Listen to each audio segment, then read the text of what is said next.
and welcome to the 6th Jakarta Geopolitical Forum, Geomaritime, Tracing the Future of Global Stability. We'd like to inform you that we will begin the event shortly.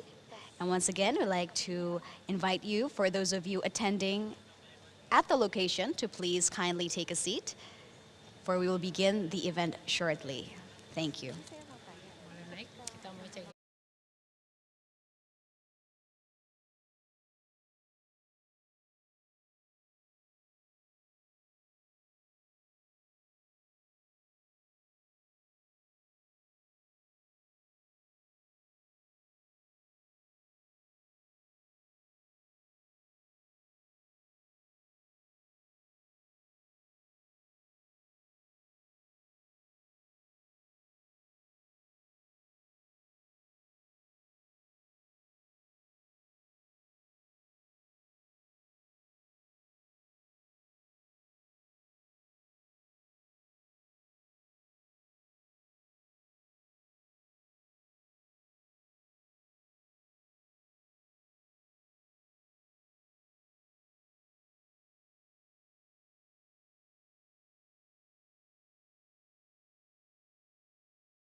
Assalamualaikum warahmatullahi wabarakatuh. Shalom, Om Swastiastu, Namo Buddhaya, Salam Kebajikan. Good morning, ladies and gentlemen, and welcome to the 6th Jakarta Geopolitical Forum, Geomaritime, Tracing the Future of Global Stability. My name is Sarah Wayne, and it is an honor for me for being able to participate in today's event as the Master of Ceremony. And we are live from Metro TV Grand Studio, Jakarta, Indonesia. And ladies and gentlemen, before we begin this event, I would like to first of all inform that all participants using the discussion may use the interpretation feature for the discussion will be delivered in English, but virtual participants may use the interpreter feature that is located in the toolbar at the bottom of your screen. You may listen to the interpretation from English to Bahasa Indonesia by clicking the choice of Bahasa. You will be able to hear a speaker in Bahasa Indonesia as well as a speaker in English, but a lower audio level. And if you do not wish to hear the audio in English, you please click the interpreter button again and then click the mute original audio button. And for the participants who are here live at the studio, you may use the headset to listen for the interpretation from English to Bahasa Indonesia. And please do return the headset back on the table once you have finished using it. And I would like to thank you for your cooperation, ladies and gentlemen. And we'd like to also inform you that all participants and committees of this event have been fully vaccinated, and we have been also been tested negative for COVID-19, and we are fully sure to be complying to the procedure and also the health protocols of COVID-19. And ladies and gentlemen, in this forum, we are to explore the security game power and also the global economic powerhouse in an ongoing hegemonic transition that will have an impact on possible changes in the international order. Maritime itself will be the dominant competition arena with the dynamics that are challenging to take into account. And the challenge of maintaining the status quo and also the revival of revisionists will arise when the use of force in the maritime power will include the struggle for the sake of resources and also the technology for power. This will also defeat the multipolar forces that is inevitable, which causes hegemony to be unable to build global stability. And ladies and gentlemen, today we will discuss further through this forum those issues with speakers from Indonesia and also abroad. But first of all, please do allow me to greet His Excellency, the Governor of the National Resilience Institute of the Republic of Indonesia, Dr. Andi Wijayanto.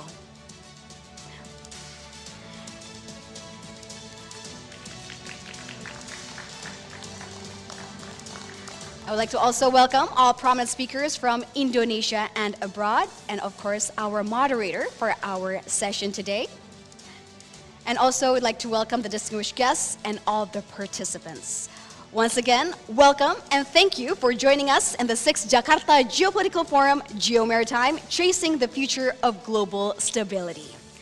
And ladies and gentlemen, before we start this event, let's all together sing the national anthem, Indonesia Raya.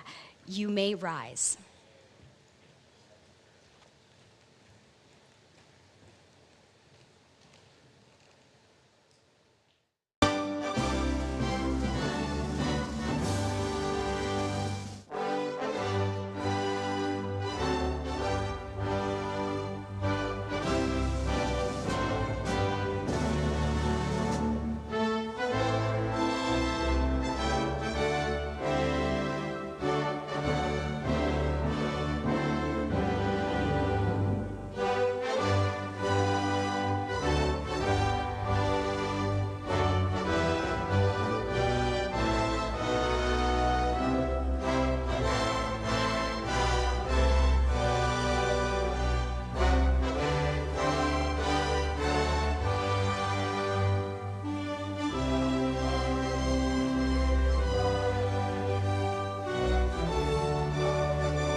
Ladies and gentlemen, you may now be seated.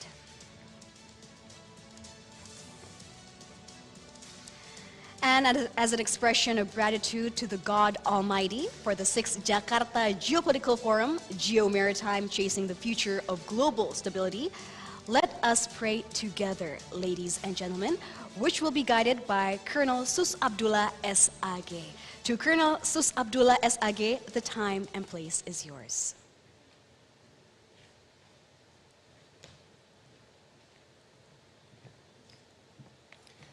Hadirin sekalian yang kami hormati, sejenak mari kita panjatkan doa kehadirat Tuhan yang Maha Kuasa sesuai dengan agama dan kepercayaan kita masing-masing.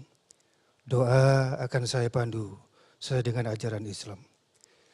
A'udzubillahi minasyaitonirrajim. Bismillahirrahmanirrahim. Assalatu wassalamu ala asyrafil anbiya'i wal mursalin wa ala ashabi ajma'in. Walhamdulillahi rabbil alamin. Allahumma ya Allah ya Rabbal Alamin. Puji dan syukur kami panjatkan kehadirat-Mu.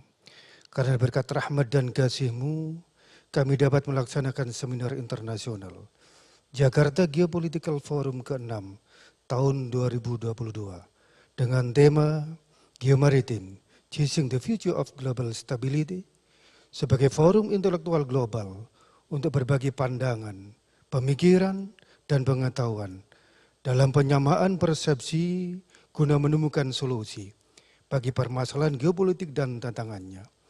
Oleh karena itu, ya Rabbana, berilah kami kemampuan, kejernihan pikir, keteguhan hati, dan ketenangan jiwa, agar dapat menghasilkan konsep geopolitik global yang aman dan damai secara inklusif dan tanggap terhadap krisis, dengan berorientasi pada nilai-nilai kemanusiaan, berlandaskan kemaritiman, dan berketahanan global. Ya Allah Tuhan yang Maha Kasih, dari lubuk hati yang paling dalam, yang tulus penuh harap, kami mohon kehadirat-Mu. Kuatkan bangsa kami agar terus mampu menjaga eksistensi dengan turut berperan aktif dalam menciptakan perdamaian dunia yang berfokus pada upaya memelihara stabilitas global melalui navigasi kebijakan yang hati-hati dalam merespon perkembangan situasi geopolitik global saat ini yang memerlukan kolaborasi sinergis dengan kalkulasi kebijakan strategis yang matang, tepat sasaran, dan komprehensif agar mampu memanfaatkan momentum perubahan geopolitik untuk membangun rancangan arsitektur global yang adil dan damai bagi keselamatan masa depan dunia. Akhir dari permohonan kami, ya Rabbana, hanya kepadamu lah kami mohon dan berdoa, karenanya kabulkanlah doa dan permohonan kami. Rabbana atina fid dunya hasanah wa fil akhirati hasanah wa qina adzabannar walhamdulillahi rabbil alamin. Amin, Ya Rabbal Alamin. Thank you, Colonel Sus Abdullah, for leading the prayers. And now, ladies and gentlemen, before we begin our discussion and discuss further about Geomaritime, chasing the future of global stability, I'd like to invite you to take a closer look at the profile of the National Resilience Institute of the Republic of Indonesia. Therefore, ladies and gentlemen, without further ado, please enjoy this highlights video presentation.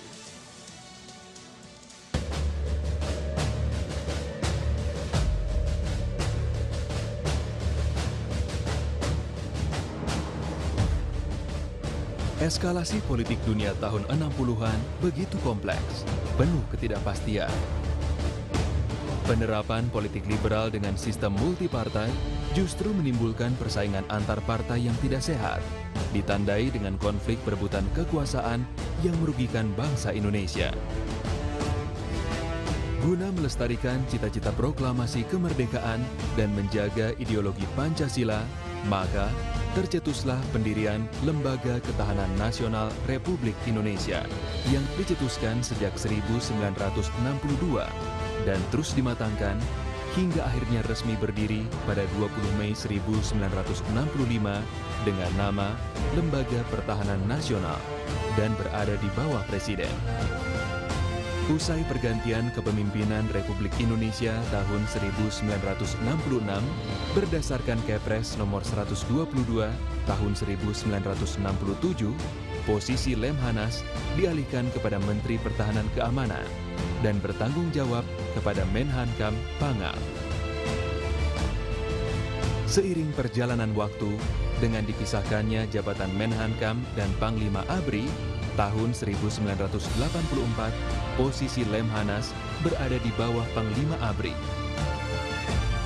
Lalu, sesuai Kepres nomor 4 tahun 1994 tentang Lembaga Ketahanan Nasional, Lemhannas berpindah ke Departemen Pertahanan dan Keamanan. Bersamaan dengan itu, Lemhannas berganti nama menjadi Lembaga Ketahanan Nasional. Ditegaskan bahwa Lemhannas merupakan lembaga tingkat nasional dalam mengembangkan, memantapkan, dan memasyarakatkan wawasan Nusantara dan ketahanan nasional. Sejak masa reformasi, berdasarkan Kepres nomor 42 dan 43 tahun 2001, Lemhannas melakukan restrukturisasi organisasi menjadi lembaga pemerintah non-departemen yang bertanggung jawab langsung kepada Presiden Republik Indonesia.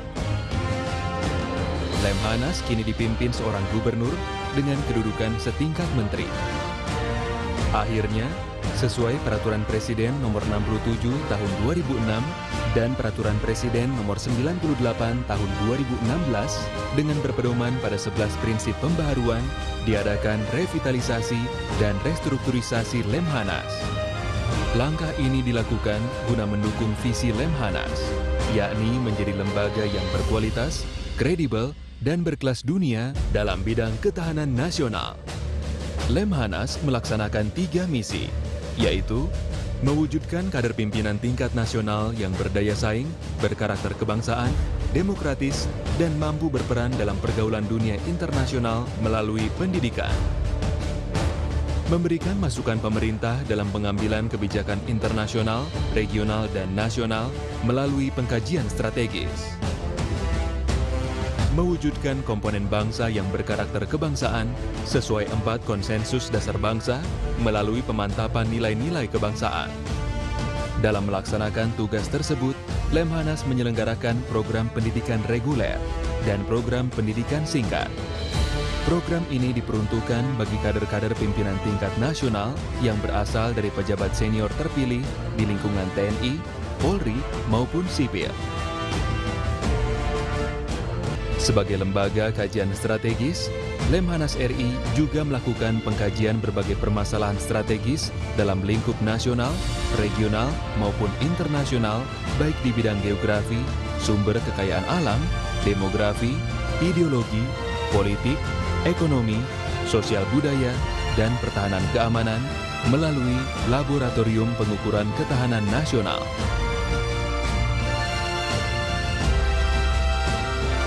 Untuk melaksanakan pemantapan nilai-nilai kebangsaan, Lemhannas menggelar beberapa kegiatan lain, seperti program pemantapan pimpinan daerah, harmonisasi dan pemantapan nilai-nilai kebangsaan bagi anggota DPR RI, DPD RI, dan DPRD Provinsi, Kabupaten, dan Kota seluruh Indonesia.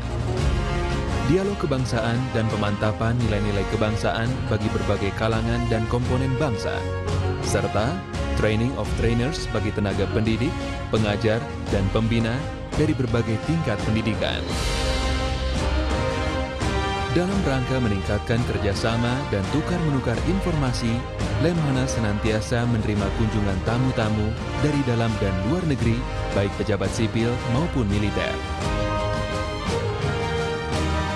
Lemhannas juga melakukan kunjungan dalam dan luar negeri yang dilakukan para peserta pendidikan PPRA dan PPSA dalam bentuk Studi Strategi Dalam Negeri atau SSDN dan Studi Strategi Luar Negeri atau SSLN.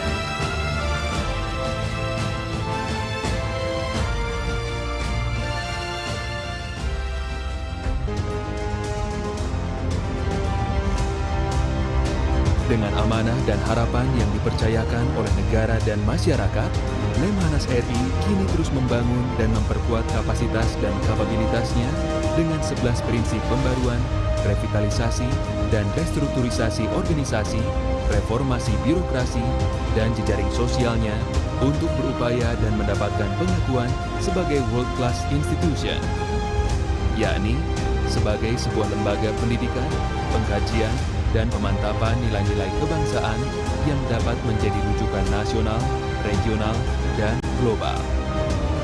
Itulah peran dan fungsi Lemhannas, kawah candra di muka bagi kader-kader pimpinan nasional Indonesia. Ladies and gentlemen, may I have a big round of applause for the National Resilience Institute of the Republic of Indonesia. And now, ladies and gentlemen, we will enjoy a show of contemporary dance right after this, where the dance is titled Gelombang Nusantara, or The Wave of Nusantara, which will be delivered by Income Creative. And this dance tells the story of how we all know that Indonesia is a large archipelagic country, and it's the largest archipelagic country in the world. And with this enormous potential and also wealth of its sea, through this contemporary dance, it represents and also has a hope that Indonesia should and shall have a beautiful future ahead as a maritime nation that is victorious and strong in the world. So without further ado, ladies and gentlemen, please give a round of applause to the Gelombang Nusantara dance by Income Creative.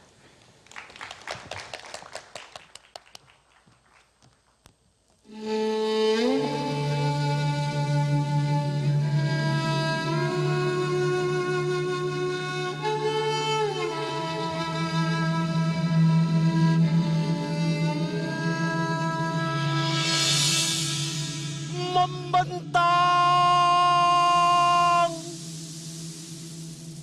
dari Sabang sampai Merauke, dari Pulau Miangas sampai Pulau Rote,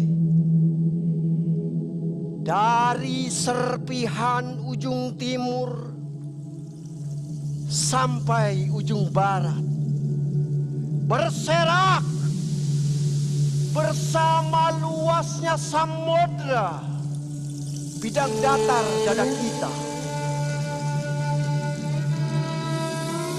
bersatu, berpadu, membangun Indonesia.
Ladies and gentlemen, may I have a big round of applause for Gelombang Nusantara from Income Creative. And this dance was choreographed by Resa Rizky Mutiara. And now, ladies and gentlemen, before we continue this event, I would like to kindly inform you once again that this discussion, which we will be having, will be delivered in English. But for all of you who are here attending, both online and also offline, we'd like to inform you that there is an interpreter feature. For those of you who are joining us virtually, you may use the interpreter feature button that is located at the toolbar at the bottom of your screen to listen to the interpretation from English to Bahasa Indonesia by clicking Bahasa. You will be able to hear a speaker in Bahasa Indonesia as well as a speaker in English, but at a lower audio level. And if you do not wish to hear the audio in English, you may click the interpreter button once again and then click the mute original audio. And for the participants who are here at the studio, ladies and gentlemen, you may use the headset that is located on top of your table to listen to the interpretation from English to Bahasa Indonesia. We would also like to ask you to please return the headset back onto the table once you have finished using it, ladies and gentlemen. And we'd like to thank you for your cooperation. Ladies and gentlemen, to begin today's forum, let us together listen to the opening remarks, which will be presented by the Governor of the National Resilience Institute of the Republic of Indonesia, Dr. Andi Wijayanto. May I have a round of applause for Dr. Andi Wijayanto. Dr. Andi Wijayanto was inaugurated as the Governor of the National Resilience Institute of the Republic of Indonesia by President Joko Widodo on February 21st, 2022. Dr. Andi Wijayanto served as the Cabinet Secretary during the Joko Widodo Yusuf Kala administration from 2014 to 2015 and also the Senior Advisor to the Presidential Chief of Staff of 2016 to 2011. So without further ado, Dr. Andi Wijayanto, the time and place is yours. Selamat pagi Ibu Bapak sekalian. Izinkan saya pagi ini memberi sambutan dalam bahasa Indonesia karena nanti sesi-sesi diskusi akan sebagian besar dilakukan dalam bahasa Inggris. Pertama saya mengucapkan terima kasih atas kehadiran Ibu Bapak dalam acara Jakarta Geopolitical Forum yang ke-6. Kami di Lemhannas sejak didirikan oleh Presiden Soekarno tanggal 20 Mei 1965 diberi mandat untuk menjadi sekolah geopolitik. Mandat itu diberikan dengan satu arahan strategis dari Bung Karno agar Lemhannas bisa mencetak calon pemimpin nasional yang memahami konsekuensi dari pertarungan negara-negara besar, pertarungan geopolitik antara negara-negara utama di kawasan ini dan apa pengaruhnya bagi Indonesia. Arahan itu tetap kami pegang sehingga hari ini kami menyelenggarakan forum geopolitik yang ke-6 di tahun 2022. Ya, khusus untuk tahun ini tema yang kami angkat adalah tentang geomaritim, ya, dengan kesadaran bahwa pertarungan geopolitik di depan akan semakin dekat ke kita karena akan terjadi di kawasan Asia Timur dan akan menggunakan maritim, laut, samudra sebagai wadahnya, sebagai sarana pertarungannya. Kami menyadari bahwa geopolitik hari ini sudah masuk ke era yang kelima ketika yang terjadi seharusnya adalah konektivitas.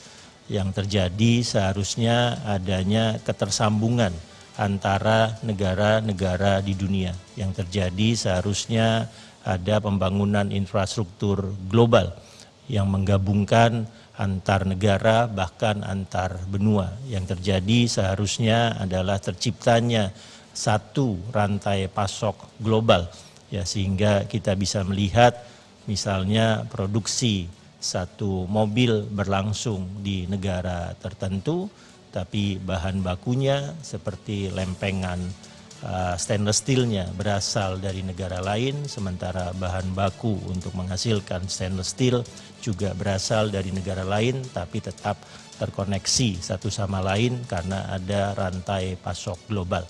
Yang terjadi hari ini, konektivitas memunculkan patahan-patahan global.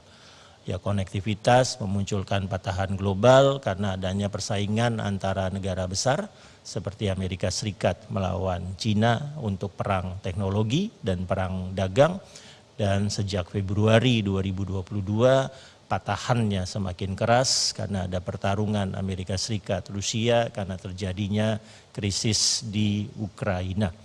Nah, salah satu yang ingin dikontribusikan oleh Lemhannas melalui Jakarta Geopolitical Forum 2022 ini adalah mencari solusi agar patahan-patahan itu tidak semakin besar, tapi patahan-patahan itu bisa kembali tersambung satu sama lain sehingga era geopolitik 5 kembali diperkuat menjadi satu konektivitas global, satu infrastruktur global, satu rantai pasok global.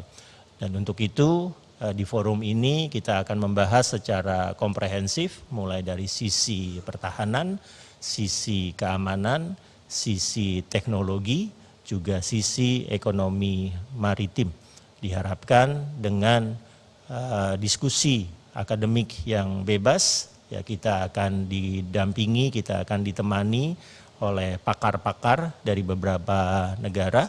Ya, akan datang pakar dari Amerika Serikat, akan dari Australia, dari Singapura, dan secara khusus kami juga mengundang dari Rusia yang diharapkan bisa membuat Indonesia, terutama kami di Lemhannas, itu memiliki sentuhan interaksi komunitas epistemik global yang akan memperkaya, memperdalam kajian-kajian kami ke depan. Ya, diharapkan bahwa dengan mengangkat tema geomaritim, dengan mengangkat proyeksi untuk menciptakan stabilitas global ke depan, acara yang dilakukan oleh Lemhannas hari ini bisa menjadi kontribusi akademik kami dari Lemhannas untuk betul-betul menguatkan kapasitas Indonesia untuk berperan lebih dalam. Saya tidak pernah terlalu suka dengan menyebut Indonesia itu sebagai middle power. Saya lebih senang menyebut Indonesia itu sebagai kekuatan regional, ya regional power, karena nanti ukurannya bisa kita sesuaikan. Mau kekuatan regional yang tengah atau yang besar disesuaikan saja, tapi regionalnya juga bisa kita sesuaikan. Asia Tenggara, Asia Timur, Asia Pasifik, ya bisa kita sesuaikan sesuai dengan proyeksi ke depan kita. Namun kita juga menyadari bahwa untuk menjelma menjadi kekuatan maritim, Indonesia membutuhkan langkah panjang, Indonesia membutuhkan perencanaan strategis, tidak cukup perencanaan strategis 2024, tidak cukup perencanaan strategis 2045, kita membutuhkan perencanaan strategis jangka panjang hingga tahun 2070. Nah, diharapkan dengan melakukan Jakarta Geopolitical Forum hari ini, ya, kontribusi dari kami di Lemhannas nanti berdialog dengan multisektor di pemerintahan, di akademik, di industri, dan juga lembaga-lembaga internasional bisa semakin memperkuat arah kita untuk mendapatkan kapasitas geopolitik yang ideal bagi Indonesia untuk memproyeksikan kekuatan regionalnya di masa depan. Sekali lagi terima kasih atas kehadirannya. Selamat datang di Jakarta Geopolitical Forum 2022.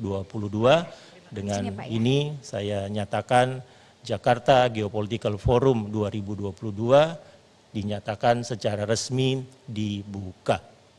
Terima kasih. Thank you very much, Dr. Wijayanto. And we'd like to ask you to please stay on stage, Dr. Andi Wijayanto. For next, we will be having a photo session. And ladies and gentlemen, may I have once again a big round of applause for the opening remarks presented by Dr. Andi Wijayanto. And now, ladies and gentlemen, next we will be having a photo session. Therefore, I would like to kindly invite onto the stage, along with the governor, the vice governor, and also the deputies for the strategic studies, the deputy for education of national level leaders, the deputy for national values, and also the chairman of the 6th Jakarta Geopolitical Forum 2022 of the National Resilience Institute of the Republic of Indonesia to please come up on stage and please take your place. And next, we'd like to also invite onto the stage the prominent speakers of the first day of our discussion session, and also our moderator to also please come up on stage. And next, we'd like to also invite the representatives of Media Group Network to also please come up on stage to join for the photo session of the 6th Jakarta Geopolitical Forum 2022.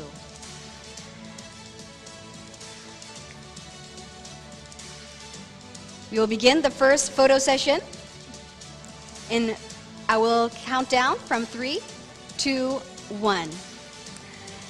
And once again, I would like to invite the representatives of the Media Group Network to also please come up onto the stage to join in the photo session, ladies and gentlemen. And once again, we'd like to continue the photo session. Already, probably once more. In 3, 2, 1.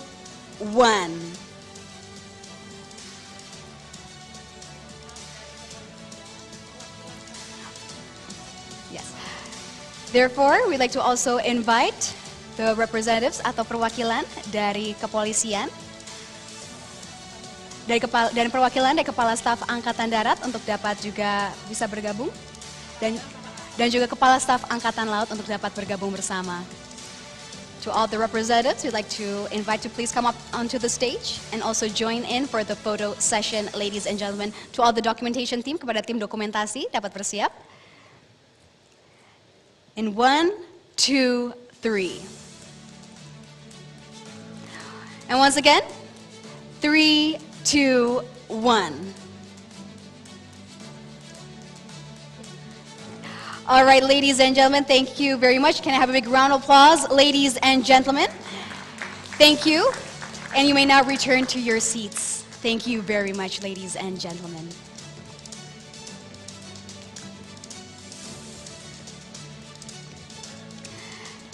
And ladies and gentlemen, we will begin the discussion of the 6th Jakarta Geopolitical Forum 2022 in just a moment. But before, we would like to invite you to join in and also enjoy an entertainment, which is a musical performance. Without further ado, ladies and gentlemen, please join me in welcoming and give a big round of applause to Metro TV All-Stars.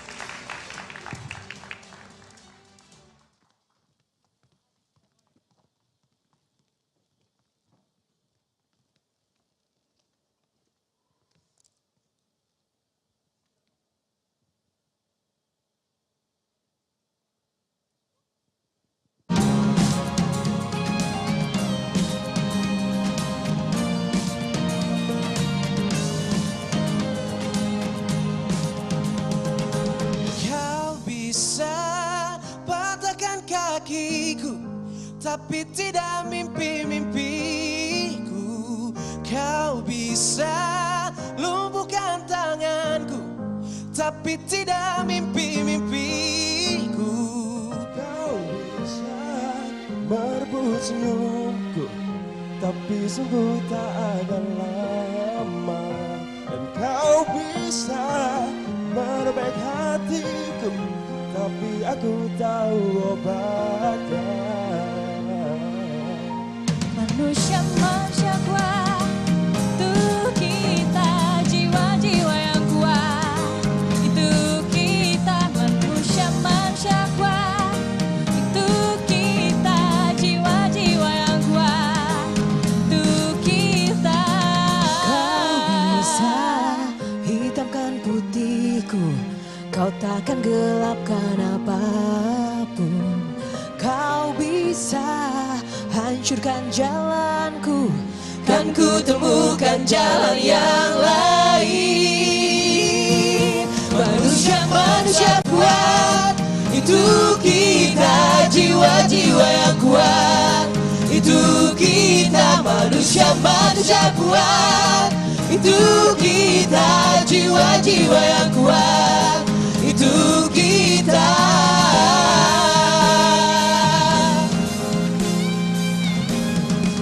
Bila bukan kehendaknya,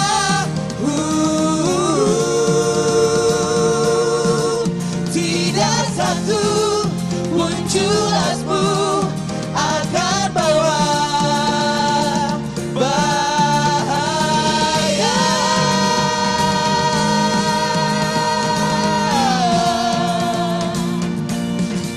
Bahaya.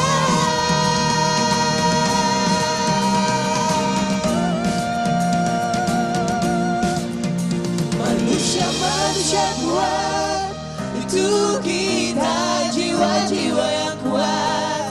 Itu kita, manusia kuat. Itu kita, jiwa-jiwa yang kuat. Itu kita, manusia kuat. Itu kita, jiwa-jiwa yang kuat. Itu kita, manusia kuat. Itu kita, jiwa-jiwa yang kuat. Itu kita.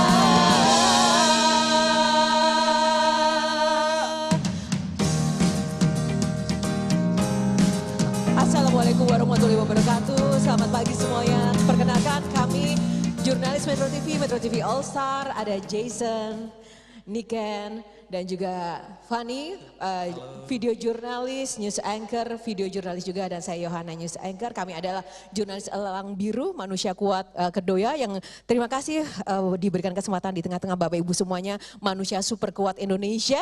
Semoga dengan acara ini kita selalu bisa menambah konektivitas geopolitik yang lebih kuat lagi menuju Indonesia yang lebih hebat. Dan satu persembahan terakhir dari kami, I Believe I Can Fly. Indonesia, I Can Fly.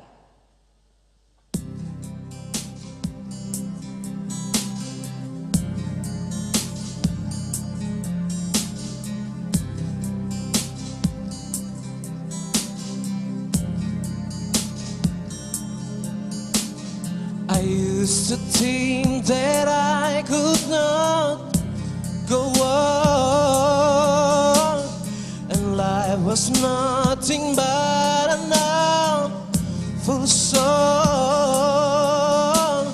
But now I know the meaning of true love.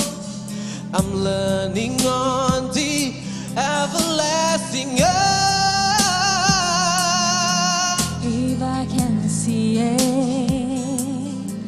Then I can do it. If I just believe it, there's nothing to it. I believe I can fly. I believe I can touch the sky. I think about it every night and day. Spread my wings and fly away.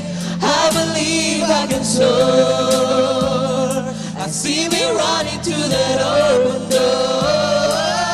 I believe I can fly. I believe I can fly. I believe I can fly.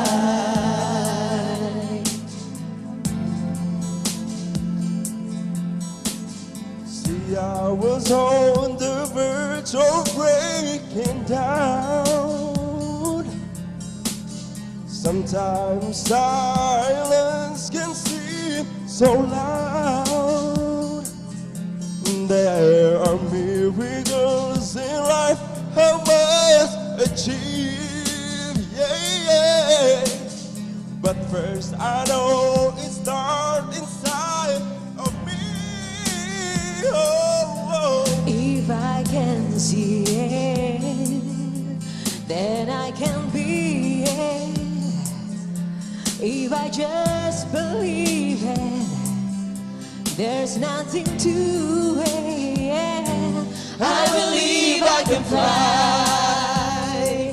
I believe I can touch the sky. I see me party every night and day. Spread our wings and fly away. I believe I can soar. I see me running through that open door. I believe I can fly. I believe I can fly. I believe I can fly.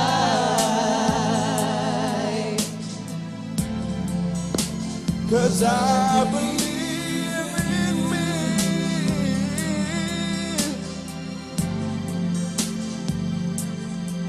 If I can see it, then I can do it. If I just believe it, there's nothing to it. I believe I can fly. I believe I can touch the sky. I think about it every night and day. Spread my wings and fly away.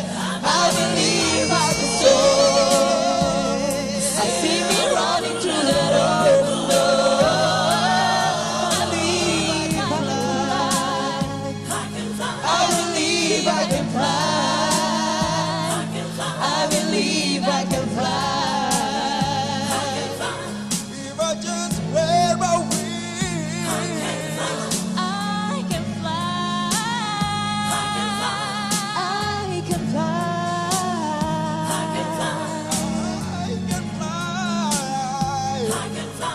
If I just spread my wings, I can fly. I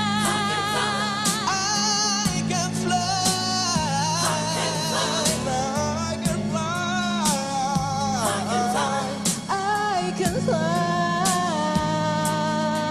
I can fly.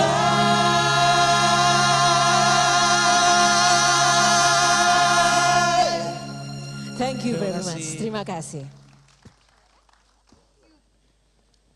Thank you very much, Metro TV All-Stars. Once again, may I have a big round of applause, ladies and gentlemen, for the wonderful musical presentation. And now, ladies and gentlemen, we will continue our agenda for the event, where we will soon begin the 6th Jakarta Geopolitical Forum 2022 discussion. But before we start, I would like to inform you that once again, we will be holding the discussion in English, ladies and gentlemen. Therefore, we would like to also remind you that there will be 3 discussion sessions with the topics, namely, the first session will be regarding the maritime defense and security and dynamic uncertainties, geomaritime political economy, generating growth, sustaining resource, and gaining power. And the third session will be discussing on the advancing maritime technology in geostrategic context, ladies and gentlemen. And since the discussion will be delivered in English, I would like to also inform you once again that we do have an interpretation feature available that you may use both for those of you who are joining us offline here in the studio and also online. For those of you who are joining us online or virtually, you may use the interpreter feature that is located at the toolbar at the bottom of your screen. And you may listen to the interpretation from English to Bahasa Indonesia by clicking Bahasa. You will be able to hear a speaker in Bahasa Indonesia as well as a speaker in English, but at a lower audio level. If you do not wish to hear the audio in English, you may click the interpreter button once again and then click the mute original audio button. And for the participants in the studio, ladies and gentlemen, you may use the headset to listen to the interpretation from English to Bahasa Indonesia. But we'd like to also kindly ask you to please return it and place it back on the table once you have finished using it. And we'd like to thank you, ladies and gentlemen, for your cooperation and also understanding. And ladies and gentlemen, to guide the first session of our talk show, I would like to invite our moderator, Dr. Kuri Maharani, PhD, a lecturer for streaming of conflict and security studies at BINUS University. But before I invite her to come up onto the stage, I would like to read a short profile of Dr. Kuri Maharani. Dr. Kuri Maharani received her PhD in Defense Management and Leadership from Cranfield University in 2016. And previously, she received a cum laude in her master's study at Institut Teknologi Bandung, majoring in Defense Management in 2017, and her bachelor's degree at Universitas Indonesia, majoring in International Relations in 2002. And prior to joining BINUS, Dr. Kuri Maharani has been actively working on the issues of defense management with the Ministry of Defense of the Republic of Indonesia, the National Development Planning Agency or Bappenas, and S. Rajaratnam School of International Studies. She is an observer on defense procurement and industrial policy, offset, arms proliferation, and technology indigenization. She was part of the Southeast Asian Young Leaders Program at the Shangri-La Dialogue in 2017 and 2018. So without further ado, ladies and gentlemen, please welcome onto the stage Dr. Kuri Maharani.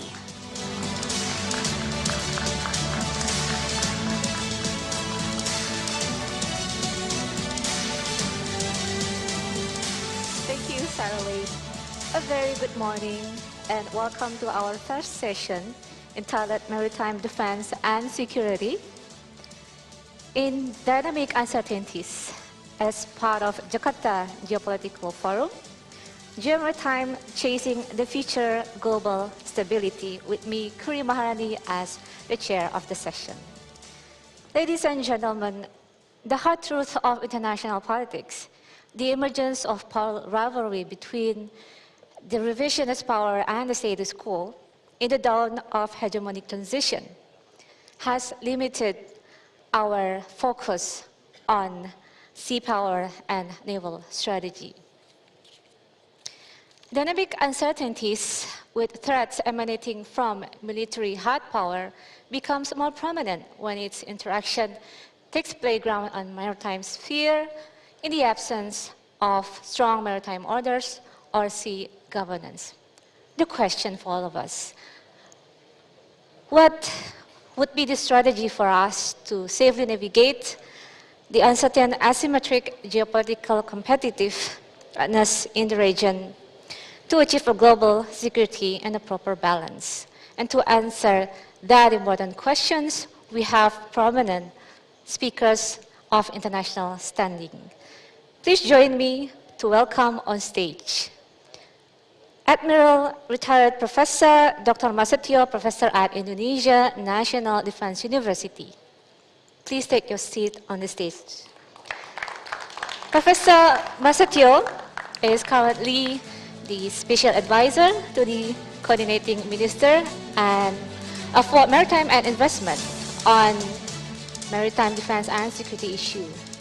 And he also served as Indonesian Special Envoy to International Maritime Organization in London and Chairman of PT Pelabuhan Indonesia.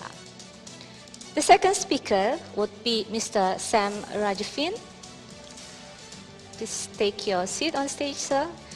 He is currently the Director of International Security Program of Lowy Institute, Australia.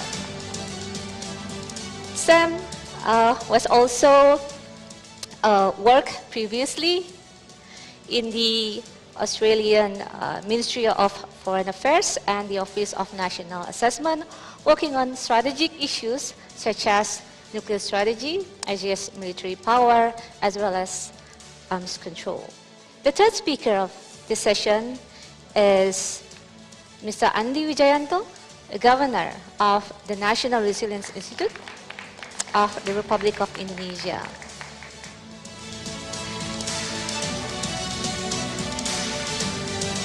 Governor is a hardcore academics at heart.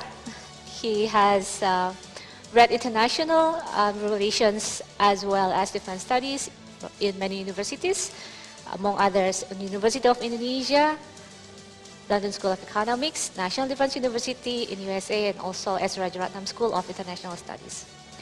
And lastly, our fourth speaker, joining us virtually, Dr. Colin Koh from S. Rajaratnam School of International Studies. Dr. Koh has research interests on naval affairs in the Indo-Pacific, focusing on Southeast Asia, and he has published extensively on editions as well as journals and chapters in books covering areas of his research interests. He also taught at Singapore Armed Forces Training Institute, and today we have these 4 prominent speakers in our session.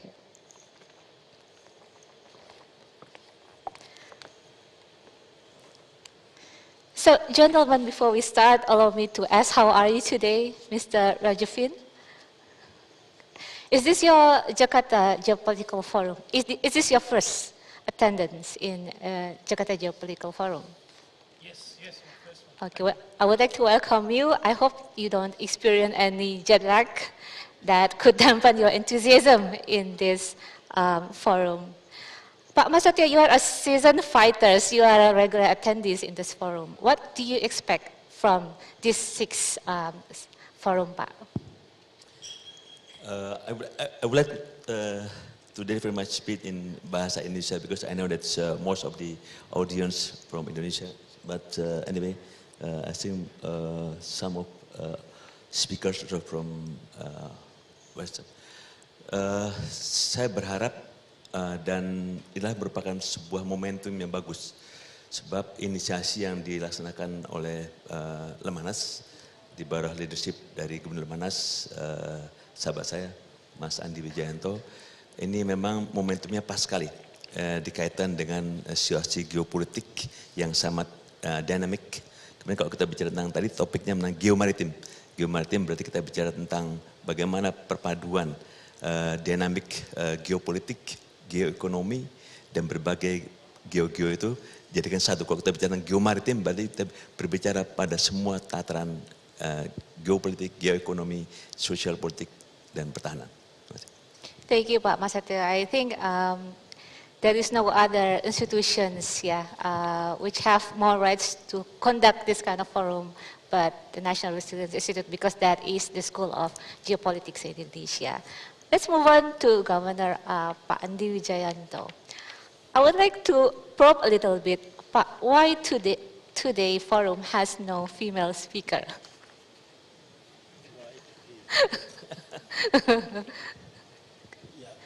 Well, then I have to apology for that. Yeah, we should invite more female expert, but I guess Indonesian female expert in maritime arena is quite few. Yeah, maybe we already try to invite several of them. Yeah, for example, one of them I realized that today has another event in Jakarta.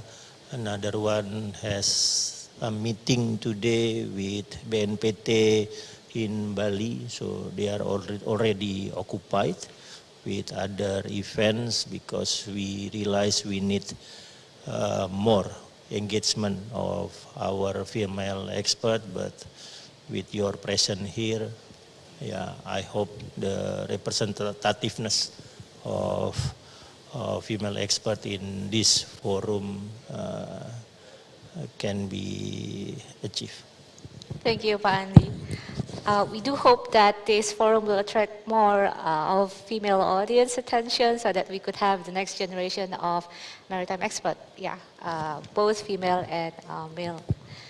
Okay, now that we have established the fact that all our speakers are comfortable and ready to deliver the top of the game, let's bring the session on.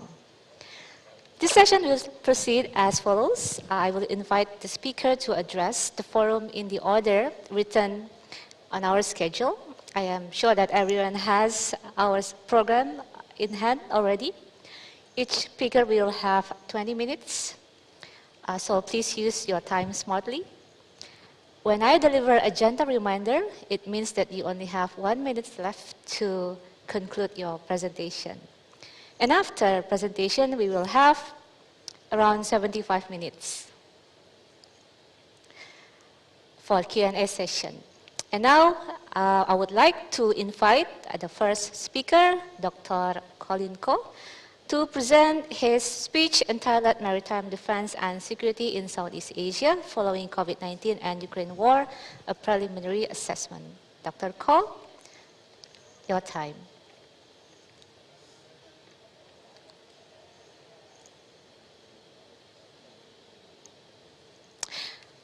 Okay, we have technical difficulties, so we will proceed to the next speaker.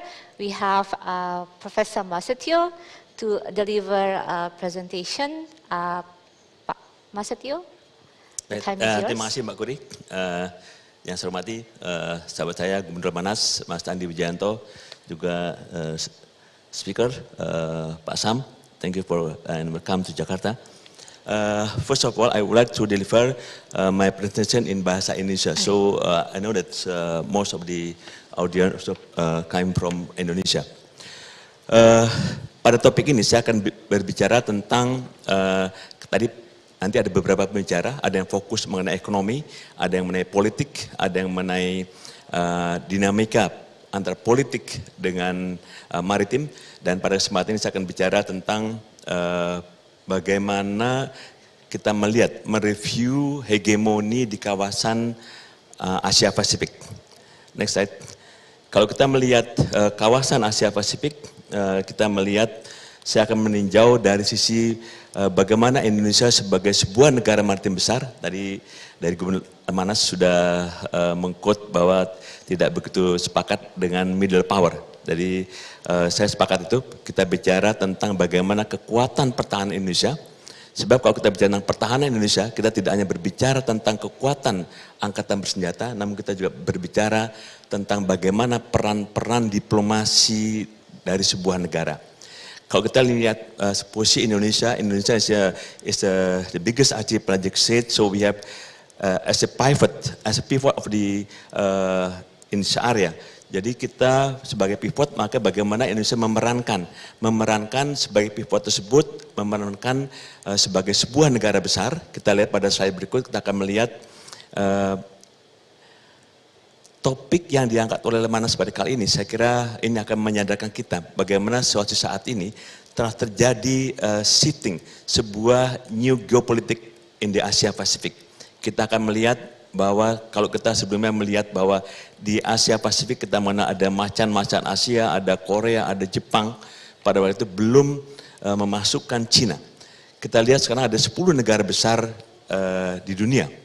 Dan kita lihat berdasarkan analisis dari para pakar ekonomi, bahwa tahun 2030 ini adalah sebuah terjadi perubahan shifting di bidang ekonomi. Sebab di era saat ini kalau kita bicara tentang geomaritim, kita bicara tentang geopolitik, maka akan diperangkan oleh negara yang memiliki kekuatan ekonomi kuat. Maka pada tahun 2030 sekarang sudah secara bertahap bahwa Cina nanti akan melit dunia ini. Kemudian yang kedua India, kemudian Amerika Serikat dan Indonesia. Tentunya ini membutuhkan untuk Indonesia tetap bertahan pada ranking keempat dunia dalam konteks ekonomi. Kalau kita bicara tentang ekonomi, berarti pertahanan negara kita juga kuat, berarti GDP termasuk anggaran pertahanan negara kita juga kuat. Kemudian kita melihat juga bahwa kalau kita melihat situasi geopolitik di kawasan, kita akan melihat bagaimana kebangkitan. Inilah kebangkitan negara-negara di Asia Pasifik. Kita lihat Cina. Para pakar di tahun 2010 sudah meramalkan, malah mulai tahun 2000, bahwa tahun 2024, tahun 2025, seluruh dunia akan dikuasai oleh Cina. Indikasinya apa? Kita lihat sekarang secara bertahap, dan itu adalah akan menjadi sebuah kenyataan bangkitnya Cina. Bagaimana bahwa istilah maritime power, kemudian istilah terminologi tentang maritime itu sebenarnya sudah ada sejak abad ke-9. Ini dengan terbuktinya bahwa kekuatan-kekuatan armada Cina telah menguasai dunia. Dan sekarang telah terbukti, kita akan melihat bagaimana Cina ingin menguasai dunia, kemudian juga bagaimana pergeseran pusat-pusat ekonomi yang sebelum dari barat sekarang akan bertumbuh dan menjadi pusatnya adalah di Asia Pasifik. Kemudian kita lihat pada slide berikutnya, kita juga akan melihat bahwa perebutan, kalau kita bicara tentang hegemoni Amerika dengan China, ini diawali dari konsep-konsep Deng Xiaoping. Kemudian diteruskan konsep ini oleh Xi Jinping. Pada tahun 2013, Xi Jinping secara garis besar telah meluncurkan apa yang dinamakan dengan One Belt One Road. Kemudian tahun 2013 sudah mendirikan Bank EIB. Nah, bank ini nantinya yang saat ini juga terbukti hampir seluruh negara-negara dunia seluruhnya sudah menggunakan konsep pembangunan ekonomi dunia, pembangunan ekonomi maritim dunia dengan konsep Bank EIB. Kita lihat sekarang 38 negara di Afrika, tidak ada satupun negara yang tidak menggunakan konsep pembangunan negaranya dengan menggunakan konsep Bank EIB. Artinya bahwa pada tahun 2024, 2025, impian-impian Cina untuk menguasai dunia akan menjadi kenyataan. Kenapa? Kita lihat tahun 2017, obor dirubah namanya menjadi Belt and Road. Beltnya apa? Dia membangun jalur kereta api dari pantai timur Cina, dari Shanghai, masuk ke jantung-jantung Eropa, masuk ke Jerman, masuk ke Turki. Dengan mengangkut kontainer-kontainer, box-box hasil-hasil industrinya ke Eropa hanya butuh waktu 12 hari. Dibandingkan dengan saat ini, melalui Laut Cina Selatan, melalui Laut Merah, kemudian Suez Canal butuh 45 hari. Memang dalam musim panas pada bulan Juni sampai dengan akhir Oktober bisa melalui jalur utara. Sekarang apa dampak implikasinya? Berarti kita melihat kereta api sudah selesai, kemudian jalur di selatan, semua jalur pertahanan maritim sudah dikuasai. Maka pada tahun 2024 seluruh ekonomi dunia sudah pasti akan dikuasai oleh Cina. Negara-negara Afrika, Eropa, termasuk Australia. Kita ketahui saat ini Australia sebenarnya di sana ada 1.500 pasukan maritim Amerika. Namun kita ketahui Darwin saat ini sebagai pangkalan Amerika, di sana juga sudah dikontrak dengan program Bank EIB dengan konsep BRI, dikontrak 99 tahun 506 miliar US dollar. Termasuk Cina, konsep obor sudah masuk, konsep BRI sudah masuk ke hampir semua negara-negara di Pasifik. Jadi ramalan-ramalan, prediksi-prediksi, analisa-analisa para pakar tahun 2030 Cina sebagai penguasa dunia sudah mulai tampak kelihatan. Bagaimana dengan hegemoni? Kita lihat hegemoni di Laut Cina Selatan. Tentunya persaingan ini adalah sekarang semakin membuat suasana di Laut Cina Selatan semakin memanas. Karena dengan kehadiran Amerika, kemudian kita ketahui juga Amerika semasa Trump nggak terima dengan konsep obor, BRI, maka pada tahun 2018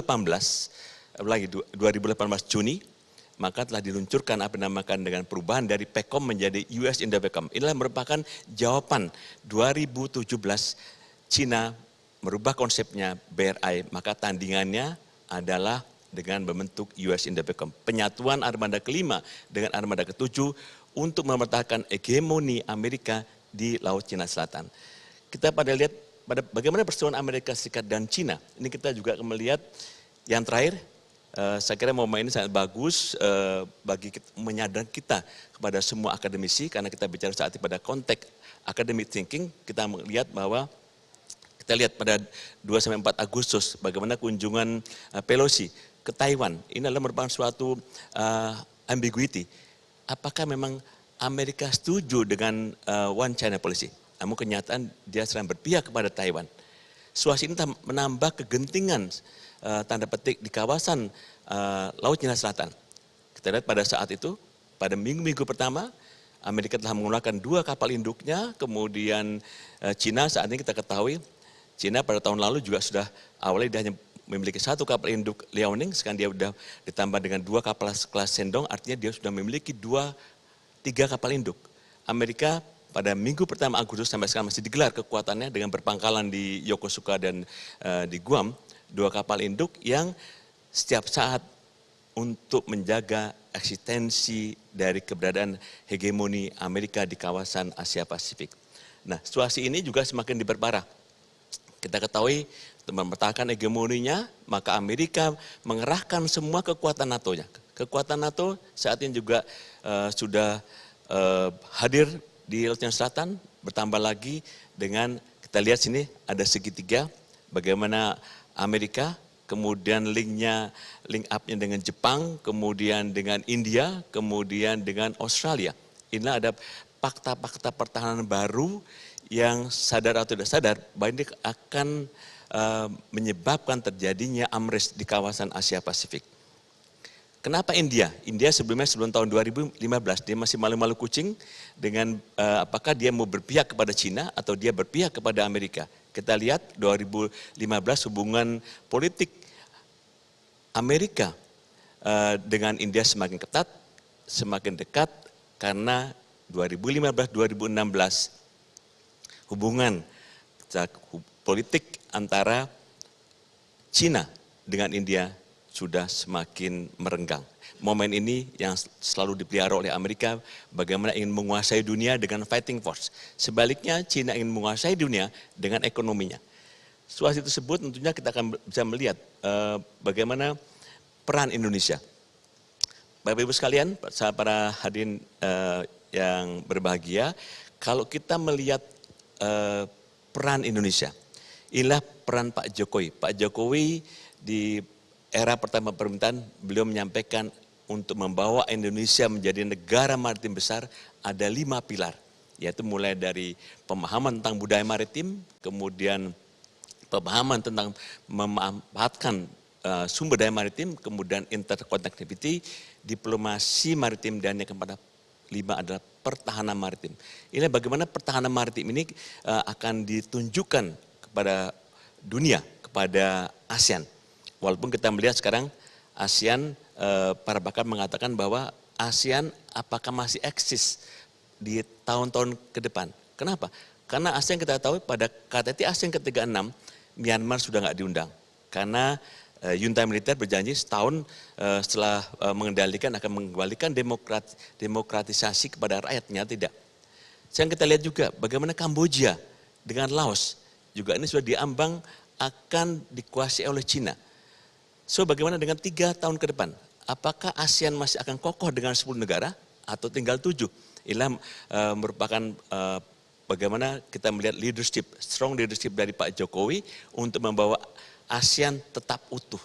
Untuk itu maka beliau sebagai presidensi dari G20, inilah merupakan pertama kalinya Indonesia mendapat kesempatan sebagai presiden G20, beliau tidak tanggung-tanggung. Di tengah bergejolaknya perang Ukraina, beliau datang ke Kiev, beliau datang ke Moskow, ini merupakan suatu komitmen beliau. Sebab kalau G20 yang diharapkan akan digelar pada tanggal 15-16 November, apabila ini dihadiri oleh semua negara-negara dunia, sebagai negara-negara yang saat ini menjadi ujung tombak dari perseteruan AMRES, tentunya paling tidak akan menjadi pereda, akan menjadi Indonesia akan berperang sebagai safety valve di dalam menjaga kesabilan, ketenangan, ketentraman dunia yang ujung-ujungnya adalah ditujukan kepada menjamin keberlanjutan ekonomi yang saat ini sudah semakin merosot pertumbuhan ekonomi dunia karena sebagai akibat dari dampak perang di Ukraina. Dan tentunya peran Indonesia ini juga akan sangat diharapkan oleh negara-negara dunia. Tahun depan juga Indonesia akan menjadi ketua ASEAN. Inilah peran strong leadership dari Pak Jokowi akan tunjukkan bahwa ASEAN masih tetap eksis, ASEAN masih tetap berperan, dan ASEAN masih dibutuhkan untuk menjamin stabilitas keamanan di kawasan Asia Pasifik. Utamanya bagaimana Indonesia menjadi mediator, menjadi stabilisator antara perebutan 2 hegemoni di Laut Cina Selatan. Bapak Ibu sekalian, sekira demikian yang dapat saya sampaikan. Nanti mungkin kita diskusi ya Mbak Kuri, mudah-mudahan bermanfaat. Terima kasih. Thank you. Thank you, Professor Masutio. You raised a very good point on how ASEAN could play a diplomatic role in the midst of superpower feud, yeah, that might be coming to us in several years ahead. And he also highlighted a number of indicators that we should concern about The first is the increasing role of China in the economics, in the geo-economy of the region, and also the U.S. response, among others, through the formation of Indo-Pacific Command and freedom of navigation operations. And we hope that this feud will not materialize into open conflict anytime soon or later. And I think the most important thing that we could take from your speech is how ASEAN could play that diplomatic role to dampen the situation. So I will move to our second speaker. We already have Dr. Colin Cole on the line. Dr. Colin, can you hear my voice? Yeah, hi. Hi, Julie. Hi. Okay. So Colin is actually my dear friend. He's going to share with us a speech entitled Maritime Defense and Security in Southeast Asia following COVID-19 and the Ukraine War, a preliminary assessment. Colin, the time is yours. Thank you. First of all, allow me to say very grateful word of thanks to the organizer, Lemhannas, for inviting me. It is a great pleasure to be here. Special thanks, of course, to Pak Andi for having me. I apologize for not being able to join in person because of my passport issue, but I'm lucky to be able to share this panel with so many luminaries. It is humbling as well as a great honor for me. And of course, is one of the very rarest few times I'm able to actually share a panel with my good friend Kuri. Thank you so much for moderating this panel and allowing me to share my views.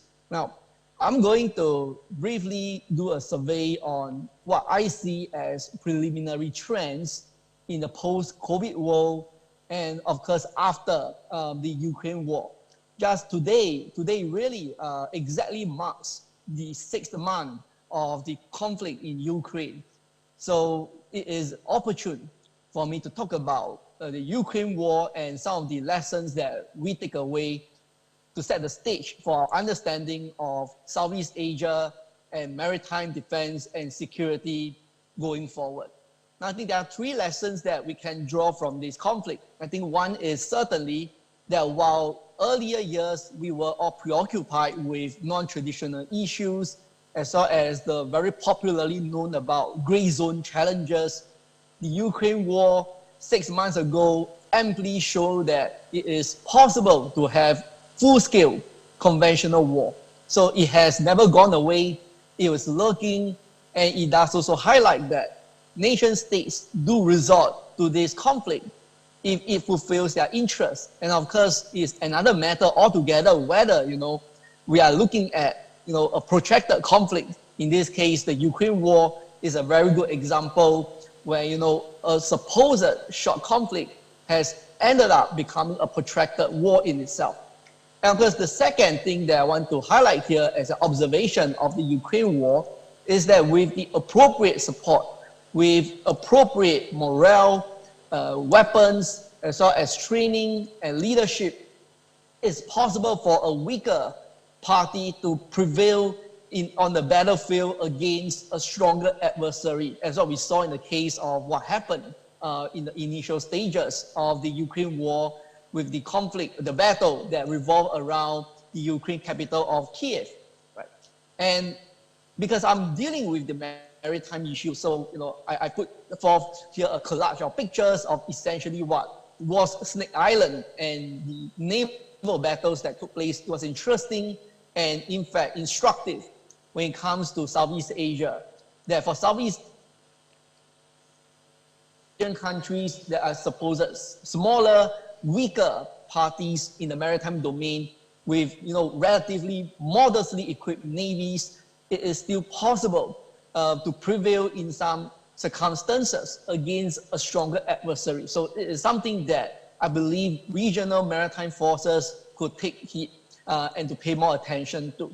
And of course, finally, the third observation I want to highlight here is that the war itself is debilitating when it comes to the overall long-term impact on anyone. We are not just talking about the impact on Russia or Ukraine, but we are talking about the wider impact on the global community when it comes to what we saw as the inflationary pressure that came about to add on to the pressures that were already in place after COVID-19. And of course, not to mention about the energy and food security crisis that we are facing right now.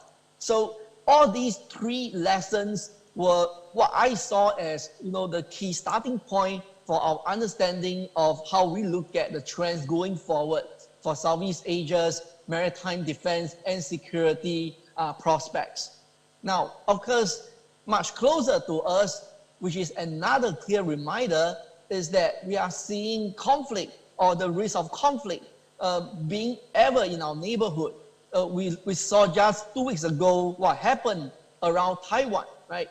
That the world is perhaps almost on the brink of a conflict over Taiwan, which some of the people were commenting that it is the fourth Taiwan Strait crisis, and this Taiwan Strait crisis is unprecedented in scale compared to what happened in the 1990s, and that what I saw as pretty much brought the whole region much closer to a full-scale conflict in the Taiwan Strait without further, over-exaggerating the potentiality of such a prospect going forward. So while we in Southeast Asia are largely preoccupied with, non-traditional security issues, I think it is a clear reminder that while we are preoccupied with these daily issues, I think the preparation for war, peacetime conventional deterrence continue to be the bread and butter when it comes to Southeast Asia's navies in particular. Now, another thing that I want to highlight here, which sets forth the context to think about, is that right now, while we are talking about war in itself, we don't forget that in the recent years, Southeast Asia maritime forces have been preoccupied and are still preoccupied with non-traditional issues. We are talking about cross-border security problems that take place in the maritime domain. Smuggling, for instance, cooking oil smuggling, agriculture smuggling, as well as all types of other food smuggling issues continue to be prevalent. And going forward, assuming that the war in Ukraine is going to take place for a longer period of time, we are going to likely see these knock-on effect of the global food and energy security crisis spill over into Southeast Asia and continue to reinforce what we saw as disturbing trends in cross-border maritime security challenges. In other words, what we are seeing right now is Southeast Asian maritime forces, and in my presentation here, I focus more on navies in particular, that navies in Southeast Asia are going to continue to do more with less. I think this is a sort of a true fact in life going forward. And to be honest, this is not unique only to Southeast Asia. It also happens in some other region as well. But suffice to say is that traditionally, Southeast Asian maritime forces, when navies in particular, have been performing a whole spectrum of operations ranging from what we call low-intensity operations to high-intensity operations. This collage of pictures here best encapsulate what we have here. We talk about peacetime, conventional deterrence, we talk about counter-terrorism, we talk about anti-illegal fishing, we talk about humanitarian assistance and disaster relief. All these set of missions has been the bread and butter, part and parcel of life for Southeast Asian maritime forces. With or without COVID-19, with or without the Ukraine crisis, this is going to continue to be the norm going forward. And allow me to highlight here that while at the same time, the most straightforward understanding is that given the range of challenges that Southeast Asian countries are going to face in the maritime domain, then the straightforward measure to undertake is to continue the build-up of one's maritime forces. I put forth here, what I saw as a very clear, trajectory that we are facing. That in Southeast Asia, just using select figures before and after COVID-19, I think it's clear that going forward, the debt burden is going to remain an issue. The debt burden is important to highlight here because if you recall, in the past 2 years, governments have been trying to focus more of their energies in putting up, subsidies to deal with, social security challenges emanating from unemployment, as well as other impact of COVID-19. And of course, to put more resources into improving public health care, which of course what we saw as going forward, governments are going to keep doing, right? However, at the same time, COVID-19 period also brought forth, the malaise when it comes to economic development. Revenues reduced drastically. At the same time, public expenditures increased, right? Which thereby led to the issue with fiscal and budget deficit in the countries, and going forward, it will take a few more years for the countries to breach their deficit. And all the rosy pictures about economic rebound over the past 2 years, to me, appear to be overly optimistic for 2 reasons. One is that the very nice figures that we saw in terms of the growth year on year has very much to do with the fact that it started and was being compared to the low points of COVID-19. So when you compare that low points with COVID-19 period, obviously the increase is very huge. For example, some countries registered more than 200% increase in foreign tourist arrivals. And that is only because in the past 2 years, there has been very few tourist arrivals because of COVID-19.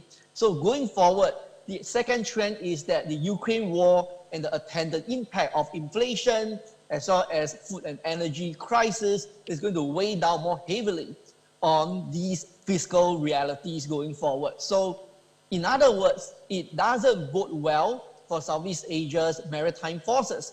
What we saw here going forward is fiscal austerity means that governments in the region are going to continue to put more focus on social economic betterment in the wake of COVID-19, and given the Ukraine war and economic impact, there will still be emphasis on subsidies and cash assistance, for example, and other measures like housing, as well as social security aid to think about. So therefore, it means that maritime forces are going to be the next in line to suffer when it comes to the amount of money that will be allocated.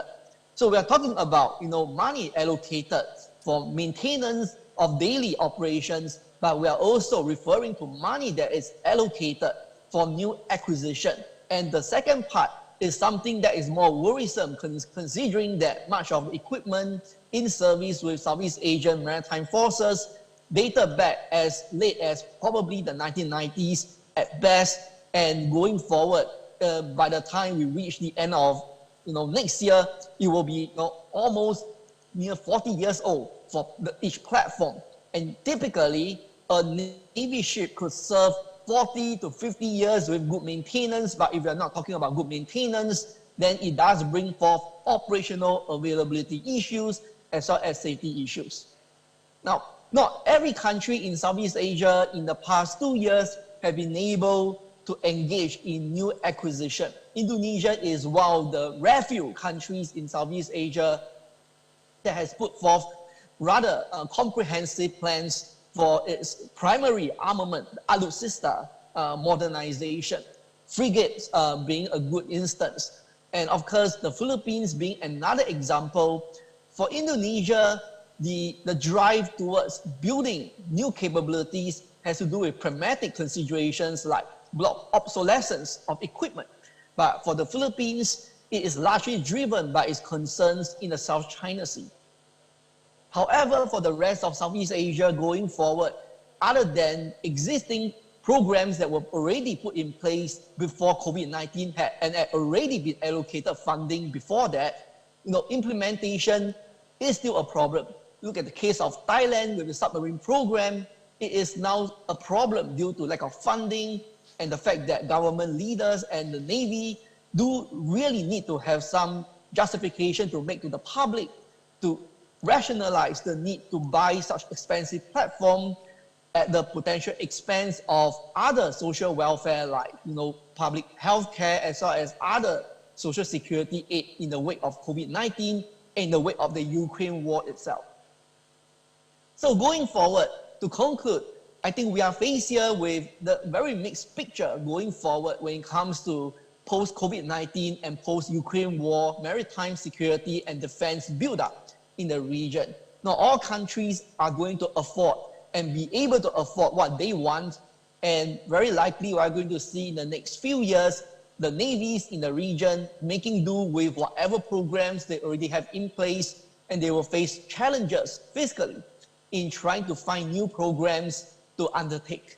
So going forward, I think a few recommendations to put forth, which of course some of that I addressed in my paper, which I hope you have a copy of it. But I think more importantly for maritime forces, it goes without saying that we need more, not less, interagency coordination and cooperation, considering that maritime forces like the navies and coast guards do face their own perennial funding problems.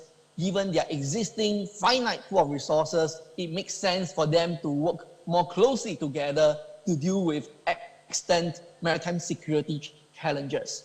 And finally, I think it also goes without saying that while we have here already a slate of cooperation in the region in maritime security, I have here, of course, minilaterals like the Malacca Strait Patrols and the Sulu Sea trilateral cooperative arrangements. These two are what I see as Southeast Asia's shining examples when it comes to maritime security cooperation. We are going to see and likely encourage more of this intra-ASEAN maritime security cooperation and to find ways to cooperate with extra-regional powers. So with that, I conclude my short brief. Thank you so much for attention. I look forward to the question and answer and your comments later. Thank you, Curie. Thank you, Colin. Ladies and gentlemen, Dr. Koh has drawn our attention to the impact of pandemic and the Ukraine war. Probably also challenged the way we believe on the future of war. We used to believe that the future of war would be fought through decisive victory and fast battle. But the Ukraine war turns out to be the other way around. And the lessons that we learn is that we have now non-traditional security issues dominating the world stage.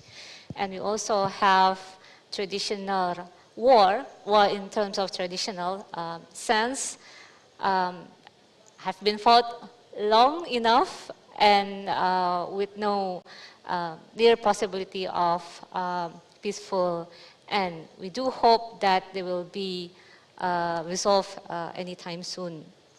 And the other thing would be what Southeast Asian countries should prepare themselves by taking such lessons. And Dr. Koh highlighted the focus on whole government approach. We cannot just rely on our Navy or other maritime security actors, but we have to employ a broader strategy. And he also highlighted the needs for interagency cooperations and the right strategy for arms acquisition. So in a way, Dr. Koh's presentation complements what Pak Masatio offered us about diplomacy, because diplomacy can only go hand in hand with hard powers. I don't think diplomacy alone, without being supported by hard power, would be effective enough. Next, we will have Mr. Rajafin delivering his speech. The time is yours, Pak. Well, thank you very much. I hope it's not a speech. I'll try to be as concise as I can. First of all, my thanks to Lemhannas for organising this wonderful event. I'm honoured to be here, and thank you to my fellow panellists. I'm from the Lowy Institute in Sydney, Australia, and the Lowy Institute is an independent think tank, research organisation, and that means all our scholars, all our experts speak their minds. There is no Lowy Institute view of the world. We all write and say what we think about how the world works, and sometimes we disagree with each other, and sometimes we debate with each other publicly. And in fact, the remarks that I'm going to make today are the subject of debate and controversy in Australia, because as I'm sure many of you know, Australia is a very close ally of the United States, and it's becoming much closer. In fact, since the 9/11 attacks in New York and Washington, the Australian alliance with the United States has become as close, as intimate as it's ever been, and that was reinforced, of course, again last year by the announcement of the AUKUS agreement. And I hope in the question and answer period we get a chance to talk about AUKUS. I've got a lot to say on that subject, and I'm sure you have your own thoughts about it. I'll begin very briefly with just some remarks about China, because I think the two factors, China and the US, are the two critical factors in the future of maritime security in Southeast Asia. Very briefly though on China, because I think the facts here are not really in dispute, and we heard already about China's rise as a maritime power. This is not too controversial, so I'll be very brief. China is already, by some measures, the largest economy in the world, and certainly will be the largest economy in the world in the 2030s. And by reasonable projections, it will be the most powerful. It will have the most powerful navy and perhaps the most powerful armed forces in the world by 2040. It is certainly developing capabilities to conduct sustained maritime operations in what are referred to as blue waters. That is, global maritime operations that can be sustained for long periods and project significant military power over very long distances. We've seen, for instance, the development of an aircraft carrier program, and I think in a very short few years we will start to see China conduct long-range operations centred around its aircraft carriers, which will go throughout the Asian region and into Southeast Asia as well. I think we don't, of course, know what China's ultimate political ambitions are for its power in the region. China itself is very opaque about this question, but I think we can say quite safely that no country of China's size wants to be second or subsidiary to another power in its own region.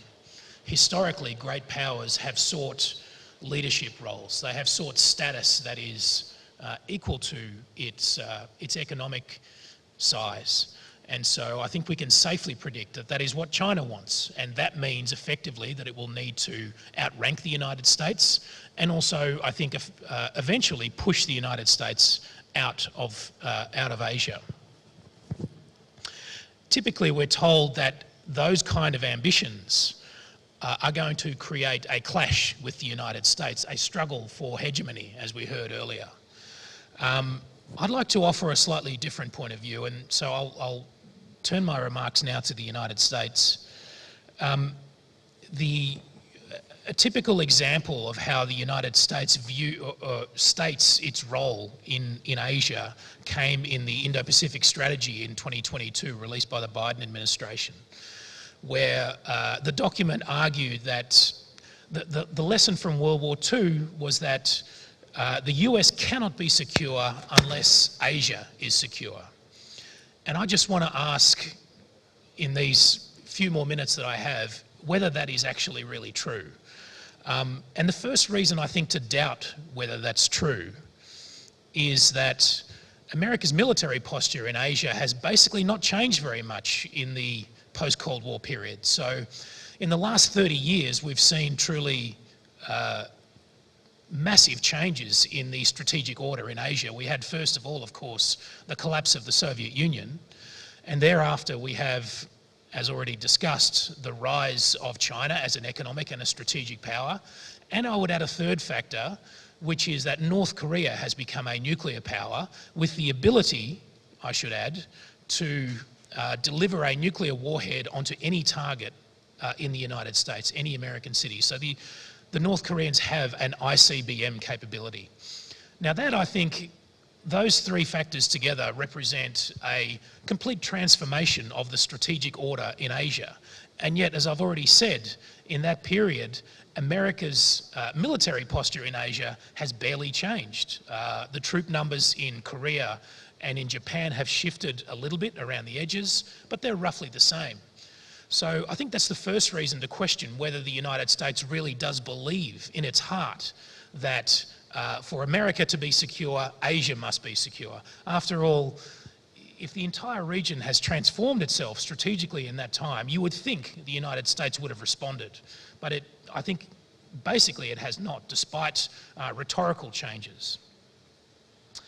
I think it's also worth just questioning the idea that militarily America cannot be secure unless Asia is secure. After all, America's a long way away. It's surrounded by two vast oceans, friendly neighbours, north and south. It has a huge military force, thousands of nuclear weapons, and a very strong economy to support them. Sometimes it's also said that America's security presence in Asia is essential in order to help its allies secure themselves. But of course, that gets the whole idea of alliances completely backwards. The whole reason that the United States struck alliances with Australia, with Japan, with South Korea, not to mention NATO countries and others, is that these alliances ultimately serve America's national interests. If they no longer serve those interests, then I would say those alliances have served their purpose and are no longer a core interest of the United States. Sometimes it's also argued that economics is a strong reason for the United States to remain militarily engaged in Asia. Well, I think firstly it's important to say that the United States in relation or in comparison to its peers, to other OECD countries, the United States has a very self-sufficient economy. It is not particularly trade dependent. It is not particularly energy independent, particularly since the fracking revolution of earlier this century. I think it's also worth pointing out that European powers were once militarily very significant in this part of the world, but that went backwards in the early post-war period in the decolonisation process, and yet European powers remain incredibly important economic partners here in Asia. So it seems to me there's no reason to think that the United States, if it left the region tomorrow militarily, would not remain a very important economic partner for all Asian countries, including China. It would be very difficult and very costly for China to try to exclude the United States from the region economically, even if the United States was not a major military power. Possibly the best argument that I've heard for why America must remain a military power in Asia is that it suppresses the prospects of nuclear proliferation. So I think it is reasonable to argue that if the United States ever left Asia militarily, that Japan would develop an independent nuclear deterrent. And if Japan did it, South Korea would probably do it as well. It's possible, there's been some speculation in fact in Australia, that Australia would choose that route. If it could no longer rely on America's extended nuclear deterrent, then Australia might have to develop an independent nuclear deterrent as well. And I would think if Australia ever went down that road, then Indonesia would develop a nuclear deterrent of its own as well. Now, these are speculative thoughts. They are not likely, but I think they are a good indication of why the United States believes that if it ever left the region militarily, that this would have severe consequences for the nuclear non-proliferation regime. So that's a reasonable concern, but it seems to me not a strong enough reason for the United States to remain in and of itself. To take on a whole of government, multi-generational struggle, competition with China, an economy and a society and a military that's as large as China, you need to have a very, very good reason. And I don't think non-proliferation is quite a good enough reason. Ideologically, sometimes it's argued that China represents an ideological threat to the United States. I don't think that's persuasive either. China ultimately is really a defensive ideological power. It has no evident ambitions to spread communist ideology around the world. It is definitely fearful of Western ideology infecting China, but that is essentially a defensive mindset. So I don't think the United States has much to fear from China ideologically. So altogether, I think the argument that, as I put it at the beginning, that for the US to be secure, Asia must be secure, I don't think that argument really holds much water. I would stress, though, that I'm not making an argument here about American weakness. The US is in fact incredibly strong, and that's one reason why I think ultimately it will choose not to compete with China.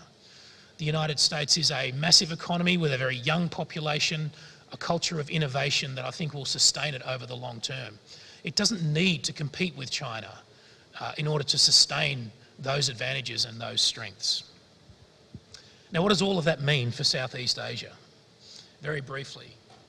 Well, I think first of all what it means is that Southeast Asian countries, and particularly Indonesia, will have to do more of this work itself. If Southeast Asian powers want to maintain a strategic balance in their region, they cannot rely on the United States to do it for them. I think one thing that separates Southeast Asia from the broader Asian region is that there is no resident great power in Southeast Asia. So wherever China looks on the map of Asia, its ambitions, I think, will be constrained by other great powers. India, of course, in the Indian Ocean and in South Asia. Russia, of course, will be a constraint on Chinese ambitions in Central Asia. And then, of course, Japan in maritime North Asia will be a constraint. But Southeast Asia is different because there is no resident great power. I would argue, though, that Indonesia must become that great power in Southeast Asia. We heard earlier Indonesia referred to as a middle power, and I think that's true at the present moment. But Indonesia is the only country in this region with all the ingredients to become a great power.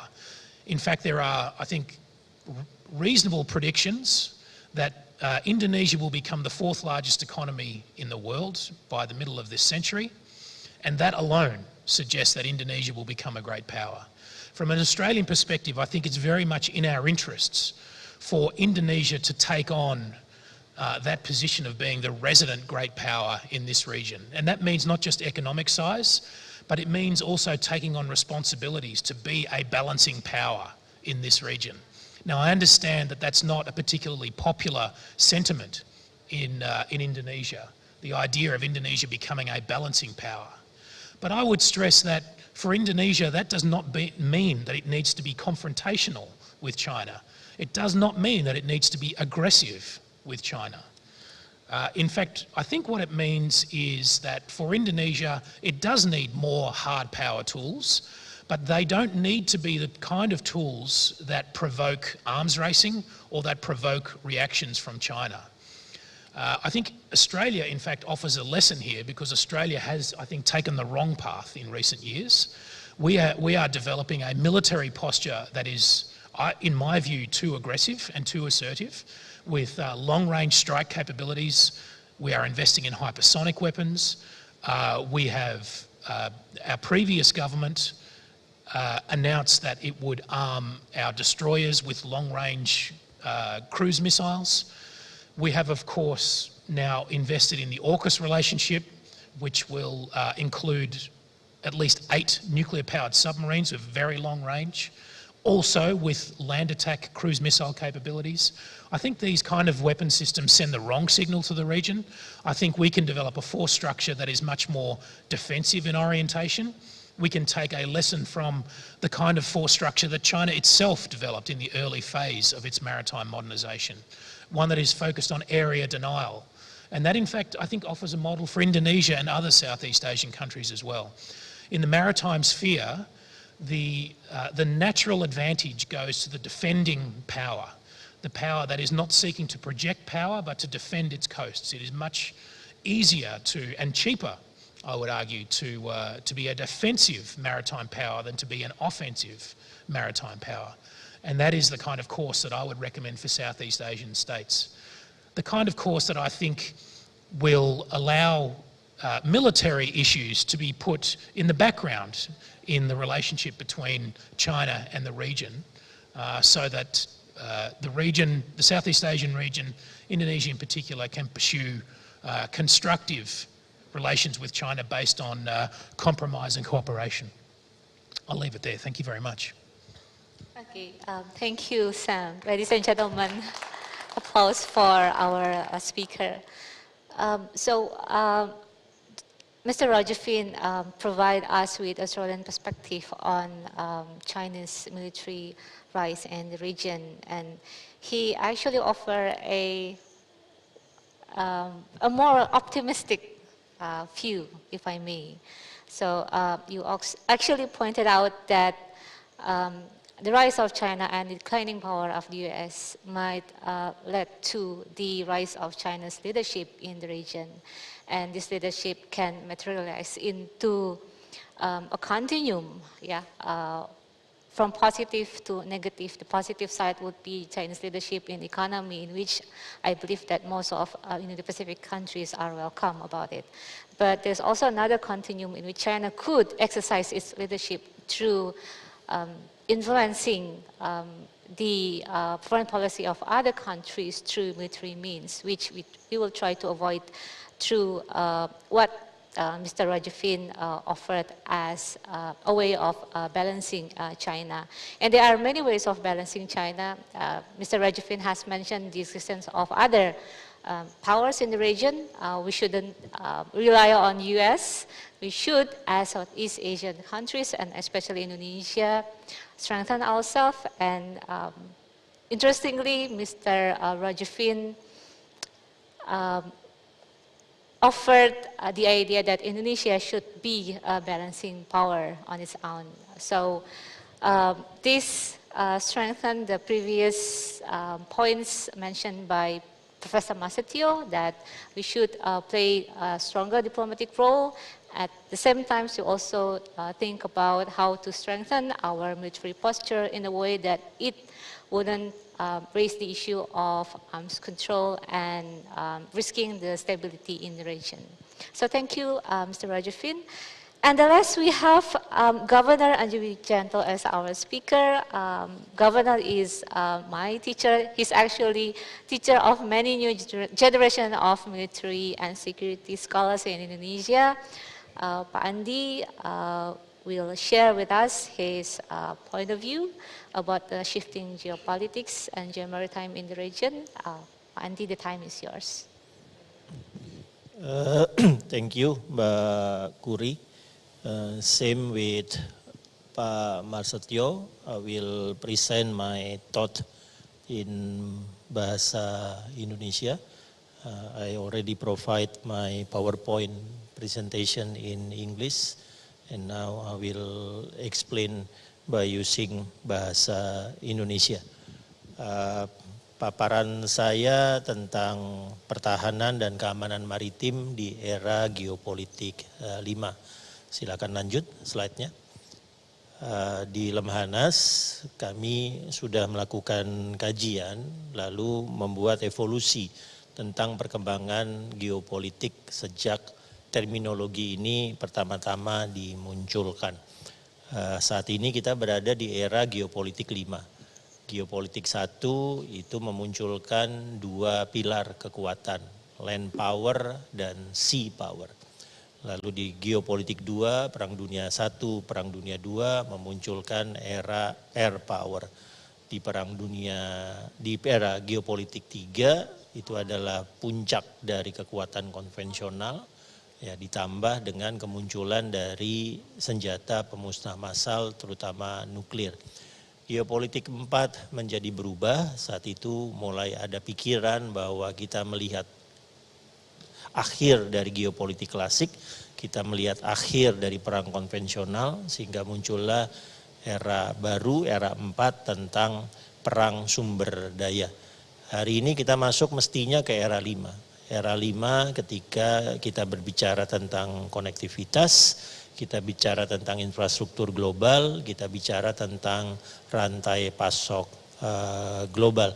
Yang dibicarakan tidak lagi land power, sea power, air power, Tapi yang kita bicarakan sudah kompleks sistem yang membutuhkan teknologi kombinasi dari maritime, digital, cyber, dan space yang semuanya harus berbarengan. Dan kalau kita melihat evolusi dari sea power, dari maritime power, itu kira-kira bisa dibagi menjadi 4 secara global. Yang pertama-tama kemunculan 3 negara saat itu sebagai negara utama untuk sea power. Spanyol, Portugal, dan Belanda. Yang diandalkan ketiga negara itu saat itu adalah satu armada, terutama armada pengangkut komoditas. Yang kedua adalah kolonialisasi, ya, penjajahan. Yang ketiga adalah merkantilisme, perdagangan. Itu membesarkan Spanyol, Portugal, dan Belanda. Lalu muncul era baru yang disebut British Rules the Wave. Ya, ketika memunculkan kekaisaran, emporium, Inggris yang betul-betul menguasai perdagangan dunia. Kunci dari Inggris sama seperti Belanda, Spanyol, dan Portugal, ada armada, ada kolonialisasi, dan juga ada perdagangan ditambah dengan industrialisasi. Itu kunci dari Inggris. Inggris kemudian patah, digantikan oleh Pax Americana sejak 1945. Nah, Pax Americana ditambah dengan satu kunci lagi, yaitu aliansi militer global.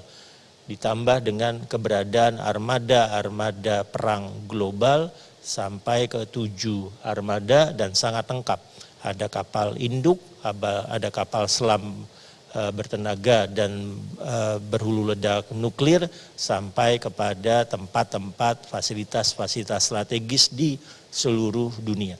Nah, itu perkembangan dari sea power, maritime power, 3 perkembangan itu. Yang pertanyaannya, setelah Pax Americana, berikutnya apa? Yang akan keempat apa? Ya, apakah itu akan tetap berwujud satu negara atau sudah akan tergantikan oleh sistem yang baru? Kalau disambungkan tadi dengan era geopolitik 5, kemungkinan malah bukan negara yang akan menggantikan Pax Americana, tapi satu sistem global baru. Sistem global baru itu, ya ramalannya sekarang adalah siapapun yang bisa menghasilkan connectivity, siapapun yang bisa menghasilkan global infrastructure, siapapun yang bisa menghasilkan global supply chain. Ini yang akan menggantikan Pax Americana. Lanjut. Lalu kita sekarang melihat masalah-masalahnya. Ya, lanjut adalah Amerika Serikat selalu menginginkan satu tema dasar dalam mengamankan kepentingan vitalnya untuk maritime. Tema dasar itu adalah freedom of navigation. Itu tema dasarnya. Ya, bukan penguasaan, bukan okupasi. Yang membedakan Amerika Serikat dengan Belanda, Spanyol, Portugal, dan Inggris adalah dia tidak mengandalkan kolonialisasi. Dia tidak mengandalkan okupasi teritorial secara fisik dalam bentuk jajahan. Dia tidak mengandalkan itu. Tapi yang dipentingkan oleh Amerika Serikat adalah free trade, yang dipentingkan adalah aliran dari logistik global, yang dipentingkan adalah freedom of navigation. Karena itu yang diperhatikan adalah titik-titik sumbat, choke point-nya yang diperhatikan. Nah, tabel ini menunjukkan choke point utama di dunia. Yang semakin ke sini semakin besar tantangannya. Ada tantangan-tantangan alam yang karena kemajuan teknologi relatif bisa diselesaikan dengan pantauan bantuan dari radar maritim, bisa diselesaikan dengan bantuan dari satelit, bisa diselesaikan dengan bantuan misalnya dengan mengubah struktur desain kapal. Tantangan-tantangan alamnya diselesaikan. Nah, tantangan yang muncul hari ini adalah tantangan geoekonomik, tantangan geopolitik, tantangan geomaritim. Ya, secara navigasi, secara teknologi perkapalan tidak ada yang menghambat satu kapal pun di dunia ini untuk merapat di Odessa, Ukraina misalnya. Tapi karena tantangan geopolitiknya semakin sedikit kapal yang bisa merapat di Odessa, Ukraina. Bukan masalah alam, bukan masalah teknologi perkapalan, bukan masalah sensor, radar, ataupun satelit. Bukan masalah itu, tapi masalah geopolitik, geomaritimnya. Nah, Indonesia punya beberapa choke point. Punya choke point di Malaka, punya choke point di Sunda, punya choke point di Lombok, punya choke point di Alki 2, Laut Sulawesi, dan seterusnya. Nah, kita harus memiliki kemampuan untuk memastikan agar alur laut kepulauan kita tidak tersumbat. Begitu kita gagal mengatasi sumbatan di alur laut kepulauan kita, maka kemudian kita akan dianggap gagal untuk menyajikan kebebasan navigasi, dan negara-negara yang berkepentingan akan masuk membuka sumbatan itu dengan apapun cara yang mereka anggap perlu. Ini tantangan pertama tentang sumbatan kebebasan navigasi. Lanjut.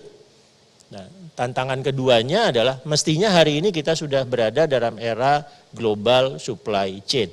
Nah, ini cuma satu contoh saja tentang global chain di bidang semiconductor. Ya, kelihatan kalau dari peta ini penelitiannya di Eropa. Ya, tapi sumber dayanya untuk menghasilkan supply chain semiconductor itu bisa berada di negara-negara Amerika Tengah, Amerika Latin.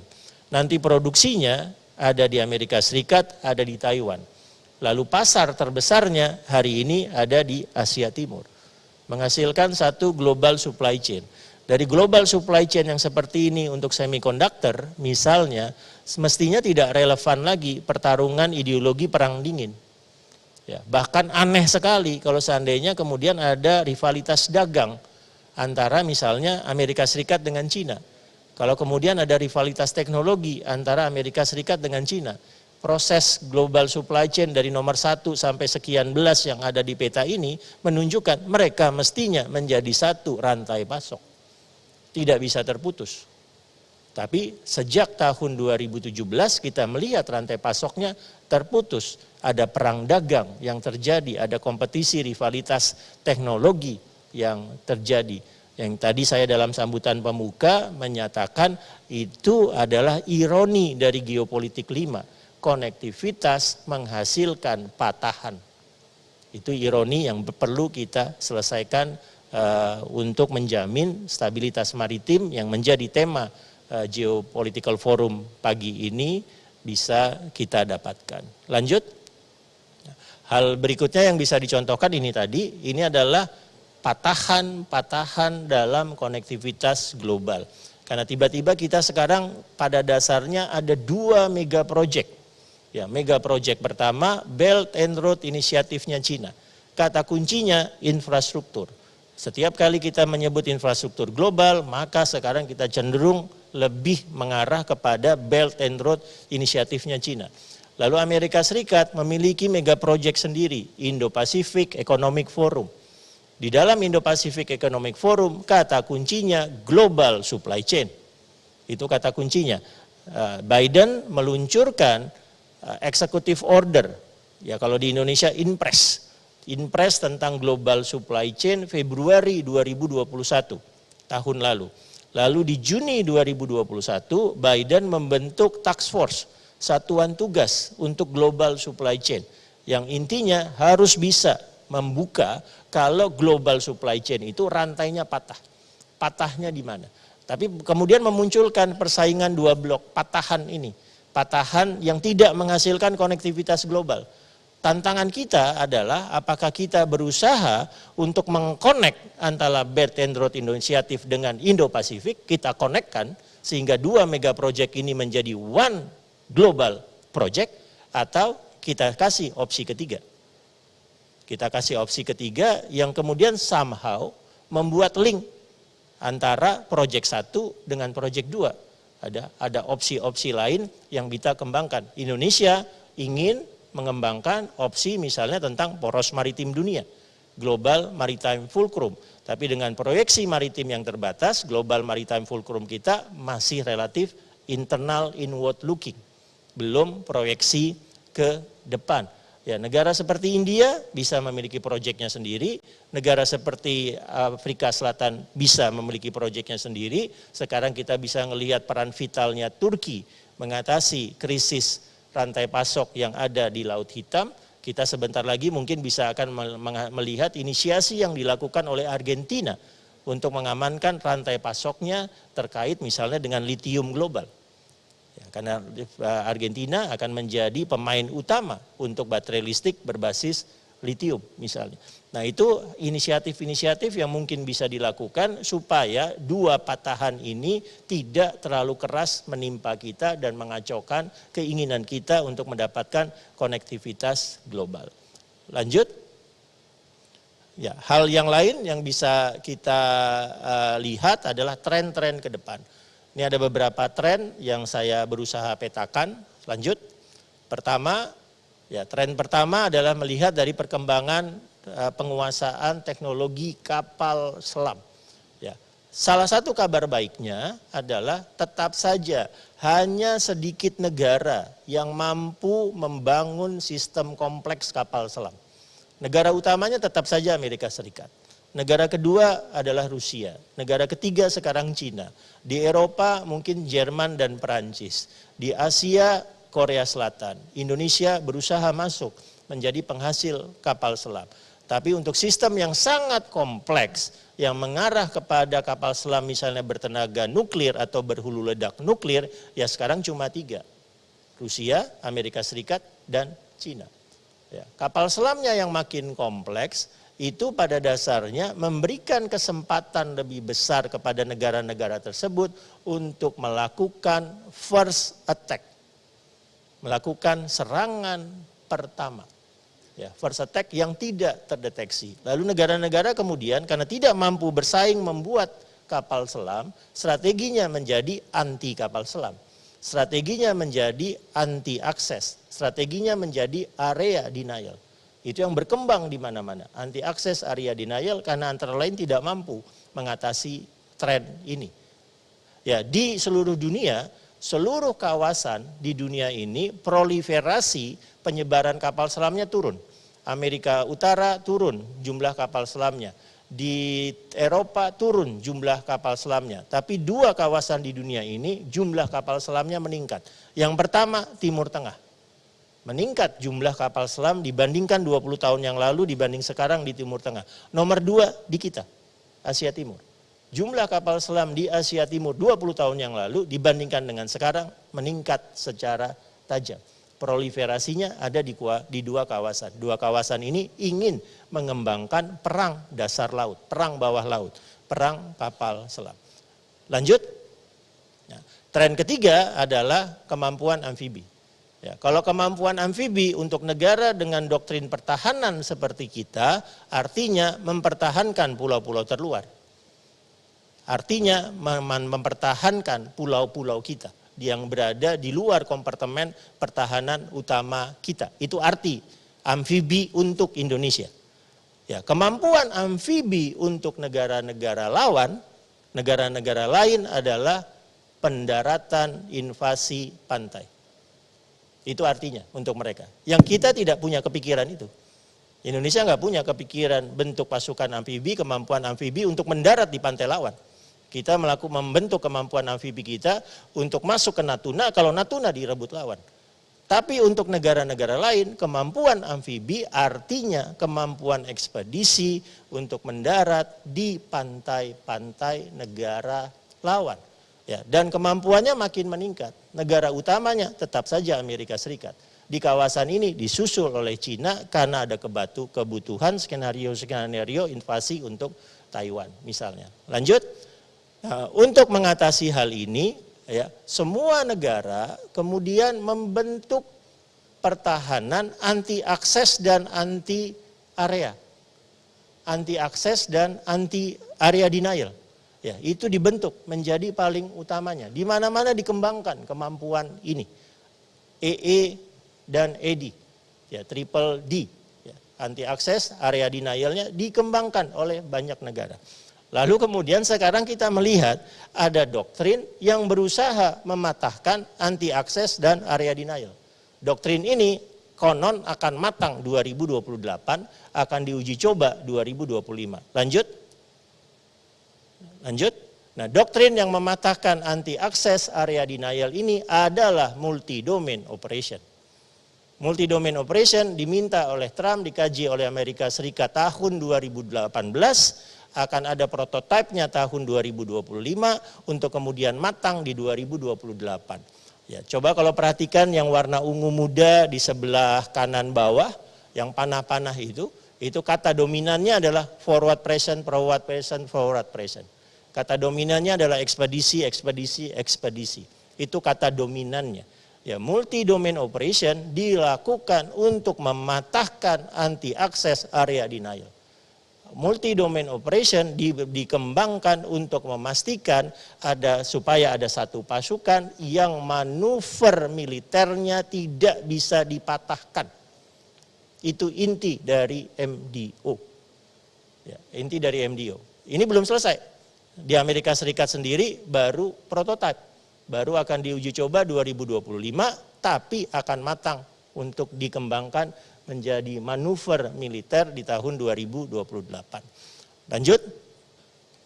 Nah, apa yang kita lakukan? Indonesia memiliki banyak tantangannya. Ya, dengan kemampuan proyeksi maritim seperti ini, kita sekarang mengandalkan anti akses area denial. Itu andalan kita hari ini kalau kita memakai terminologi generik global yang umum.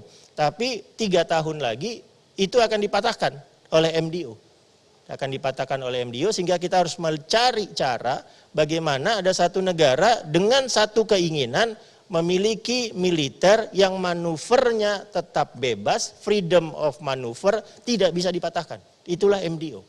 Memastikan freedom of maneuver. Tidak bisa dipatahkan oleh penempatan sistem apapun termasuk anti access area denial. Kita hari ini anti access area denial pada dasarnya. Ya, kapasitas kita, karena kita bukan maritime projection, bukan forward present maritime projection. Lanjut. Nah, untuk itu, ya, ini kita sudah bisa melihat MDO ya berusaha diterapkan, ya masih banyak ya tantangannya di Rusia Ukraina belum kelihatan MDO-nya, tapi begitu Taiwan krisis, Cina melakukan latihan military drill secara bersamaan, yang paling terganggu adalah freedom of maneuver. Begitu freedom of maneuver terganggu, ya disitulah MDO nanti akan berperan. Lanjut. Ya, ini kuncinya untuk Indonesia. Kuncinya untuk Indonesia ke depan adalah bagaimana menguasai teknologi. Untuk menjadi sea power, maritime power ke depan, itu terutama kalau misalnya Angkatan Laut, Pak Marsetio, tidak bisa lagi hanya memikirkan maritime instrument, maritime capability, maritime teknologi. Udah nggak bisa lagi. Begitu sudah memikirkan maritime capacity untuk era supply chain, untuk era connectivity, 3 harus nyambung. 3 harus nyambung adalah maritime, digital, space. 3 itu harus nyambung. Entah bagaimana kita harus bisa mengintegrasikan 3 itu. Maritime, space, dan cyber, digital. Tanpa mengintegrasikan 3 itu, kita tidak akan memiliki maritime capacity yang kuat. Kapasitas maritim yang kuat. Lanjut, terakhir, akhirnya yang kita butuhkan memang langkah panjang. Tadi Pak Marsetio menyebut perencanaan yang dilakukan oleh Deng Xiaoping tahun 1980 yang baru berakhir tahun 2050. Sekarang mereka belum berakhir modernisasi pertahanan Cinanya. Sekarang mereka di tahap terakhir, tahap ketiga dari perencanaan tahun 1980. 80-2000 selesai, 2000-2020 selesai, sekarang tahap ketiga 2020 sampai 2050 memastikan kemampuan proyeksi kekuatan maritim Cina di Pasifik. Nanti setelah itu baru mereka berpikir Indo-Pasifik. Mereka melangkah 70 tahun ke sana. Di 5 Oktober 2021, Presiden sebetulnya sudah memberikan arahan bagi kita untuk melakukan perencanaan jangka panjang.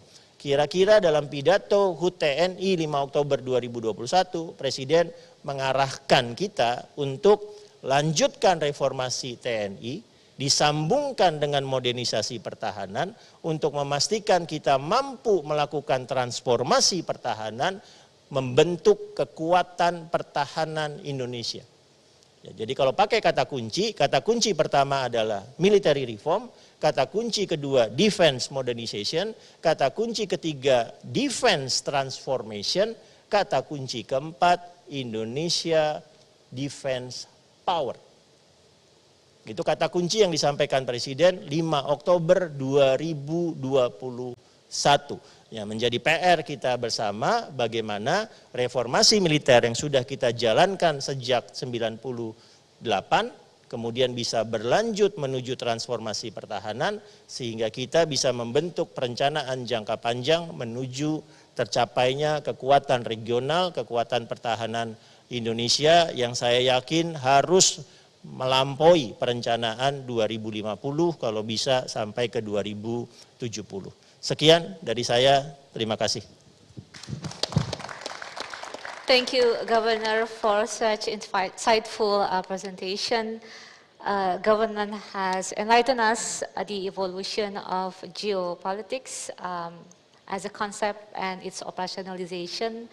And we are now in the midst of Geopolitik 5, or the 5th Geopolitics. And we face many challenges. Among others is the increasing risk in global logistics, and then we also face the risk of global supply chain, in which Governor highlighted a disconnection between two major economic and defense architectures in the region, if you may say so, between the Indo-Pacific and the Belt and Road initiatives. Interestingly, Governor also offer a concept of being a connector or the third way, in between the two offered concept of Indo-Pacific and the Belt and Road initiatives. The governor also offered a number of global trends that we should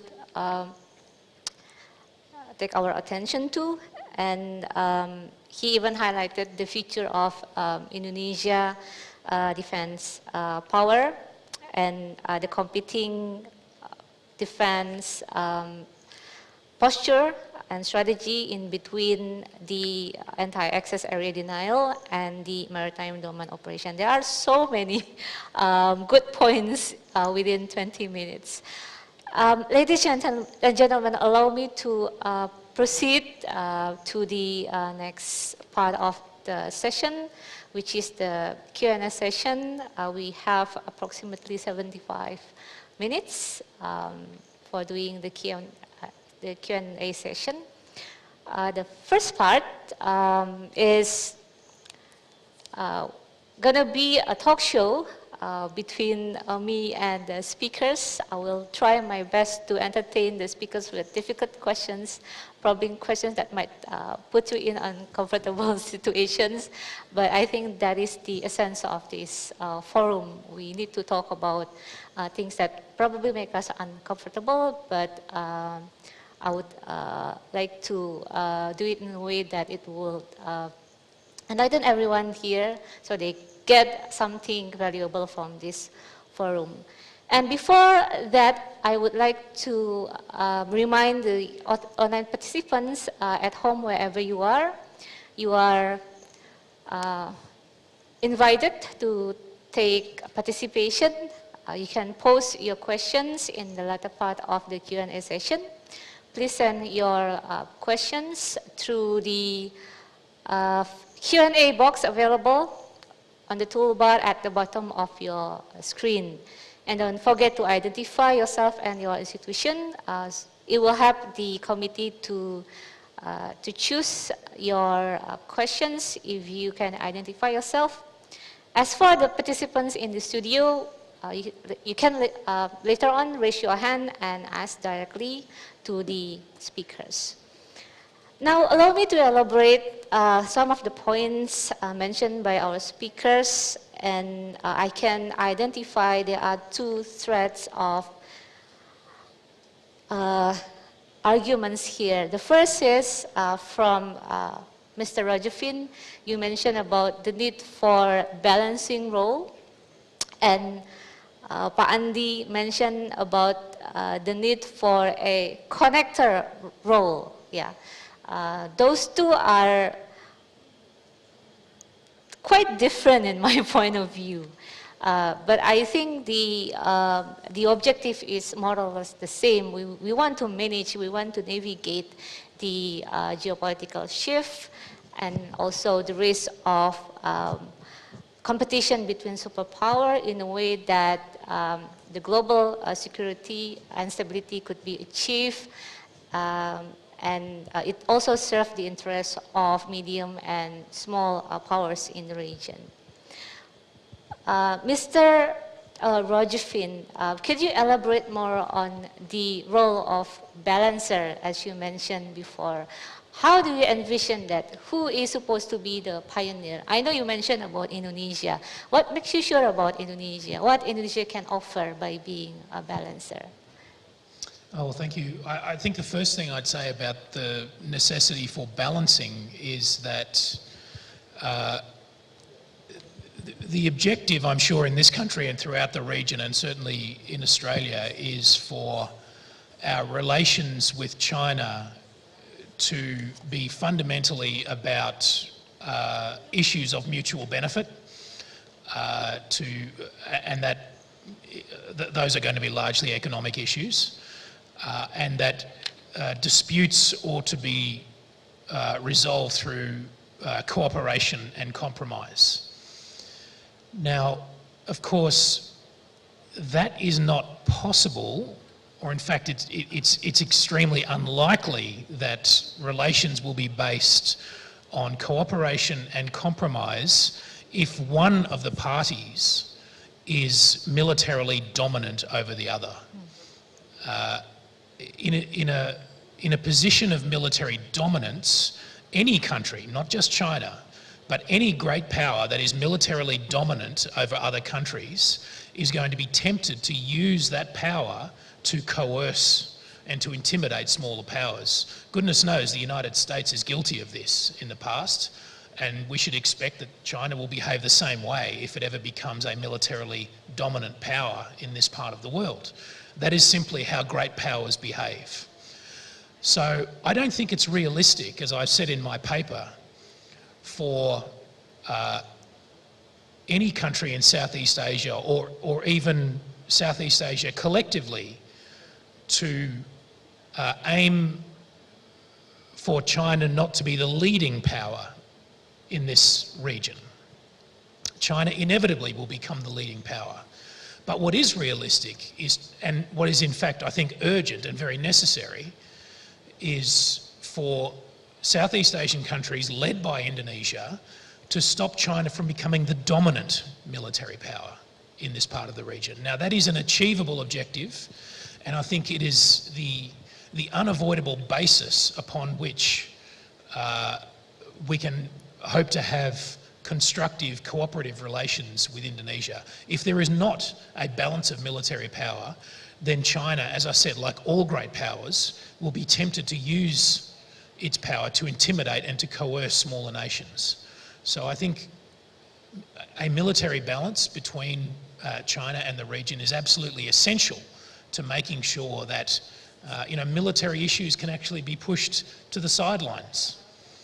But if there's not a balance, if there is military domination, then I fear that military issues will become much more central, and it will not serve the interests of Indonesia or the rest of Southeast Asia. Thank you, Mr. Roger Finn. So the key is, among others, the military balance, as you mentioned. I would like to ask Dr. Colin Ko. Colin, are you still with us? Yes, I am. Okay, Colin, how do you foresee the Southeast Asian countries achieving the so-called military balance? What kind of military balance are we talking about, which is realistic and achievable in the near future? Yeah, Curie, thanks so much for the question. When we talk about balance, I think it's important to draw the distinction between the qualitative aspects of military build-up and the quantitative aspects of military build-up. I think in terms of the defense spending as well as the quantity of acquisitions and the rate of acquisition, I don't think it is possible for Southeast Asian countries to match any of the extra-regional powers surrounding us. However, there's always what we call the same league type of balance and not the same league type of balance, right? And what I'm referring to earlier was, the asymmetric relationship between Southeast Asian parties and extra-regional powers. But within Southeast Asia, when we talk about a number of these countries and their military sharing more or less the same baseline capabilities or capacity, then it is possible to attain some form of balance in a way, in a more comprehensive manner, both quantitative and qualitative. However, if we talk about balancing against extra-regional powers like China, then I think the way to go forward is to rely on two aspects. One is certainly to rely on qualitative build-up. We are not going to look at, the one-for-one, comparison with China in terms of ship for ship, aircraft for aircraft, tank for tank. That's not possible. But through the use of appropriate strategies, as well as concept of operations, as well as the right force structure comprising of what I will see as predominantly denial type capabilities, or in other words, Southeast Asia's own version of the anti-access and aerial denial capabilities. I think it is possible to maintain some form of a qualitative balance of sorts. Or if you don't call that balance, then at least, in true pragmatic terms, it means that, possibly, these capabilities might be able to make the potential aggressor, which is stronger, think twice in terms of the cost that it will have to pay, right?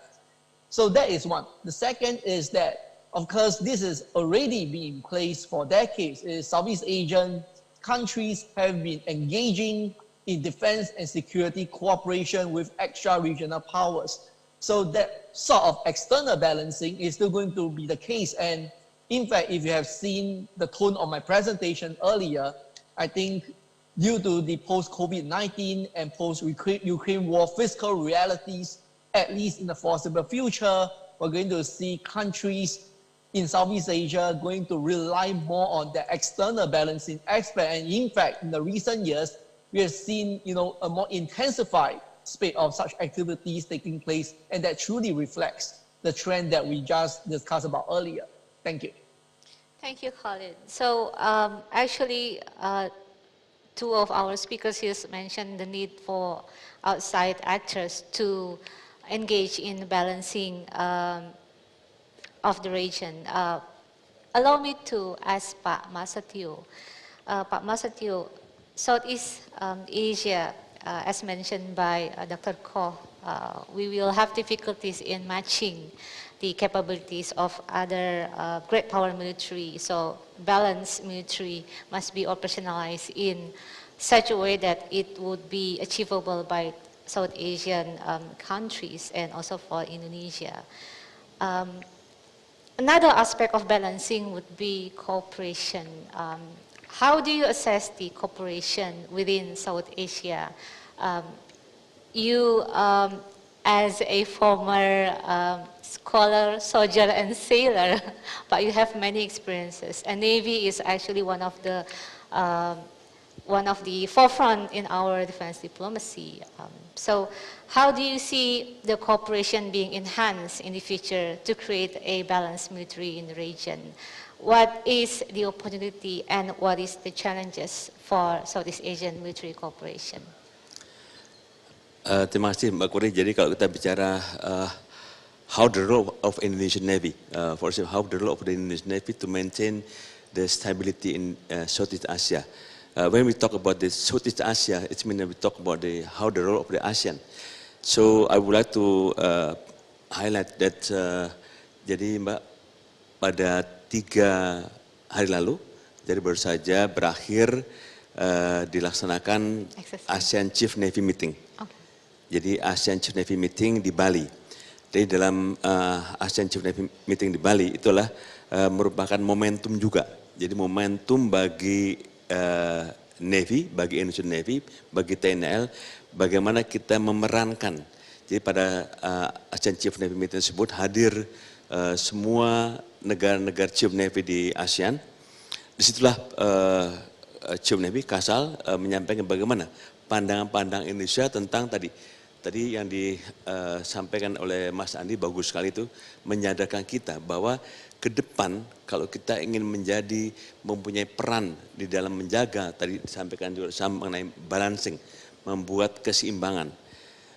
Memang kalau kita lihat kawasan Asia Pasifik, kemudian Laut Cina Selatan, intinya adalah bagaimana memperebutkan hegemoni antara Amerika dengan China.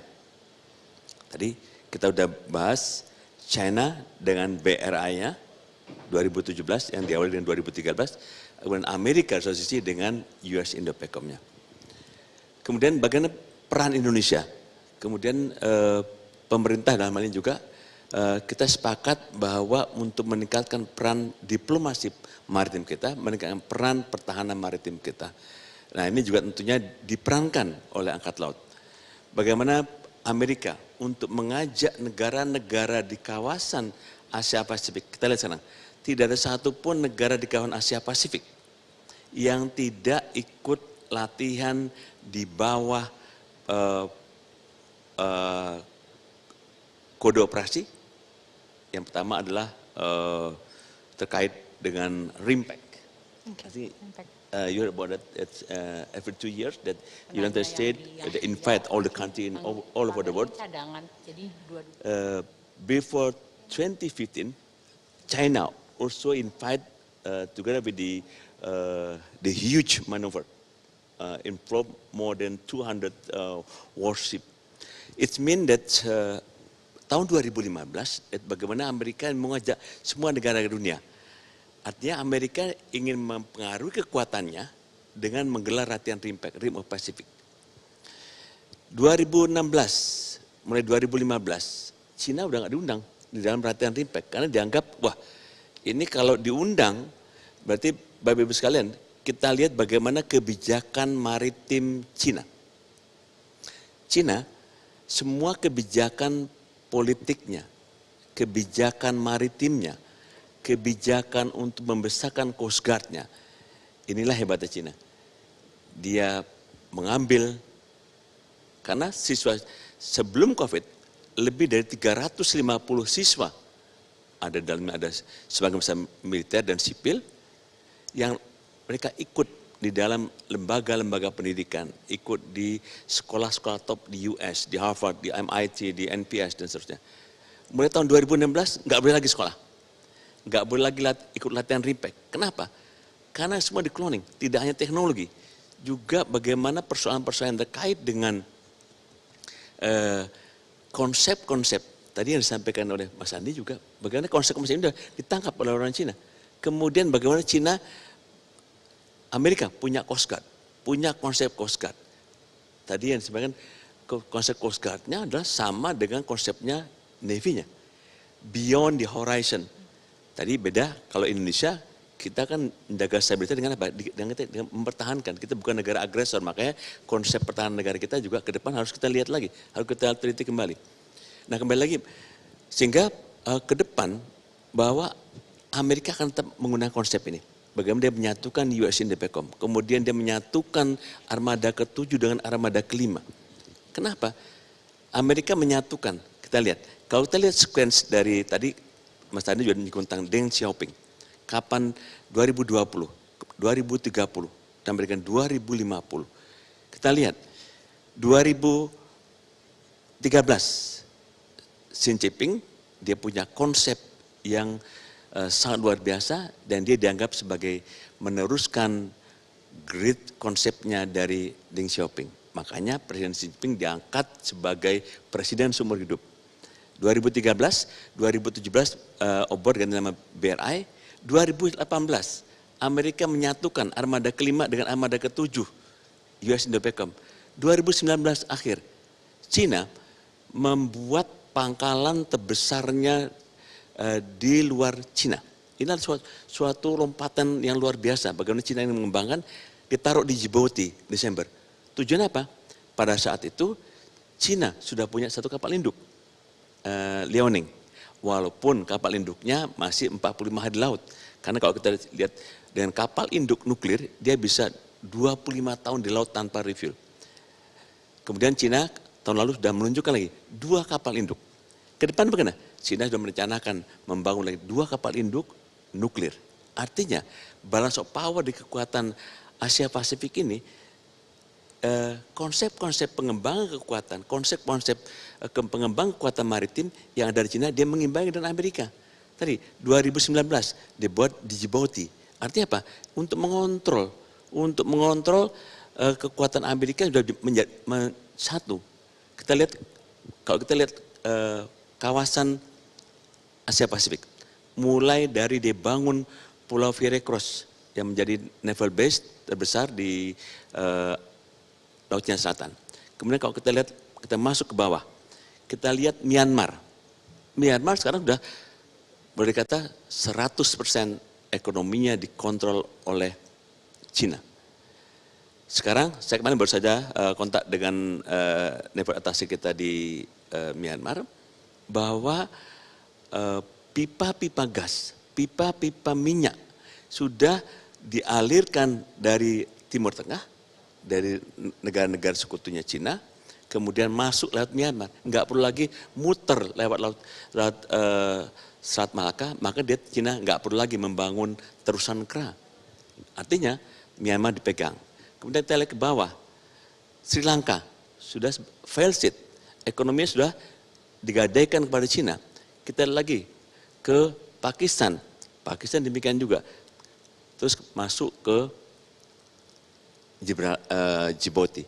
Kita lihat juga Nigeria, semua negara-negara sekarang sudah, Afrika 36 negara sudah, semua dari kontrol dari Cina. Nah inilah bagaimana dunia ini saat ini kita akan melihat bagaimana kalau kita peran Indonesia, bagaimana kita memainkan peran. Dan ini saya kira sudah inline. Kebijakan pemerintah, Pak Jokowi sebagai Presiden G20 mengajak negara-negara untuk hadir dalam G20, kemudian tahun depan kita ke ketuaan ASEAN, artinya apa? Kita memiliki peran yang luar biasa nih. Tinggal bagaimana Indonesia ini mengaplikasikan, meredesain sistem pertahanannya disesuaikan dengan tadi yang disampaikan oleh konsep dari Mas Andi pada maritim era kelima. Demikian Mbak. Thank you, Professor Masatio. I will move to Governor Andi before I open the Q&A session for the audience. Governor, the last and hopefully the most difficult question for you. How can we pioneer the role of being the connector, as you mentioned, between two different architectures, the Indo-Pacific and BRI? What's the opportunity for us, and what do you think would be the challenges that we need to overcome? You mentioned about technological command. Questions probably will be raised from the audience about that, so I will just focus on those 2 questions for you. Yeah, I think Indonesia experienced hegemonic transition in a very hard way. Yeah, most of our liberation movement back in 1930s, 1940s culminated due to hegemonic transition in the world. Yeah, due to the competition, especially in the Pacific War between US and Japan. Yeah, Indonesia study how the military maneuver of Japan in December 1941 until April 1942, yeah, to invade, yeah, our Nusantara island, yeah, at that time. So we learned a lot from that experience. Until now, we realize that we do not have the capacity to significantly build up our maritime power, as Colin said, to compete with other major power in the region. Yeah, it is not realistic for us to aim as, for example, the third power, yeah, between US and China. It will not be realistic. It is not also realistic for Indonesia, for example, to initiate a kind of new alliance, yeah, between Southeast Asia countries, to compete with U.S. alliance network, to compete with the China presence in South China Sea. For the next 30 years, that will not be possible, realistic scenario, for us. So we need to find another way. Normatively, if we have to address the question of how to mitigate the competition between two big powers, then our first normative answer is return to our independent and active foreign policy doctrine. That will be our first normative question. This doctrine will lead only to one policy, balancing. This doctrine cannot give another option of bandwagoning, only have one logical policy of balancing.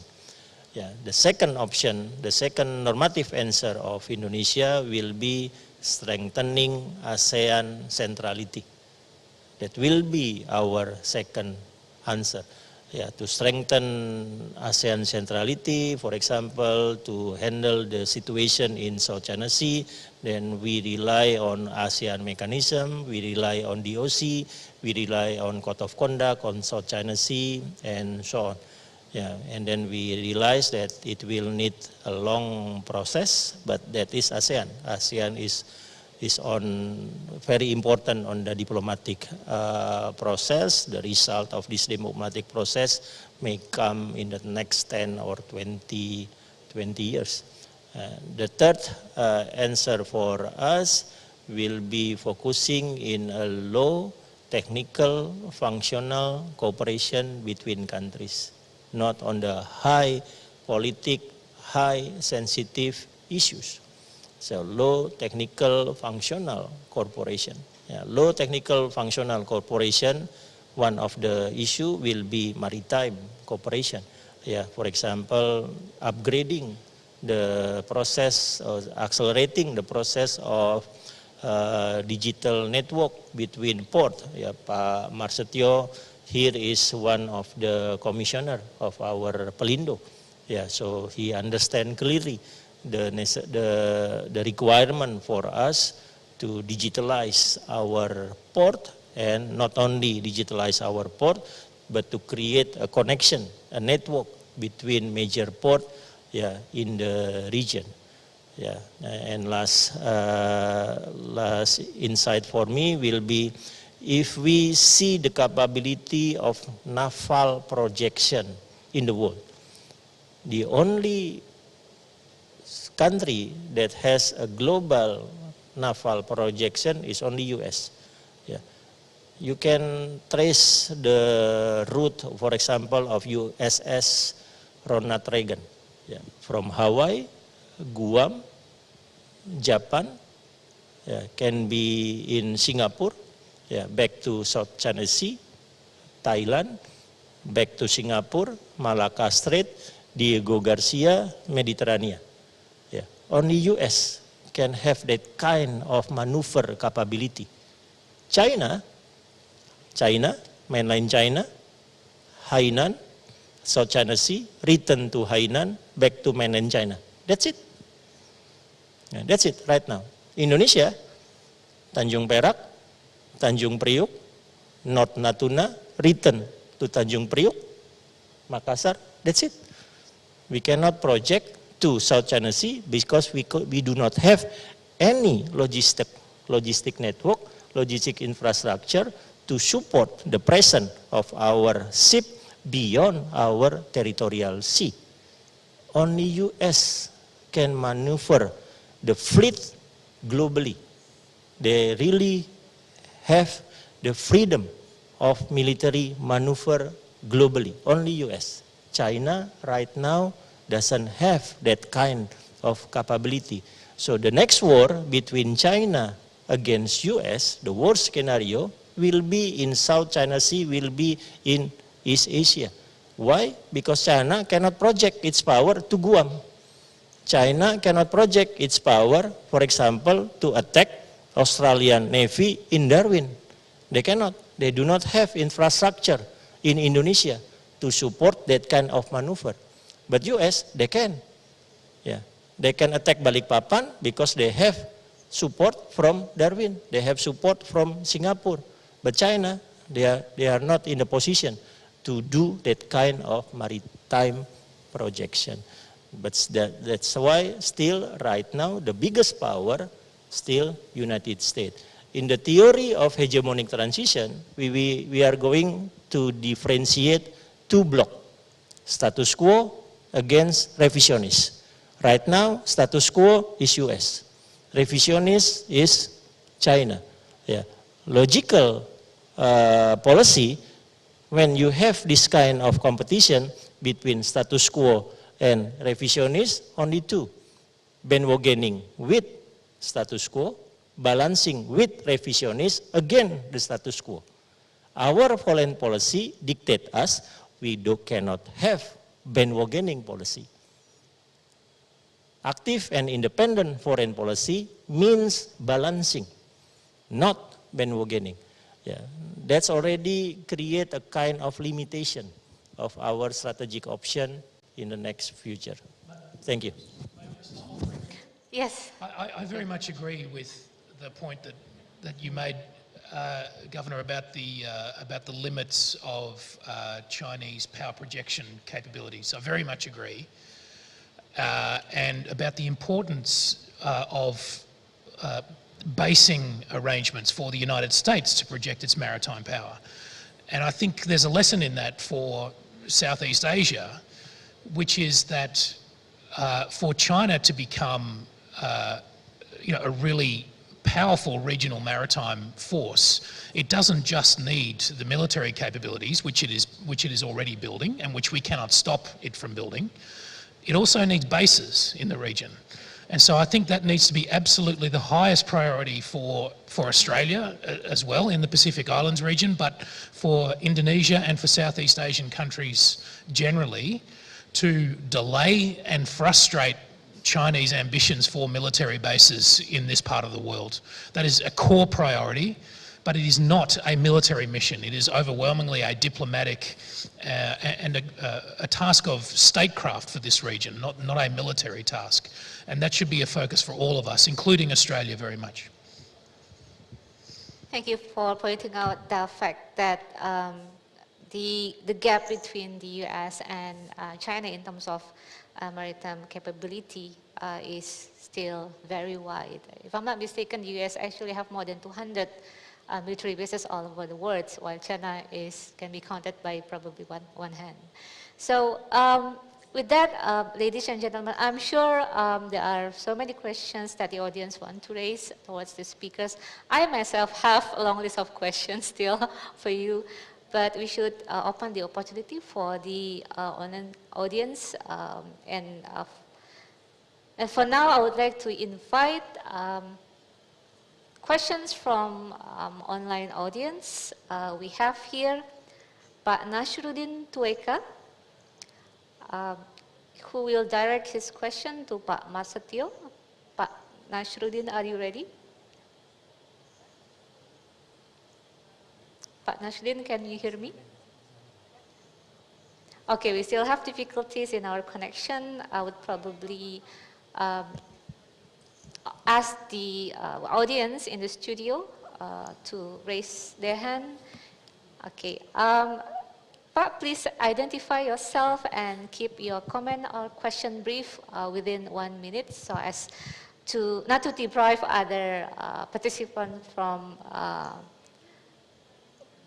participate in this forum. Please. Thank you very much. My name is Major General Triniarto from the Indonesian Army Headquarters. I want to ask, this is addressed to Admiral Masetio, former the Chief of Staff of the Indonesian Navy. Speaking of the global stability, we should pay close attention to the regional and domestic stability. My question is, how is our maritime defense system readiness at the regional level is it still relevant to the ongoing threat of the near-peer conflict? Thank you. Thank you for the question, Major General. Professor Masa, if we talk about maritime power readiness, I think we should view this in a broader sense, which is military capability, and we cannot just limit ourselves talking about how many warships we have or how many personnel we have, but we also need to ask whether they are properly trained, whether they have the right strategy and doctrines, whether they have enough experience, and also knowledge about the adversaries. What's your take on the readiness of the military in our region, Pak? Thank you. If we back to the history, how the Indonesian Navy, actually, our power projection to maintain, so that I think Mas Andi that already thought that our power projection, if we look again, how the manpower we have. So we never talking about the aggressor. So that's why if we would like to have a look, are they still accommodate our power to maintain the stability and security in this area. So I would like to back that how Indonesian Navy right now, for example, how all the ASEAN countries right now, they support the code name of the Operation Carrot, for example, a cooperation of floor readiness and training led by the United States. Not less single country, the ASEAN, including China, except China, Japan and South Korea. Also they participate in this kind of the carrot exercise led by the United States. Why? This one of the how Indonesia would like to maintain the capability, to maintain the manpower, to maintain the same method, the same doctrine. This is the way that even we have enough warship, for example, or we have the submarine. So it means that how Indonesia, we spoke before that 3 days ago, our Chief of Navy also they invite all the Chief of Navy of the ASEAN country, and at the time also some Chief of Navy as the officer from the other country to give an example that how Indonesian Navy, we would like all the ASEAN country to maintain the diplomacy, to maintain the cooperation. So if we talk the ASEAN, Indonesian Navy, we still strict to the policy from the government. We're starting from ASEAN, how the president would like to support as an example, to give an example, give the role Indonesia as the leader for the ASEAN. We acknowledge together that next year Indonesia will be the chair for the ASEAN. So again, that kalau kita kembali kepada bagaimana ASEAN ini untuk dapat menjaga keamanan di kawasan. Tadi disinggung juga oleh Mas Andi bahwa dalam konteks keamanan di Laut Cina Selatan, Cina ingin mengembangkan kekuatannya, kemudian ingin menyelesaikan persoalan batas wilayah dengan negara-negara ASEAN dengan bilateral. Tapi ASEAN sepakat bahwa dengan DOD, COC, kita ingin menyelesaikan segala permasalahan dengan payung ASEAN. Jadi saya ingin mengatakan bahwa memang beda antara China dengan Amerika. Kalau kita ingin melihat lebih luas, Amerika ingin menguasai dunia dengan fighting force, sebaliknya China ingin menguasai dunia dengan ekonomi. Jadi kekuatan yang dibangun dalam rangka mengembangkan kekuatan untuk readiness-nya juga berbeda. Kalau Amerika dia mengedepankan fighting force, Cina ekonomi yang dikedepankan. Dia bagaimana ekonomi, kemudian baru kekuatan militernya ikut mendukung, ikut mensupport, ikut mengawal. Sama dengan Jepang, bagaimana Jepang di dalam doktrin pertahanan negaranya bahwa dia harus mengamankan sampai dengan 1000 nautical mile ke arah selatan, ke Laut Cina Selatan untuk mengamankan dan mereka pasukan-pasukan perdagangannya. Jadi memang terkait dengan itu maka doktrin kita juga harus disesuaikan. Saya pernah bicara dengan teman-teman bahwa doktrin pertahanan negara kita. Sebab kita kalau kita ingin mengembangkan sebuah kekuatan negara, maka kita harus melihat bagaimana 4 produk pertahanan negara kita. Saya kira ini adalah sama dengan halnya kalau kita melihat negara-negara di barat juga, bagaimana yang pertama kita melihat bagaimana doktrin. Kalau doktrinnya tidak menyesuaikan dengan era perkembangan saat ini, maka kalau doktrin berubah, maka strateginya juga harus berubah. Begitu strategi berubah, maka juga akan berubah postur yang akan kita bangun seperti apa. Dan yang paling keempat adalah bagaimana merupakan kita untuk membangun confident building measure dengan negara-negara dunia dengan buku putih pertahanan kita. Thank you, Professor. Thank you, Professor Basatio. We have a question from online audience who is unfortunately cannot be on cam. It's from Rifani Agnes from the IP Institute. The question is directed to all the speakers, but it's actually about ASEAN countries, so Sam, you can take a rest for a moment. How ASEAN countries, especially Indonesia, made their strategies to uphold a favorable Indo-Pacific balance of power with the current regional strategic outlook. We have 2 representatives of ASEAN here, Dr.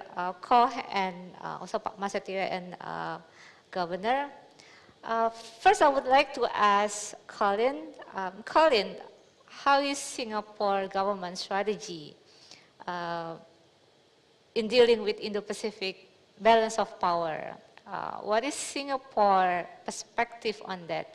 What do you consider as ideal Indo-Pacific balance of power in the region?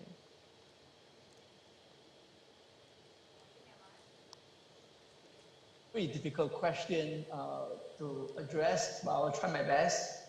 Now, first of all, I'm going to speak as a Singaporean instead of claiming to represent the government. But as a Singaporean perspective to this is that if we look at Singapore's experience, we have very often been sandwiched in between the 2 major powers, in particular China and the US. And in the recent years, these particular problem has started to emerge and become more prominent. And if you have seen the recent discussions and public statements by Singapore's policymakers, I think it's clear that Singapore doesn't want to choose sides, right? And one way to try to ensure a balance of power, and in this case, one debate, to which side, Singapore would tend to prefer, right? But, generally, I think it's clear that Singapore continues to view the US as a primary security partner.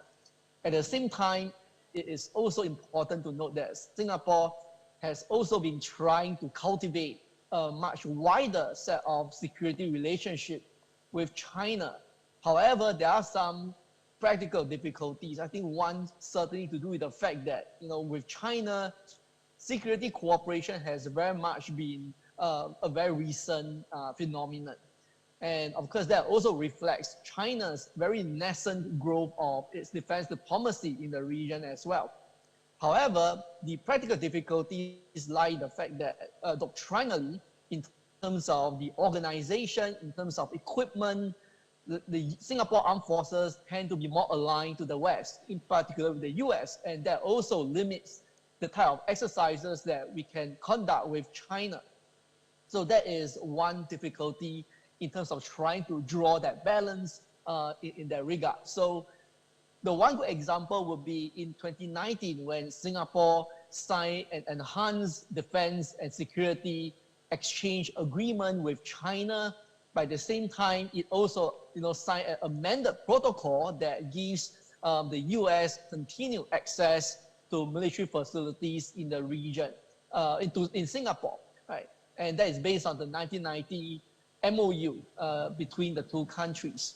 So there is this attempt to try to draw that balance, but I don't think it is right to say that Singapore has reached an optimal position. From what I understand is Beijing, China would have liked to have much deeper and more comprehensive defense cooperation with Singapore, but in a way, the restrictions tend to fall on the side of Singapore. So that is one. The other is that given the recent talk about China's growing military capabilities, as well as the growing threat to U.S. military presence in the region, I think this one observation that I want to point out is, I think Singapore also tries to contribute towards the viability of U.S. military presence. A good example would be around the time when there is discussion about the growing PLA missile capabilities that could potentially target Guam. In 2019, that year, Singapore signed an agreement for a permanent Air Force training detachment in Guam. I don't think that it should be seen purely as a training arrangement per se. It certainly carries much greater underlying strategic undertones in terms of trying to maintain that balance that, of course, Singapore appears to view to be rather precarious in the recent years. So I hope that addresses your question, and I look forward to any further discussion on that. Thanks, Kiwi. Thank you, Colin. Governor, do you think ASEAN should have their own strategy to uphold the favorable Indo-Pacific balance of power? Do you think it's possible for ASEAN to have? We now have the Indo-Pacific, ASEAN vision of Indo-Pacific, but we also realize that ASEAN consists of 10 different countries with different set of concerns and priorities. And when we talk about ASEAN here, do you think we should go with unilateralism of ASEAN countries who have direct interests with what happened in the maritime area, or should we, as ASEAN 10, keep ourselves together anytime to face the uncertainty of the geopolitical risk? Thank you, Mbak Kuri. In my academic perspective, Indo-Pacific give us new challenges. Yeah, if we focus on the name Indo-Pacific, especially for Indo-Pacific Economic Forum, yeah, it seems that this is a multilateral cooperation proposal. But if we look closely to the 4 pillars offered by Biden, yeah, for Indo-Pacific economic framework, yeah, the connected economy, the resilient economy, the clean economy, and another one is 4 economy. These 4 pillars basically require a bilateral agreement between U.S. and individual countries within Indo-Pacific area. So Indonesia must come and choose, for example, 7 cooperation from the first pillar. The first pillar is connected. One of them, for example, is digital economy. Do Indonesia want to join U.S. for digital economy to have a special digital trade cooperation between Indonesia and the U.S. This will be a multilateral agreement, one multilateral agreement of Indo-Pacific economic framework, but it will be several agreements between U.S. and its countries within the framework of Indo-Pacific. One of the confusing part of this proposal that for U.S., this is not trade agreement. So it will not be approved. It doesn't have to be approved by Congress. This is not trade agreement. This is just agreement for areas, for pillars, yeah, of economic agreements. The fourth one, the fair economy agreement, is very new offer, yeah, for this region. Fair economy related to taxation and related to anti-corruption regime, yeah, for example. But for the one and the second one, connected economy and the resilient economy, the issue it is on supply chain, on U.S. global supply chain. Our colleague from CSIS Washington DC explained to us that there is no deadline also when the Indo-Pacific Economic Framework should be signed by all countries in this region. But the deadline, the possible political deadline, I think will be November 2023 when the U.S. hosts the APEC meeting. Yeah, when the U.S. hosts APEC meeting in November 2023, that could be the deadline for Biden before the upcoming election of 2024. But right now, this is a new framework, yeah, just initiated by Biden in November 2021. And I don't think this will be a new regional system, the new regional economic integration, but U.S. will create several bilateral agreements in 4 different pillars, yeah, from connected economy to fair economy, and we still have to see what kind of initiative from the Washington DC, yeah, to complete this new scheme for our region. Thank you, Governor, for highlighting the multilateralism effort, but also within the multilateral effort, there have been probably too much emphasis on bilateral arrangement, yeah. And I think that goes both ways for US and China. The next question is from the audience in the studio. I would like to call Professor Dadan Umar Daihani. Go ahead, sir. Thank you very much. I would like to address a question to Pak Gubernur. It is very interesting. Thank you very much for your presentation about the strategy or the position of Indonesia. We all know that Indonesia is exactly located in the middle of between the BRI in left side and our US Indo-Pacific in the right side. Should we, as a bridge or balancer, or the what I call the wild card? Wild card is mean if I go to the right, so the right will be the winners. If I go to the left side, and the left side will be the winners. So what is the best, again, can you elaborate, what is the best strategy for us to make this world is very peaceful and the geopolitik connected again? Thank you very much. Thank you, Professor Dadan.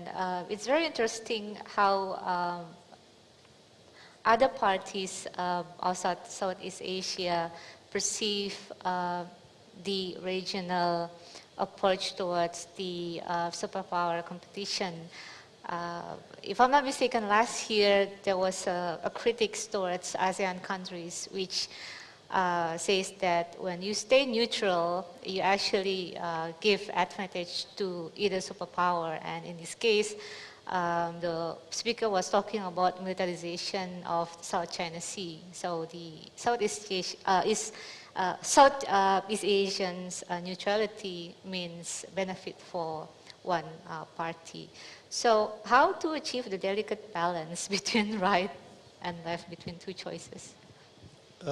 It will be much easier if the Belt and Road Initiative or the Indo-Pacific Economic Framework is just offer us option.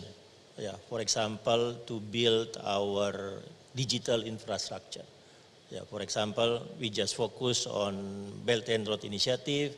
There is option to integrate, to synergize our digital infrastructure, our 4G capacity that will be upgraded to 5G and so on to China digital technology. Or we just focus on the pillar or connected economy of US, and we are going to choose one suitable technology for us. Yeah. If that only the problem, that will be easy. Yeah, we can focus on the G2G agreement followed by B2B cooperation. Yeah, and then we are going to have a strong global consortium in Indonesia, for example, for upgrading our digital infrastructure. But the problem is not that simple. This is not technical functional cooperation alone. Yeah, this is the competition between economic paradigm, yeah, economic framework. US, of course, the economic framework will be economic liberalization. The economic framework will be free trade. The economic framework will be globalization. The economic paradigm of US will be the role of private sector. China, quite different. The role of the state, very, very dominant. Yeah, centrality of state, very, very dominant. Yeah, it is not necessarily that China will develop the Belt and Road Initiative to create a new free trade area.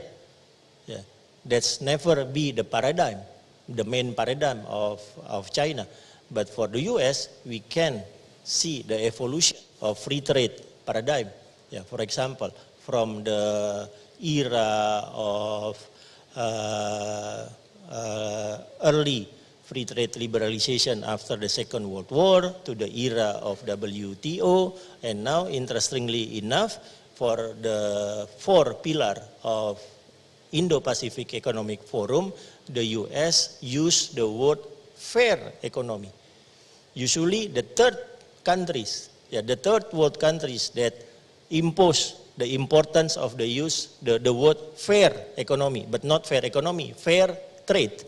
Now US imposing this new terminology, not fair trade, but fair economy. Yeah. And if we want to join the Indo-Pacific Economic Forum, the 4th pillar related to taxation, the 4th pillar related to anti-corruption regime. Yeah. So behind this proposal of economic integration, behind this proposal of economic connectivity, yeah, we should learn very carefully what are the paradigm behind them. And of course, we in Indonesia has our own economic paradigm. We have our own politic economy. Yeah, we are dictated, we are mandated by our 33 article of our constitution, yeah, to develop our own national economic system. Yeah, our national economic system is not liberal. Our national economic system also not controlled by state. Yeah, we try to create our own special economic system, so we cannot jump in too quickly, because before we understand what really the economic paradigm, what really the ideology between these 2 competing mega project right now. Thank you, Pak Dadan, for the question. Thank you, Governor. I would like probably to highlight that the need for technology enhancement and economic cooperation should not be framed only in the light of superpower rivalry. That doesn't mean that our choice of economic cooperation and technology can be translated into our preference to either superpower. I think state has its own set of interests, values, as well as consideration behind every decision. I would like to invite our online audience, Pak Nasruddin Tueka. Pak Nasruddin, are you there? Ya, saya siap. Boleh saya bertanya dengan bahasa Indonesia? Go ahead, Pak, silahkan. Pertanyaan saya ini merujuk ke Pak Marsetio dan nanti akan integrasi juga dengan Pak Gubernur Lemhannas. Dengan perencanaan strategi Geomaritim dan isu rebalancing pergerakan Cina kepada Taiwan dengan memantapkan bahwa itu adalah satu daratan China, tetapi di lain sisi China telah mengklaim mengenai nine dash line mengenai sampai ke Laut Cina Selatan. Dan AS sendiri dengan AUKUS juga melakukan penguatan kekuatan strategi. Bagaimana Indonesia menyangkut kebijakan strategi pertahanan keamanan dalam perspektif sebenarnya ini kedaulatan, maritim sumber daya, dan modernisasi alutsista terutama mantra laut. Mantra laut itu masih kekuatannya masih fregat, masih korvet, masih amfibi, kapal, dukungan pengangkut dan pasukan. Tidak mempunyai destroyer, apalagi destroyer yang sangat pemukul, belum ada. Di zaman Pak Soekarno memang ada itu KRI Rian, tapi sekarang kan sudah tidak ada. Terus bagaimana dengan presisi Renstra mengenai pertahanan keamanan menghadapi G20 dan konflik Ukraina? Seperti apa konsepsi strategi kita seperti menghadapi semua itu? Terus integrasi dengan Pak Gubernur mengenai global supply chain yang menyangkut OS, Road to Belt China mengenai Tiongkok, tapi itu menyangkut investasi infrastruktur dan connectivity. Terus global market itu seperti apa, terus rantai pasok. Tetapi ada satu lagi seperti rantai price, rantai harga. Contoh, seperti minyak goreng itu sangat mempengaruhi ketahanan nasional sebenarnya, menyangkut kedaulatan. Kedaulatan bisa saja menyangkut nasional, regional, maupun global. Demikian Pak, itu mungkin Pak Marsetio bisa atensinya, dan mungkin Pak Gubernur Lemhannas bisa atensinya. Bagaimana sih konsepsi kita dalam menghadapi semua isu itu? Terima kasih. Assalamualaikum warahmatullahi wabarakatuh. Waalaikumsalam. Thank you, Pak Nasruddin. Due to our connection, I couldn't get all of the question actually, but I will try to highlight some of the points Pak Nasruddin asked about what's our strategy to strengthen our naval power, especially in the context of South China Sea conflict. He mentioned about why didn't we have destroyer or even a more technological intensive naval power. But Pak Nasruddin, I would also like to highlight one of the point mentioned by Dr. Ko about lesson learned from Ukraine. I think asymmetrical power could also work in dealing with higher capability adversary in terms of conventional war. And I remember a couple of days ago, I think Indonesian Ministry of Defense sort of pondering a new capability that is a smaller warships, because apparently in Ukraine, Russia doesn't get lots of benefits from having their destroyer or big naval ship in place. It could get easily attacked by anti-ship missile. So, Pak Marsetio, what is the best way forward for strengthening our naval power? Terima kasih Pak Nasruddin. Tadi ada 3 hal. Yang pertama mengenai Taiwan. Jadi memang di tengah gejolak dunia, termasuk tekanan-tekanan ekonomi dunia, kita ketahui bahwa Ketua DPR US, Nancy Pelosi datang ke Taiwan. Memang pada saat itu terjadi klimaks dinamika geopolitik yang bisa menimbulkan tensionnya menaik dalam konteks keamanan di Laut Cina Selatan. Walaupun Amerika mengatakan bahwa dia sepakat dengan One China Policy, namun kenyataan inilah dinamika politik, kebijakan politik luar negeri Amerika Serikat kita lihat memang sangat dinamis dan diperankan oleh siapa yang memimpin pada saat itu. Kita lihat pada saat kunjungan Pelosi ke Taiwan, memang terjadi puncak di mana Amerika pada waktu George Washington sudah di sana, kemudian artinya 2 kapal induk Amerika sudah di sana, kemudian Cina juga mengerahkan 2 kapal induknya, kemudian juga Cina sudah mengerahkan 10 kapal perangnya, frigatnya, destroyernya, kemudian pesawat tempurnya. Namun kembali lagi bahwa tidak satupun negara yang menginginkan terjadi perang. Namun itulah menunjukkan bagaimana perseteruan, kemudian masing-masing menunjukkan unjuk kekuatan. Inilah unjuk kekuatan di Laut Cina Selatan, namun sebuah negara punya prinsip bahwa kalau kita cinta damai, maka kita siap untuk berperang, siap pacem para bellum. Pastinya bahwa Amerika juga menahan diri, Cina pada waktu itu juga menahan diri, dan semua melihat bahwa krisis di Ukraina saat ini berdampak kepada Indonesia juga, kepada negara dunia, masalah krisis pangan, kemudian krisis energi. Jadi masalah yang terkait dengan energy security akhirnya semakin mengemuka. Bagaimana dengan Indonesia? Tentunya Indonesia dalam situasi seperti ini, bagaimana seperti kita lihat bagaimana peran diplomasi Pak Jokowi. Beliau datang ke Kiev, ketemu Zelensky, beliau datang ke Moskow, ketemu Putin. Kemudian tidak semata-mata dalam konteks untuk mengundang hadir di G20, namun juga memberikan sinyal-sinyal kuat agar kedua negara mengakhiri perang tersebut. Sebab perang menimbulkan dampak yang luar biasa, tidak hanya negara-negara awalnya negara-negara Eropa yang mengalami tekanan, namun saat ini seluruh negara-negara dunia juga mengalami dampak dari ketegangan yang ada di Taiwan. Yang kedua mengenai kapal.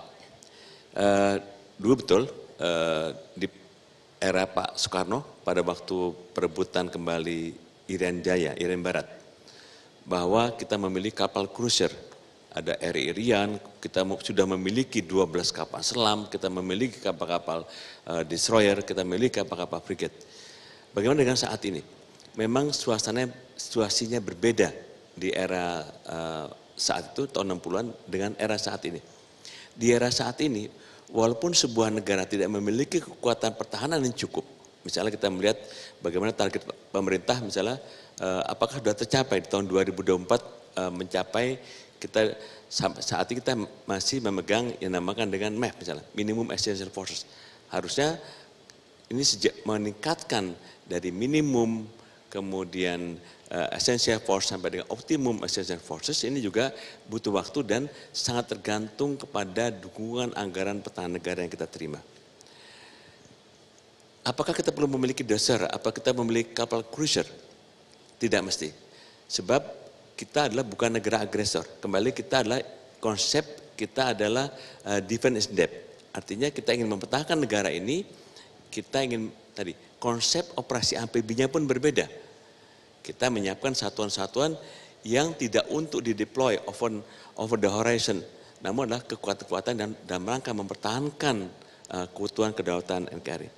Nah kemudian di era saat ini tentunya tidak semata-mata kekuatan angkatan bersenjata yang kuat, namun lebih mengedepankan diplomasi. Kita lihat tadi saya ingin menekankan kembali bahwa semua negara-negara di ASEAN, termasuk Taiwan, termasuk Jepang, Korea, jadi mau dikata ASEAN plus 3 atau ASEAN plus 2 atau ASEAN plus 1, semua mengikuti latihan KRET-nya, Cooperation Afloat Readiness and Training. Artinya bahwa negara-negara ini tadi one command, ujung-ujungnya one command dari US. Kita bukan negara yang memihak kepada salah satu fakta. Namun kenyataan kita bagaimana kita tadi membuat balancer tadi. Negara kita dengan negara yang bebas aktif sepanjang diabdikan untuk kepentingan negara. Kita lihat, kita diundang datang ke juga ikut. Kita diundang latihan SIKET, Southeast Asian Against Terrorism, kita ikut. Kemudian kita ada kapal perang Cina datang ke Indonesia, oke, kita terima dalam konteks diplomasi. Kemudian ada kapal perang dari Pakistan datang melaksanakan latihan pasek, kita ikut juga. Artinya bahwa kita ingin membuat balance. Kemudian kalau mengatakan bahwa loh, kita kok lebih berpihak kepada Amerika atau kita lebih berpihak kepada Cina. Inilah merupakan suatu momentum bagi Indonesia memainkan peran sebagai negara yang bebas aktif. Nah, kemudian terkait dengan G20. Jadi G20 inilah merupakan salah satu key point juga. Kalau saya mengatakan sebagai safety valve dalam konteks kita menjaga stabilitas di kawasan. Presiden telah memainkan peran diplomasinya, tidak hanya ke negara-negara yang bertikai antara Iran, termasuk misalnya Iran, juga kita tetap membina melalui atas pertahanan kita di sana. Bagaimana kita terus menjalin hubungan, misalnya juga dengan negara-negara di Timur Tengah. Kita menjalin negara-negara di Timur Tengah dalam konteks membangun negara, dalam konteks investasi. Nah, yang ujung-ujungnya adalah merupakan suatu model-model diplomasi menjaga stabilitas keamanan di kawasan. G20 adalah merupakan taruhan bangsa Indonesia. Apakah Indonesia masih bisa memainkan peran? Jadi artinya tadi tanpa kita memiliki destroyer, tanpa kita memiliki kapal cruiser, dengan diplomasi ini kita ingin tetap menjaga stabilitas di kawasan. Jadi juga ada message yang disampaikan juga bahwa tahun depan Indonesia menjadi ketua ASEAN. Di sini akan kita lihat juga bagaimana leadership Pak Jokowi untuk mengajak negara-negara ASEAN agar negara ASEAN ini tetap utuh, negara ASEAN tetap kokoh.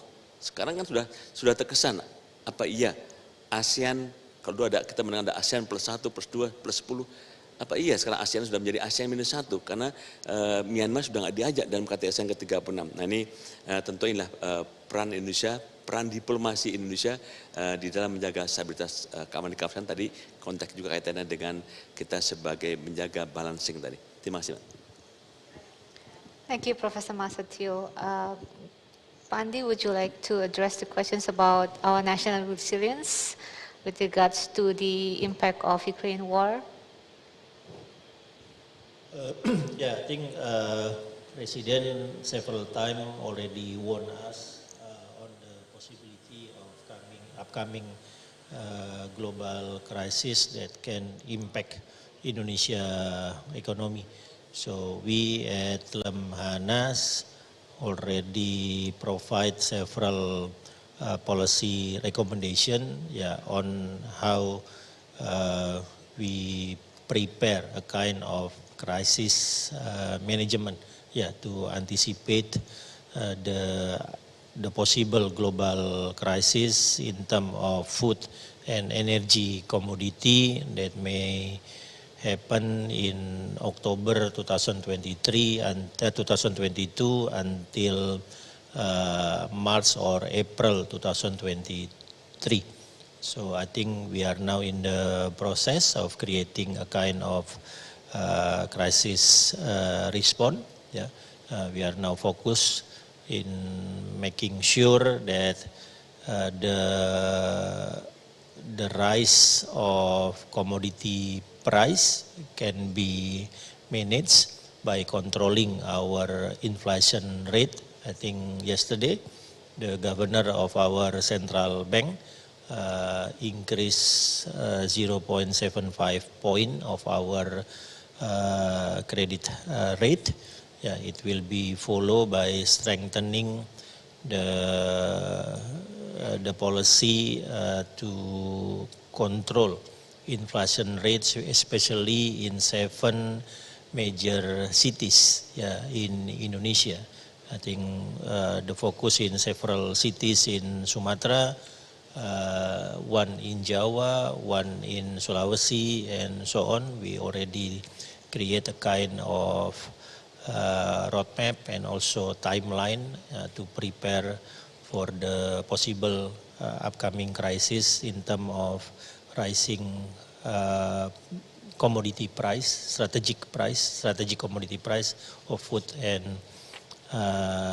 energy. Yeah, but we have to be very, very careful. Yeah, the challenge is great, especially during the month of October 2022 until March or April 2023. Thank you, Governor. Ladies and gentlemen, we have more questions coming in from the audience in the studio. I would like to invite now Rear Admiral Edi Sucipto.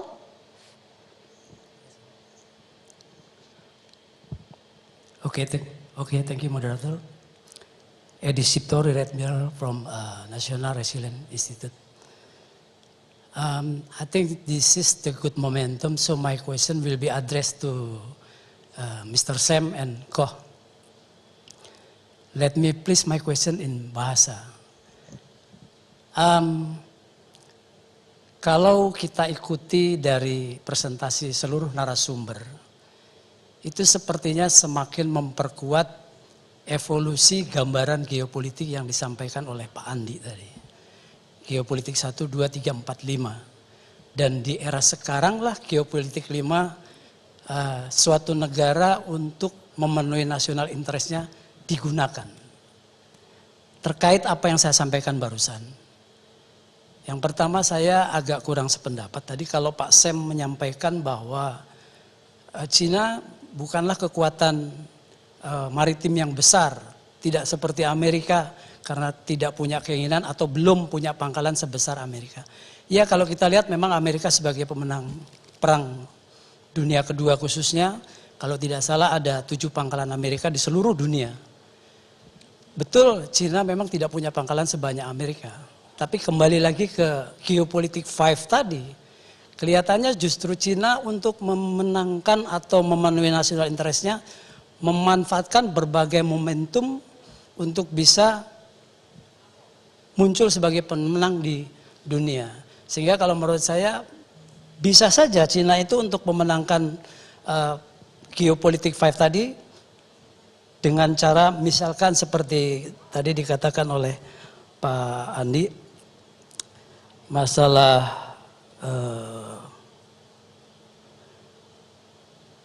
Belt and Road Initiative itu juga digunakan sebagai posisi untuk meningkatkan posisi tawarnya Cina. Terus kemudian kalau kita lihat juga perang dagang juga digunakan untuk memenangkan keinginan nasional interestnya Cina. Nah, terkait dengan hal tersebut, itu yang pertama Pak, untuk Pak Sam. Kemudian juga yang kedua untuk Pak Sam juga pertanyaannya. Terkait dengan kebijakan AUKUS, apakah dengan adanya kebijakan AUKUS tersebut, kira-kira tidak memacu perlombaan senjata di kawasan? Atau juga bisa jadi justru semakin menjadikan Cina semakin agresif dalam menciptakan hegemoninya untuk di kawasan Asia Pasifik. Kemudian pertanyaan yang kedua saya tujukan ke Mr. Koh. Saya ingin pendapatnya Pak Koh tentang kebijakan AUKUS. Apa pendapatnya Pak Koh sebagai warga negara Singapura? Terima kasih. Okay, thank you, Pak Edi. Sam, I would probably want to add one point regarding Mr. Edi remarks about how China exploits some momentums for its advantage, even though China is behind the United States in terms of maritime power, but it does have that knack in exploiting some momentum. For example, last year when we had submarine accident, China was among the first to offer help to recover the submarines, and we did get the same offer extended by the United States. So I think Mr. Edi's remark has some good points in it. Your response? Yeah, thank you, and thank you for the question. I I don't at all want to diminish what China has achieved in the maritime sphere over the last 30 years. In fact, I don't think the world has seen anything like it since the Second World War. The sheer scale of the build-up of its maritime forces, particularly its naval forces, but also Coast Guard and other constabulary forces, and also long-range air power and missile power that can be directed against maritime threats. So it's a very comprehensive modernisation program. And in fact, just yesterday, some of you may have seen circulating on social media the image of a Chinese shipyard which is at the moment constructing 5 new destroyers at once. These are vessels of around 10,000 tonnes, roughly similar to the Hobart-class destroyers that Australia now has in its navy. We have 3 of those. It took us more than 10 years to build those. China's building 5 of them at once. So I wouldn't at all want to diminish China's capabilities and the achievements of China's maritime modernisation. And I think it will continue well into the future. The only point I was making earlier is that it is difficult to be a comprehensive regional maritime great power without foreign basing. It is simply in the nature of maritime power that it moves slowly and that it is very difficult to concentrate power in one particular area and to replenish it without foreign bases. Now, from an Australian point of view, the fact that China lacks these regional bases is very much in our interests. Distance is our best friend in Australia. It is the greatest defence asset that we have is our distance. I often say to people, and they are surprised to hear this, but Beijing is closer to Berlin than it is to Sydney. Now, you wouldn't know that when you're in Sydney and you listen to the tone of the Australian debate about China. You wouldn't necessarily know that China is a long way away, but it is, and it's very much in our interests that the distance between Chinese military power and Australia is never reduced. And that's why I think delaying or frustrating Chinese attempts to develop military bases in Southeast Asia and in the Pacific Islands region is so important. On the second question about AUKUS, I'm in a minority in Australia amongst defence commentators in that I'm very critical of AUKUS. I do think that it has the potential to provoke a counter-reaction from China, which ultimately is not in Australia's interests.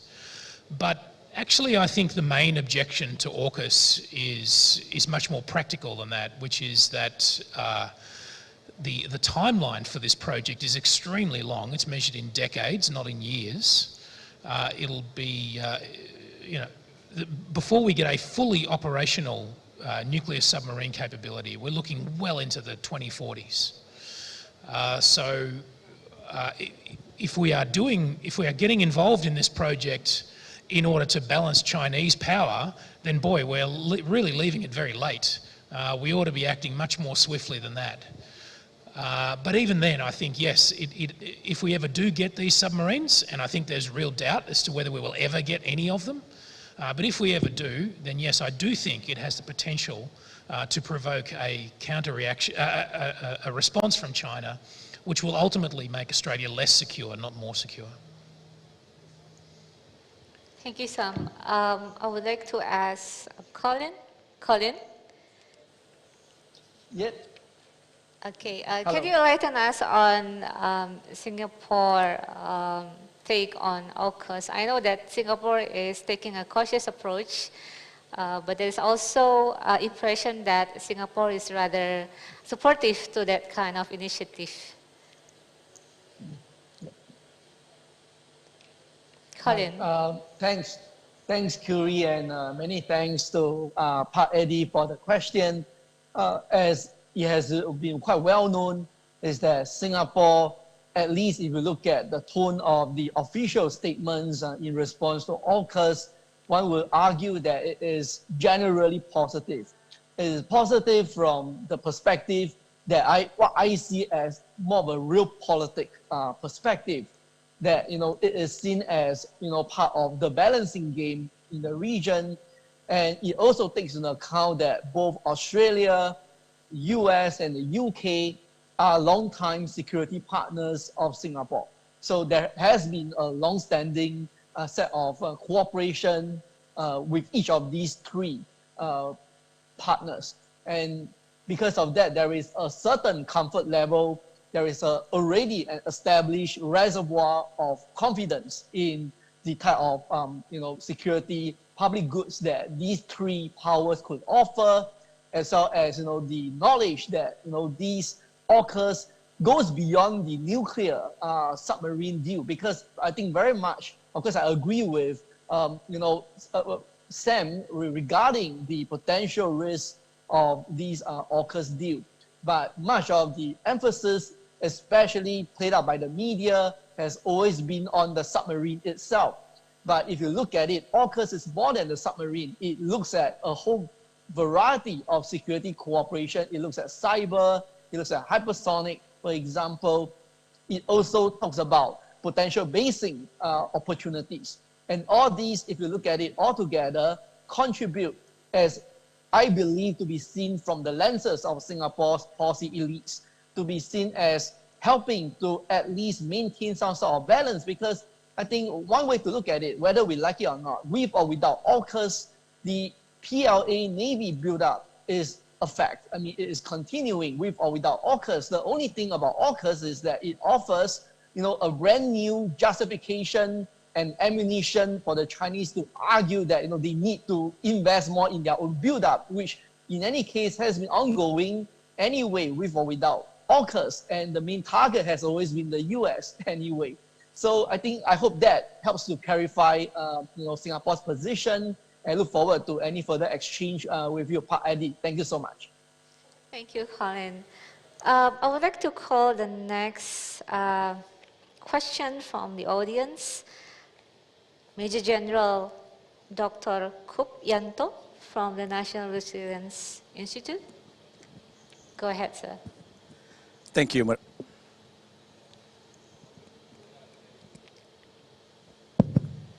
Thank you, Moderator.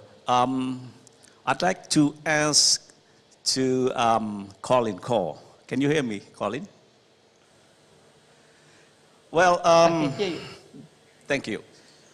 In your talk earlier, you discussed about the security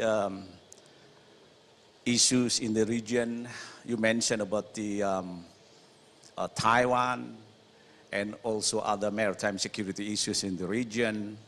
And particularly also, I would like to ask on the South China issue that involved 4 ASEAN member states, and also China involved, and Taiwan also concerning about the South China issue. On the, particularly on the South China security issues,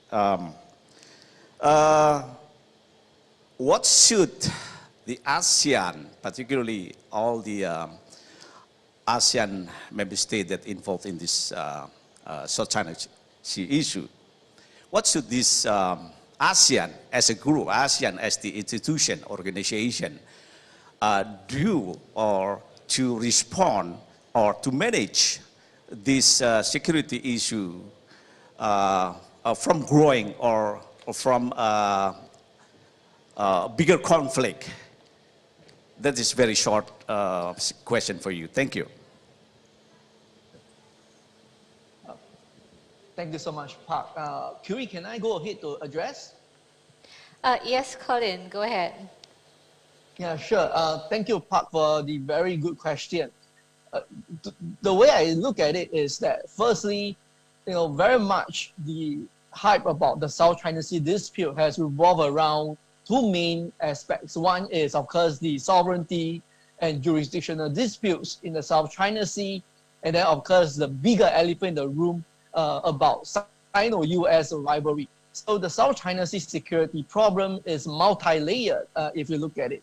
One, on the traditional front, we look at the traditional sovereignty and jurisdictional problems, the great power rivalry, but very often we overlook the fact that there is a host of non-traditional problems. And of course, when I try to use the word traditional and non-traditional, it is purely for the sake of academic discussion, because granted, every country regards security issues in their own way and their own right. What could be traditional to you might be non-traditional and vice versa. But I think it is safe to say that there is a nexus of security problems in the South China Sea. And for ASEAN, the way I look at it is to deal with these issues, we look at it in two pillars. And usually when we talk about cooperation in the South China Sea, we should look at it from two perspectives. One is from the standpoint of trying to promote crisis stability and the management of crisis stemming from the use of appropriate confidence and security building measures, or CSBMs. So that is one pillar. And then, of course, the other pillar is to talk about practical security cooperation. The distinction between these two is that the second one that relates to practical security cooperation deals with commonly perceived security threats. They are functional in nature. We are talking about things like, say, climate-induced weather contingencies. We're talking about illegal fishing, and all these, require countries to come together collectively to deal with them. Of course, not to mention the issue with piracy and armed robbery against ships in the region. So we can deal with these issues and try to compartmentalize them. What we saw in the case of practical security cooperation could also have a confidence building element to it, right? So as what I saw right now, and based on the question that Park you asked, and I will use the ongoing discussions about the code of conduct in the South China Sea, right? So far, the discussion has largely been focused on maintaining and promoting practical security cooperation. Because if you look at the original draft negotiating text that came about in 2018, if you look at all the clauses being put into it by China and the concerned ASEAN countries, you'll find that predominantly the emphasis has been on practical security cooperation. They talk about search and rescue cooperation, environmental pollution control, and all that, but it is very short when it comes to CSBM. And understandably so, because this is a very thorny issue to think about. It's going to open new cans of worms. But the bigger problem that I see here is that right now, as it is not ASEAN with China. Right now, it is 10 distinct ASEAN countries with China. So it's a 10+1 format and not a 1+1 format, as it would have been originally envisaged. But what I see as going forward, looking at the existing state of cooperation, what I feel is within ASEAN, it's important for interested parties to come together and to try to initiate some form of a minilateral, right? A minilateral, because we have to consider that it's a fact that within ASEAN, we are going to continue to have divisions and differences amongst the 10 countries regarding how they view the South China Sea dispute and how they prioritize it anyway for their national interests. So we are not going to have all 10 ASEAN countries converging all together. This is going to be difficult, if not impossible to attain. So we can think about a more minilateral approach to it. And one way to start doing that is for bilateral intra-ASEAN disputes in the South China Sea to be resolved as soon as possible. I'm referring to the EEZ boundary delimitations between Indonesia and Vietnam, and also referring to the fishery issues between Malaysia and Vietnam as well. So all these has been under the table and less emphasized than the one with China. But I think, addressing these intra-ASEAN problems in the South China Sea might potentially lead us to new avenues for cooperation against security challenges in the South China Sea. Thank you. Thank you, Colin. Ladies and gentlemen, do we have any more questions from the audience in the studio? Okay, we are actually also a bit running out of time, but if there's another one, I would like to offer the last opportunity for question. No? Okay. Okay, I apologize for not being to accommodate all participants who's joining us online. But no worries, there will be session 2 and session 3 of this forum. I would like to convey some of the highlights and offer a bit of conclusion from this session 1. We have touched upon a number of different issues across defense and security in the Pacific. We have talked about geopolitical shifts as touched upon by Professor Masatio, by Mr. Rejefin, and also by Dr. Ko, that the reality is China is rising, the US is declining, and there will be new form of leadership that we are still unsure about how it will affect all of us. But it surely increase the geopolitical risk for all of us, especially for small and middle power in the region. And we also have touched upon the issue of evolution of geostrategy, as mentioned by Governor, that we are in the midst of Geo 5, in which connectivity-based conflict seems to be the highlights. And we are still unsure because we have a divergent path offered by superpower. One side, it is the Indo-Pacific. The other side is the BRI, or Belt and Roads Initiatives. The narratives in the region has been dominated by superpower rivalry, but we want to bring more the voices of the small and middle power, especially Indonesia. And there is cautious optimism that we want to convey to all of the audience.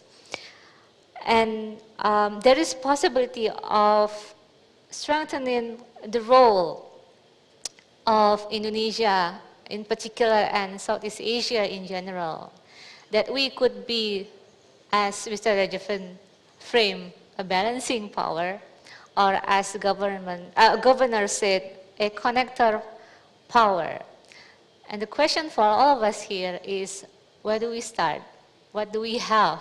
What does it take to be a power that could help to create stability in the region and to make sure that the transition of the leadership is going to be safe and even bring prosper to the region. We have also mentioned the issues about the need for balancing act by actors from outside the region, but it is more important that we in Southeast Asia and also with Australia as our partner to strengthen ourselves and to enhance cooperation as well as the adoptions of technology, as mentioned by Pak Governor. We need to rethink about our strategy, taking lessons learned from Ukraine war and also from pandemic, and come up with one more solid solution for all of us. I think I'm going to stop there. Otherwise, we would not see the end of this session. So I would like to ask you to join me to give a big round of applause for the speakers and also for you. Thank you for being such a lovely audience.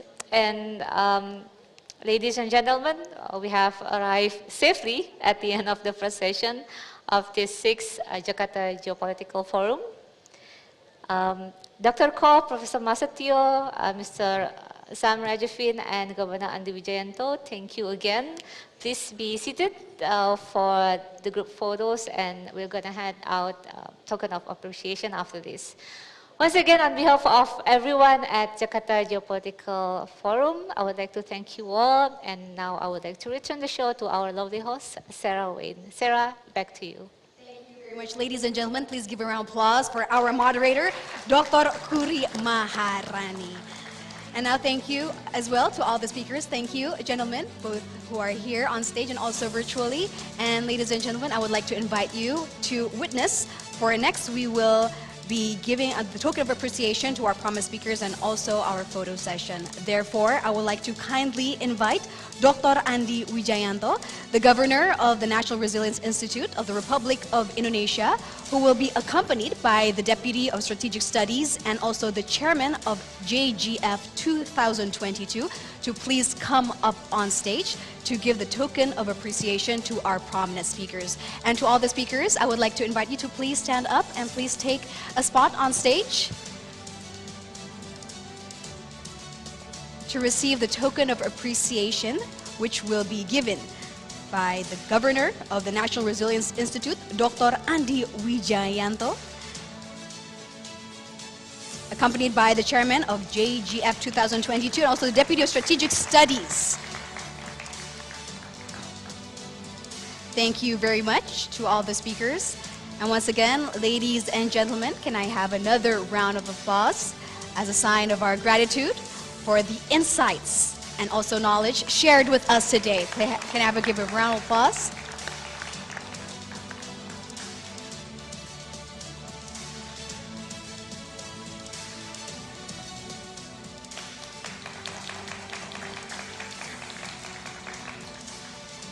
And here are our speakers for the first session of the 6th Jakarta Geopolitical Forum 2022, ladies and gentlemen. Once again, can I have another round of applause?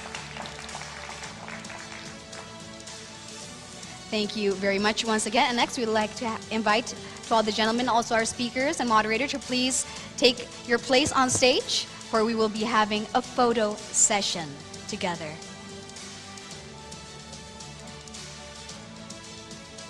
And to all our documentation team and also our media, to please prepare yourself for a photo session. And I will help to count in 1, 2, 3.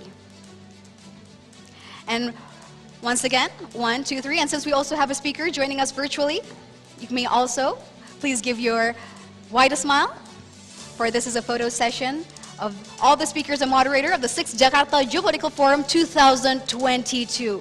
Can I have another round of applause, ladies and gentlemen? Thank you very much, gentlemen, for all your insights and also for the wonderful discussion. You may now return to your seats.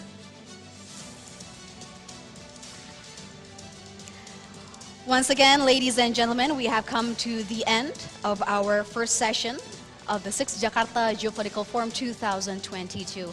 And we will continue the agenda with a press conference, which will be held, ladies and gentlemen, on the first floor of the Grand Lobby of Metro TV.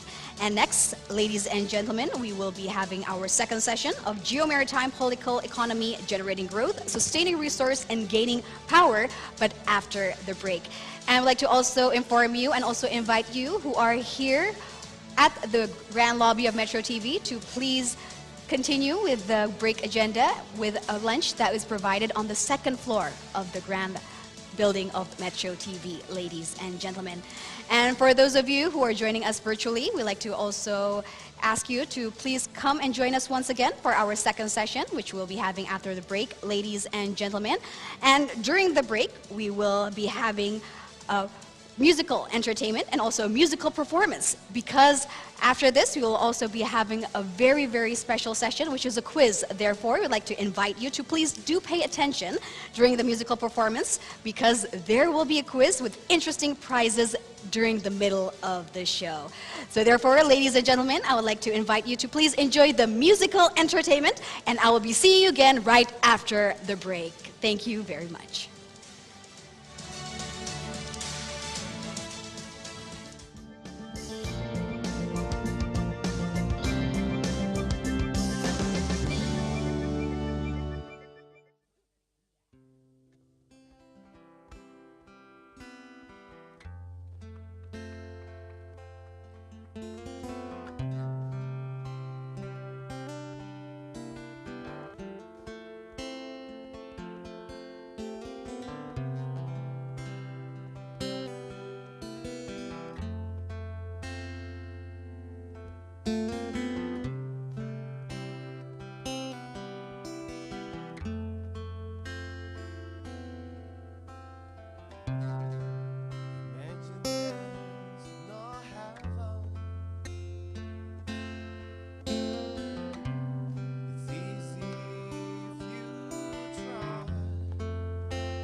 was only sky.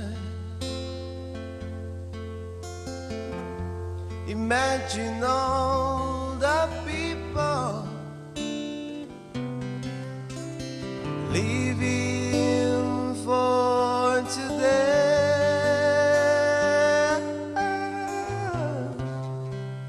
Imagine there's no country. It isn't hard to do.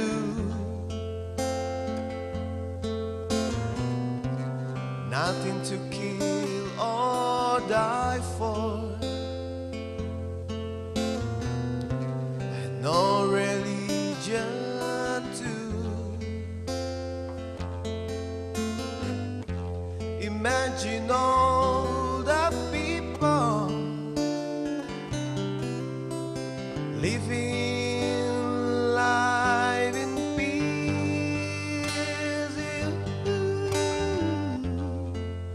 You may say I'm a dreamer, but I'm not the only one.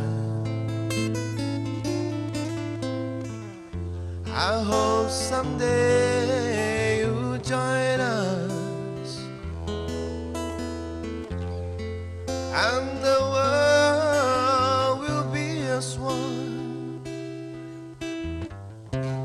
Imagine no possessions. I wonder if you can. No need for greed or hunger, a brotherhood of man. Imagine all the people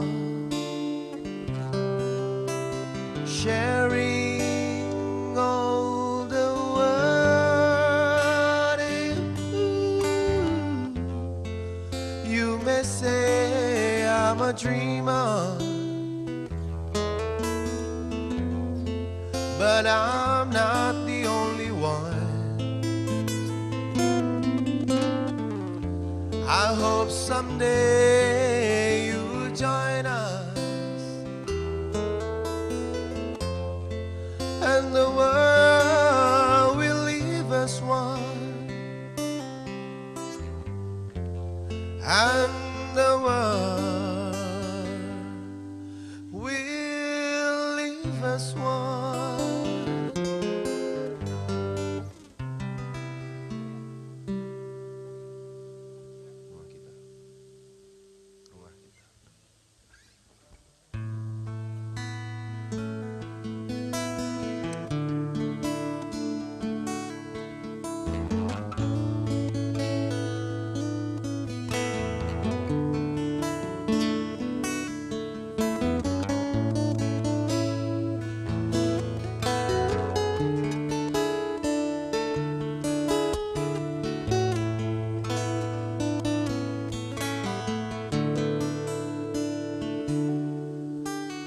Hanya bilik bambu, tempat tinggal kita, tanpa hiasan, tanpa lukisan.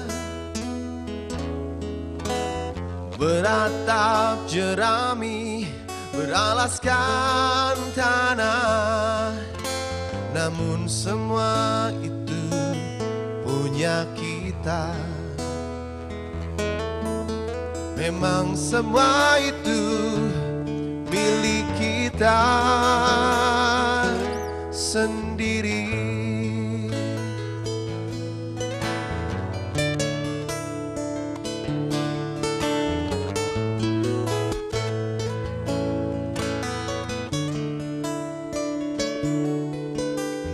Hanya alang-alang pagar rumah kita, tanpa nyelir, tanpa melatih. Hanya bunga bakung tumbuh di halaman, namun semua itu punya kita. Memang semua itu milik kita. Haruskah kita beranjak ke kota yang penuh dengan tanya? Lebih baik di sini, rumah kita sendiri. Segala nikmat dan anugerah yang kuasa, semuanya ada di sini.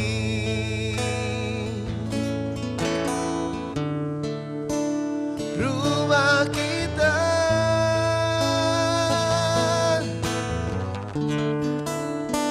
ada di sini.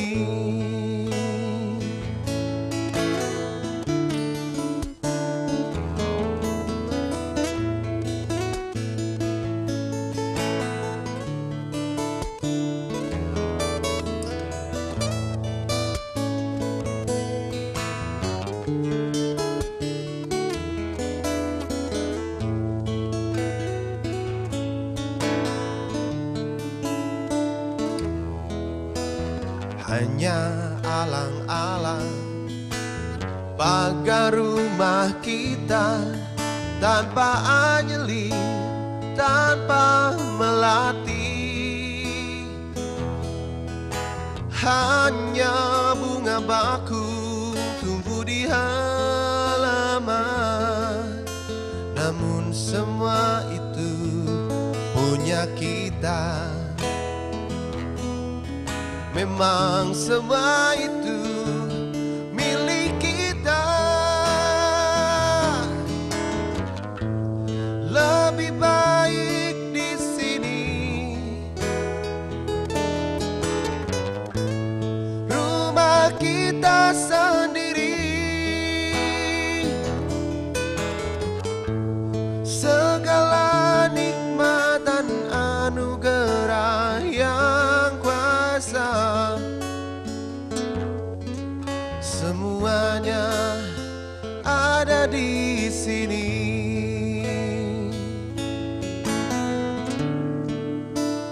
Rumah kita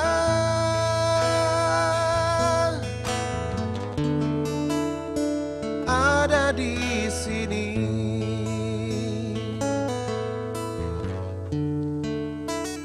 Rumah kita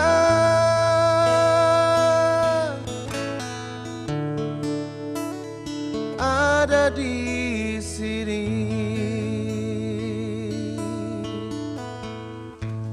Rumah kita. Siap.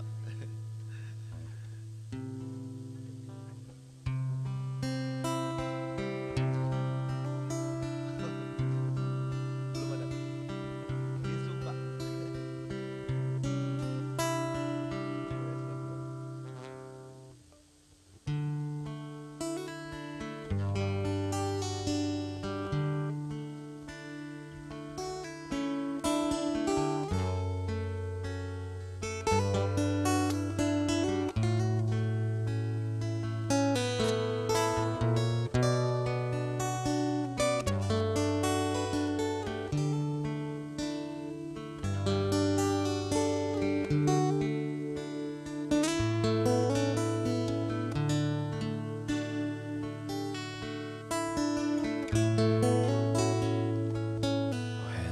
I am down and my soul so weary.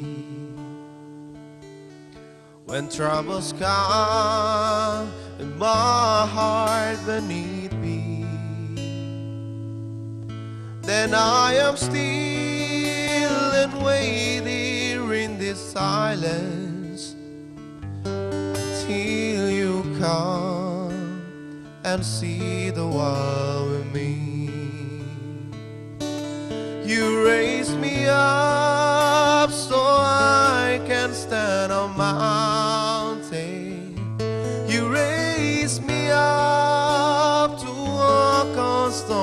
me cease. I am strong and I am on your shoulder. You raise me up to more than I can be.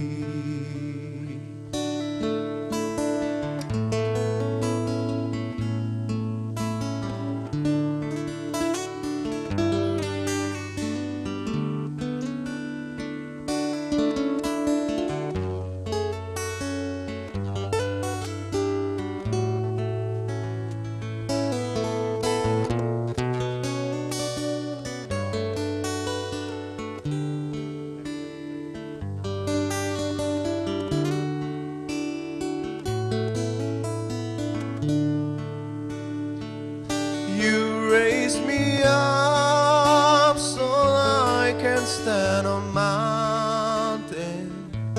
You raise me up to walk on stormy seas. I am strong and I am on your shoulder. You raise me up to more than I can be. You raise me up so I can stand on mountain. You raise me up to walk on stormy seas. I am strong when I am on your shoulder. You raise me up to more than I can be. You raise me up to more than I can be.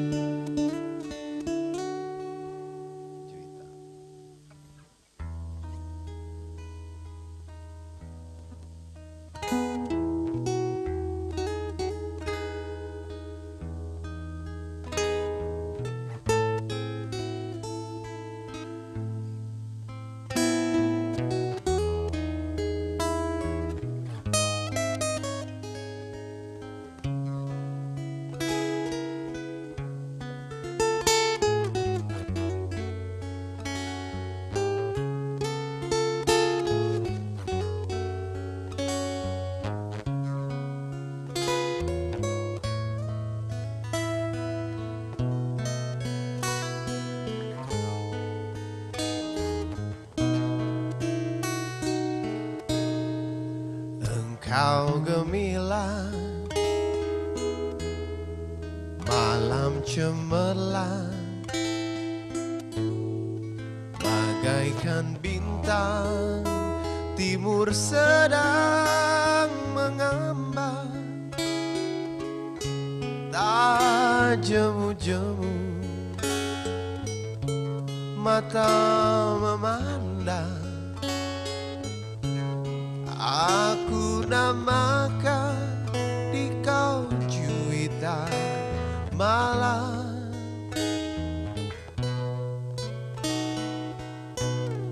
Sinar matamu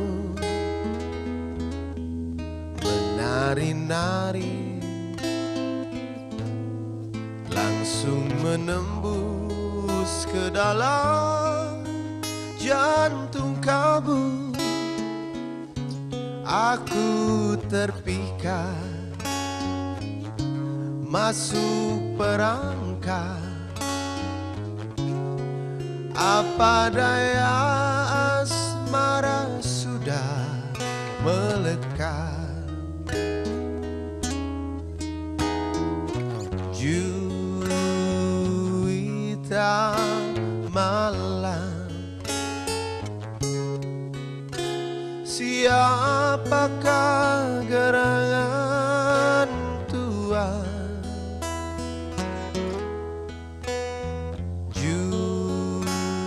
Juita malam, dari bulan kau Tuhan, kereta kita tiba di Jatinegara, kita akan berpisah. Berilah nama, alamat serta esok lusa boleh kita jumpa pula.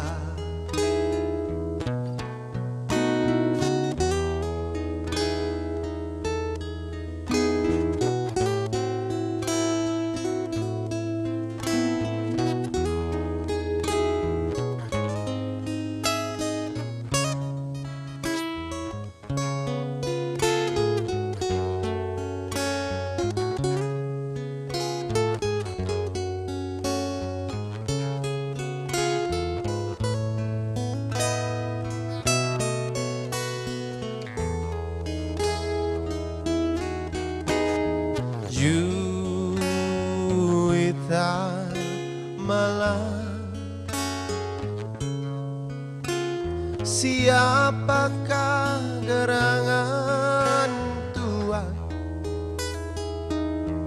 Oh, Juwita Malam. Dari bulankah Tuhan, oh, kereta kita segera tiba di Jatinegara, kita akan berpisah. Berilah nama, alamat serta esok lusa boleh kita jumpa pula. Esok lusa boleh kita jumpa pula. Esok lusa boleh kita jumpa pula.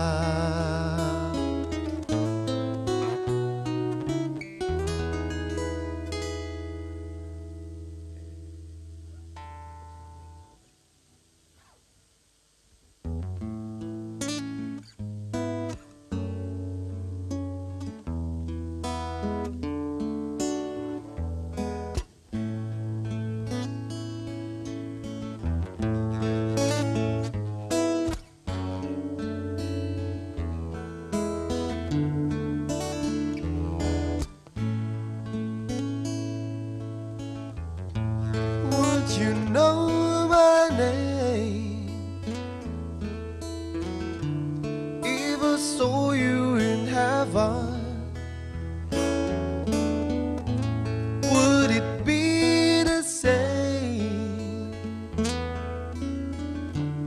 if I saw you in heaven?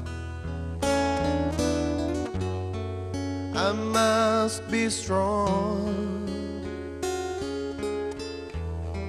and carry on, 'cause I know I don't belong here in heaven.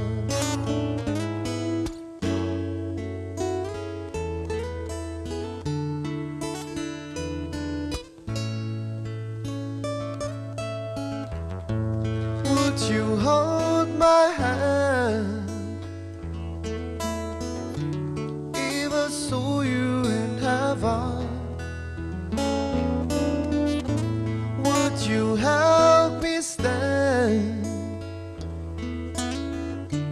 if I saw you in heaven? I'll find my way some night and day, 'cause I know I just can't stay here in heaven.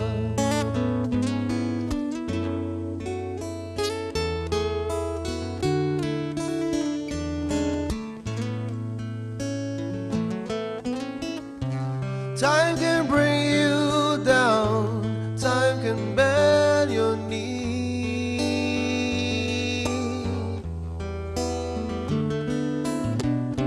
Time can break your heart, have you begging please, begging please.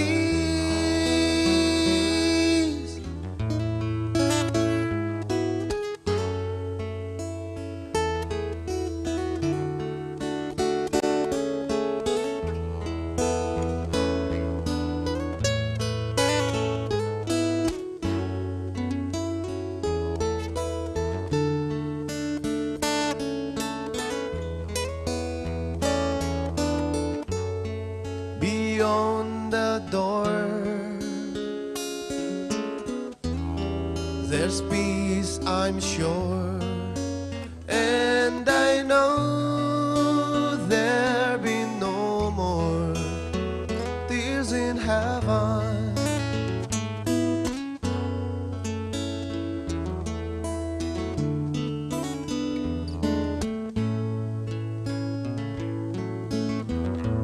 Would you know my name if I saw you in heaven? Would it be the same if I saw you in heaven? I must be strong and carry on, 'cause I know I don't belong here in heaven, 'cause I know I don't belong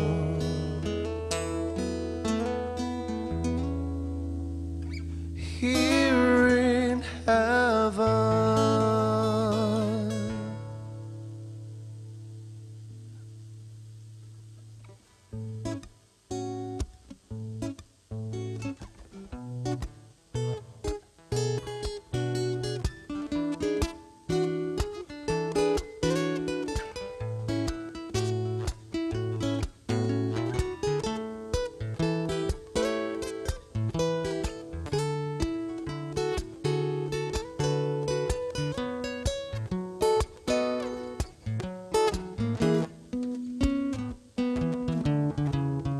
Alice, for the way you look at me,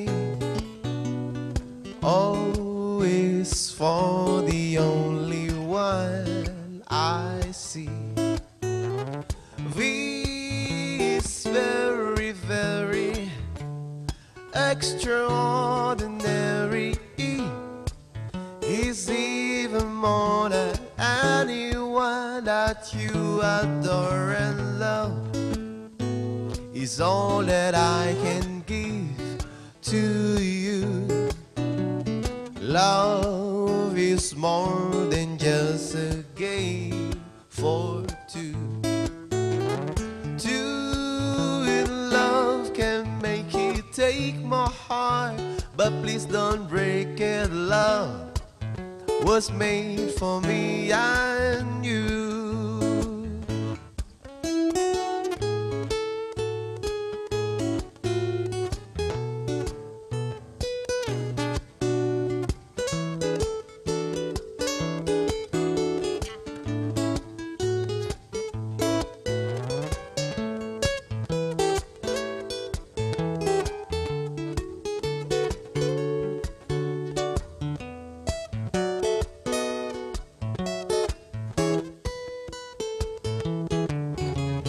Alice, for the way you look at me, oh, is for the only one I see. V is very, very extraordinary. E is even more than anyone that you adore and love. Is all that I can give Love is more than just a game for two. Two in love can make it, take my heart, but please don't break it. Love was made for me and you. Love was made for me and you. Love was made for me and you.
Aku mengenal di kau telah cukup lama, separuh usiaku. Namun begitu banyak pelajaran yang aku terima. Kau membuatku mengerti hidup ini. Kita terlahir bagai selembar kertas putih. Tinggal kulukis dengan tinta pesan damai, dan terwujud harmoni.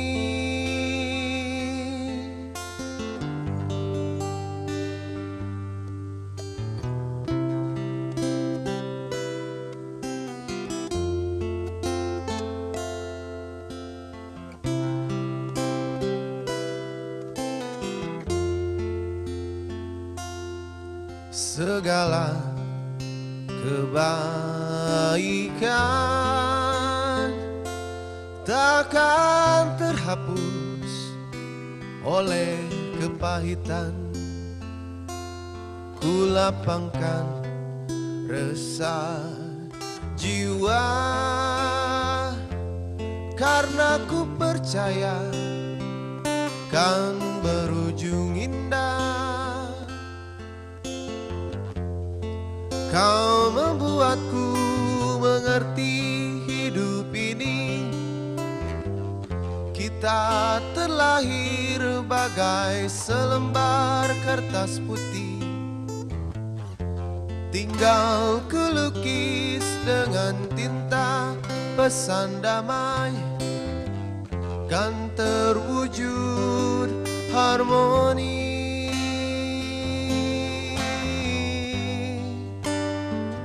Harmoni,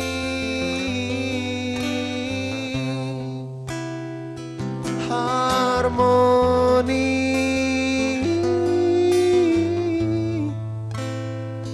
harmoni.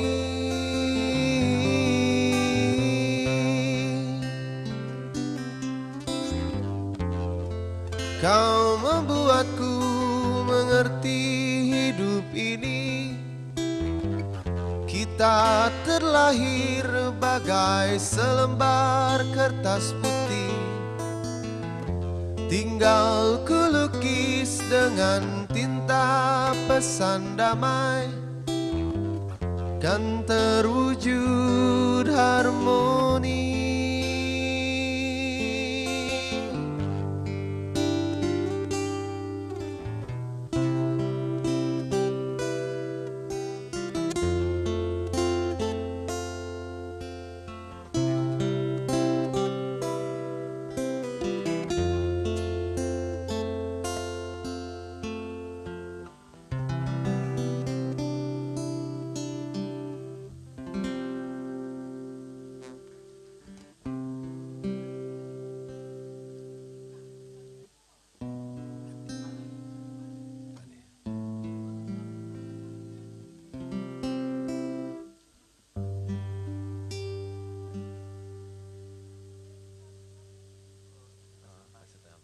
Siap.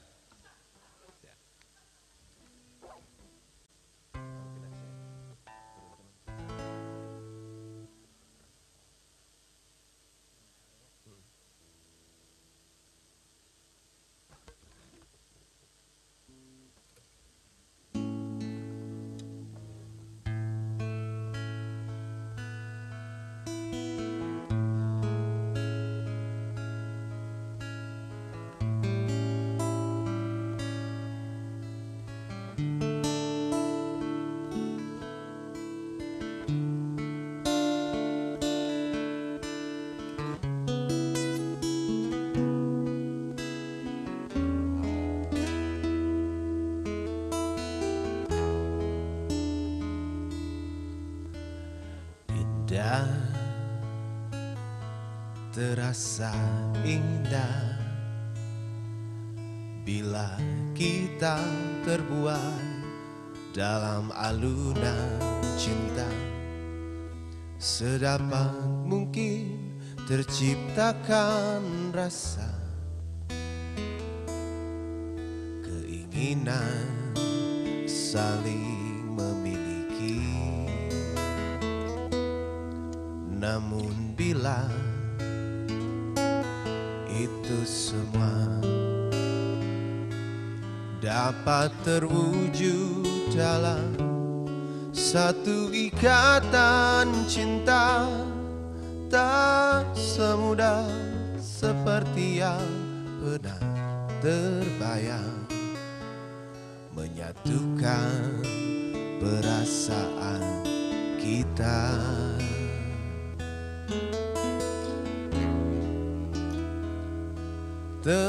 Tetaplah menjadi bintang di langit, agar cinta kita kan abadi.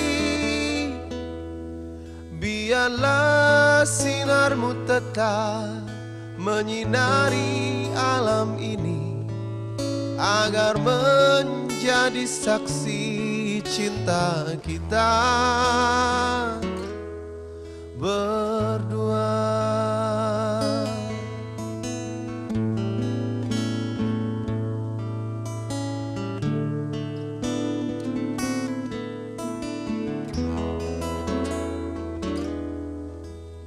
Sudah lambat sudah, kini semua harus berakhir. Mungkin inilah jalan yang terbaik, dan kita mesti relakan kenyataan ini. Tetaplah menjadi bintang di langit, agar cinta kita kan abadi. Biarlah sinarmu tetap menyinari alam ini, agar menjadi saksi cinta kita berdua.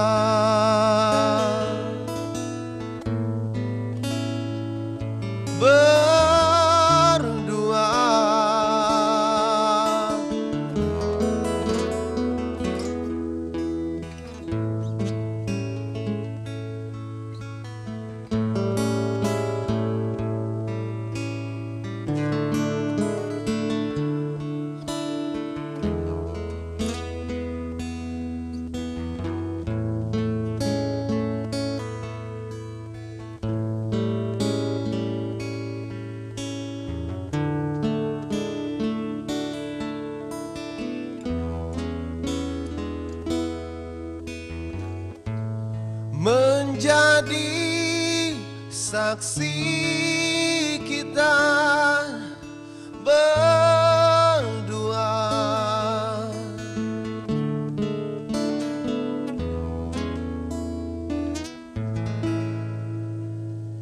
Untuk ibu di sana.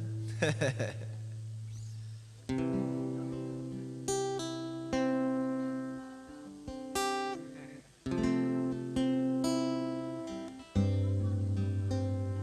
God.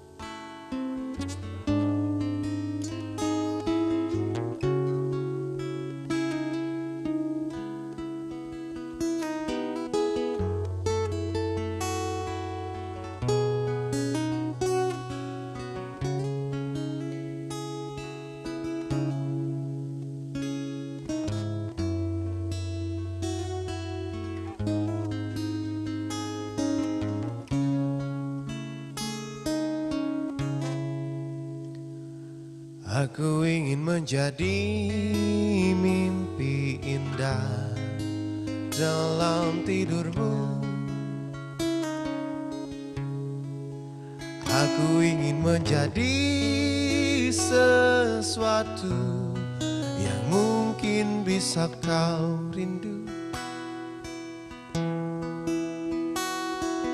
Karena langkah merapu tanpa dirimu. Oh, karena hati telah letih. Aku ingin menjadi sesuatu yang selalu bisa kau sentuh. Aku ingin kau tahu bahwa aku selalu memujamu. Tanpamu sepinya waktu merantai hati. Oh, bayangmu seakan-akan kau seperti nyanyian dalam hatiku yang memanggil rinduku padamu. Oh, seperti udara yang ku hela, kau selalu ada.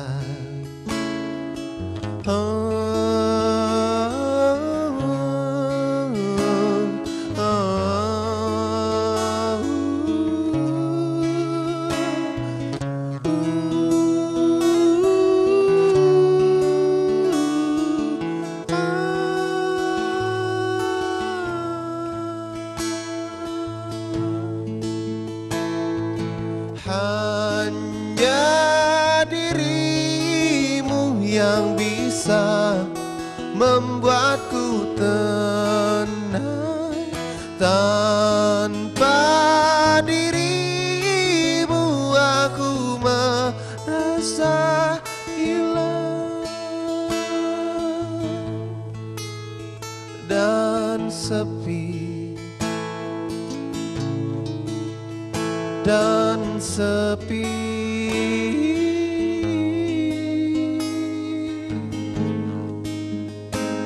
Kau seperti nyanyian dalam hatiku yang memanggil rinduku padamu. Oh, seperti udara yang ku hela, kau selalu ada. Kau seperti nyanyian dalam hatiku yang memanggil rinduku padamu. Oh, seperti udara yang ku hela, kau selalu ada. Selalu ada, kan selalu ada.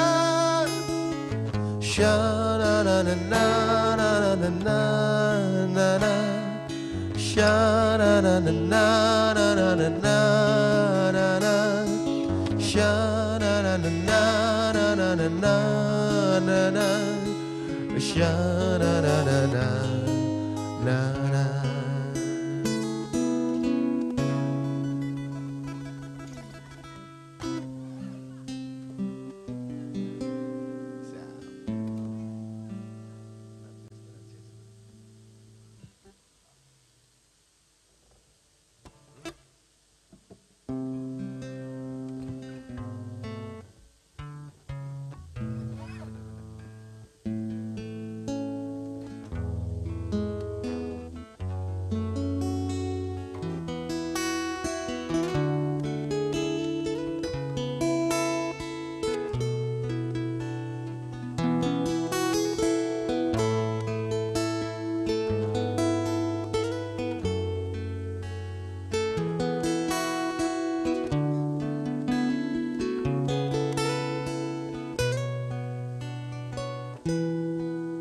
If I had to live my life without you near me, the days would all be empty.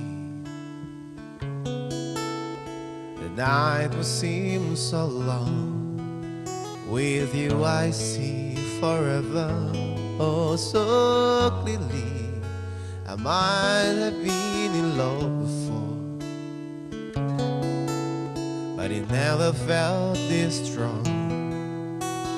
Our dreams are young, we but know they'll take us there we want to go. Hold me now, touch me now. I don't want to live without you. Nothing's gonna change my love for you. You are not about how much I love you. One thing you can be sure of, I'll never ask for more than your love. Nothing's gonna change my love for you.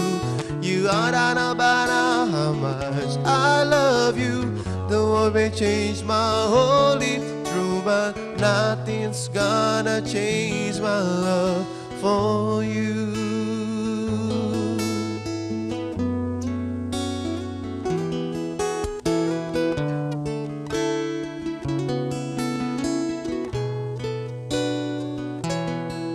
If the road ahead is not so easy, the love will lead the way for us. Like a guiding stars, I'll be there for you. If you should need me, you don't have to change a thing. I love you just the way you are. So come with me and share the view. I'll help you see forever too. Hold me now, touch me now. I don't want to live without you. Nothing's gonna change my love for you. You are not about how much I love you. One thing you can be sure of, I'll never ask for more than your love. Nothing's gonna change my love for you. You are not about how much I love you. The world may change my whole life through, but nothing's gonna change my love for you. Do do do do do.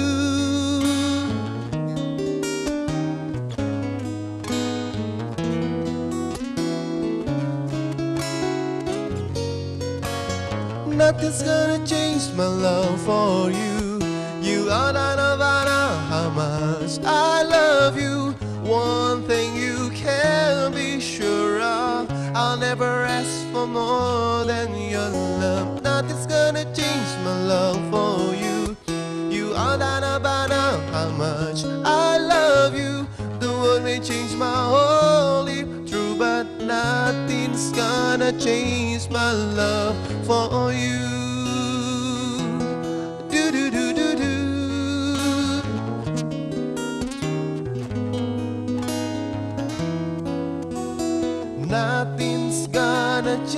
is my love for you.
Oke, sambil dilanjutkan untuk pemirsa yang berada di Zoom meeting, ada kuis dari panitia. Ada kuis dari panitia. Siapa yang nanti bisa menjawab jawaban yang tercepat dan benar akan kita pilih melalui kolom komentar, kolom chat di Zoom ya. Pertanyaannya, sebutkan tema sesi pertama di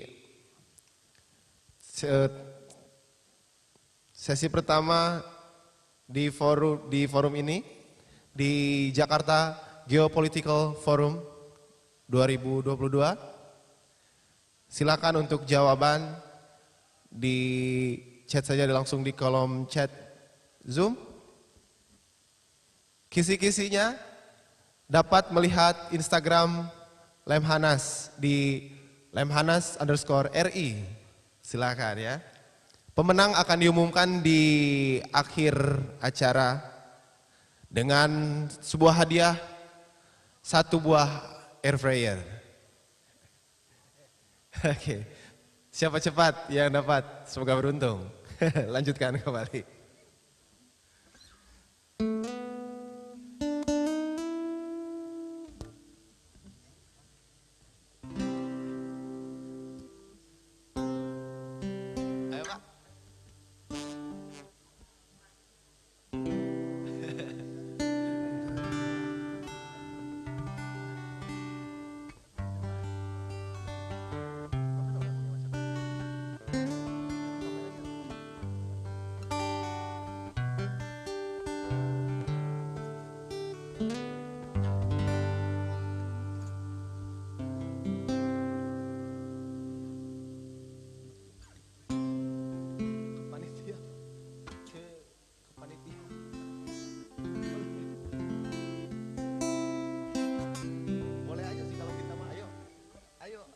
Kalau kita boleh duduk.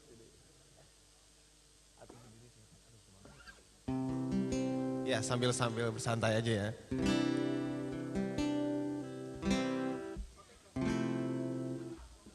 Berdiri atau berduduk, Pak? Lagu apa, Pak?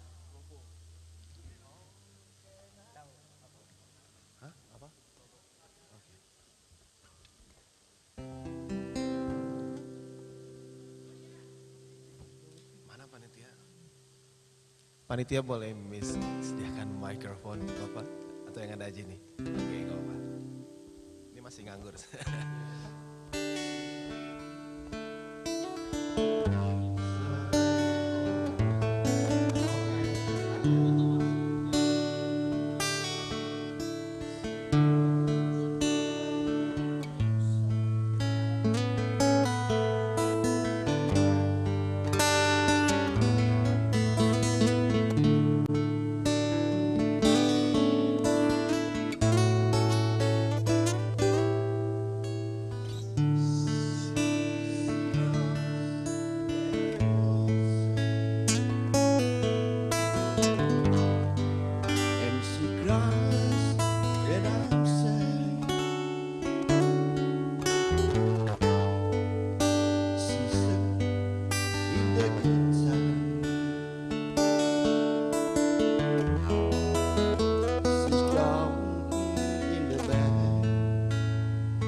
How can I tell her about you?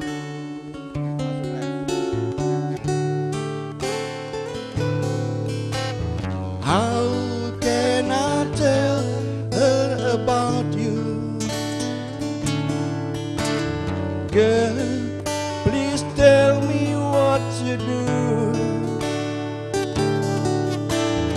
Everything seems right whenever I'm with you.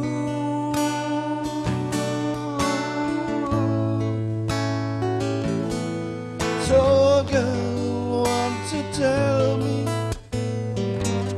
how to tell her about you.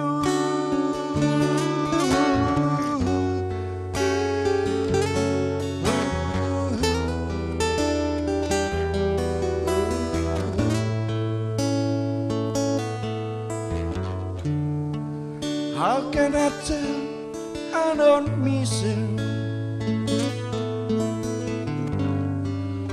whenever I'm away? I can I don't miss you and the singer not in day. But when Indonesia telling someone with you, oh girl, how can I tell her about you?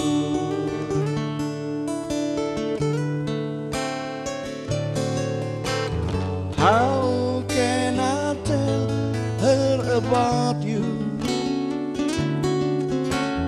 Girl, please tell me what you do. Everything seems right whenever I'm with you.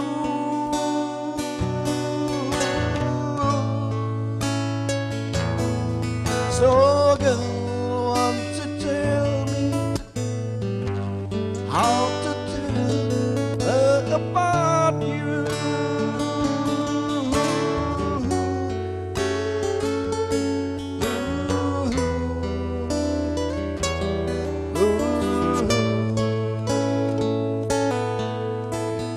Okay, thank you very much.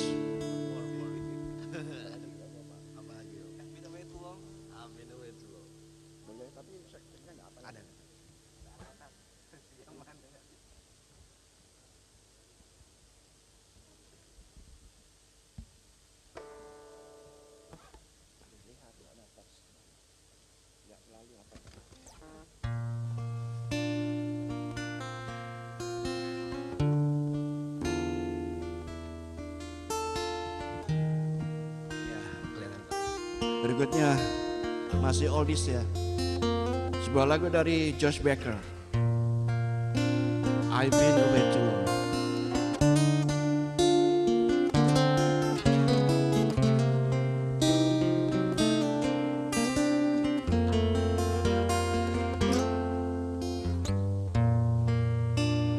How can I say to you I love somebody new? You were so good to me always.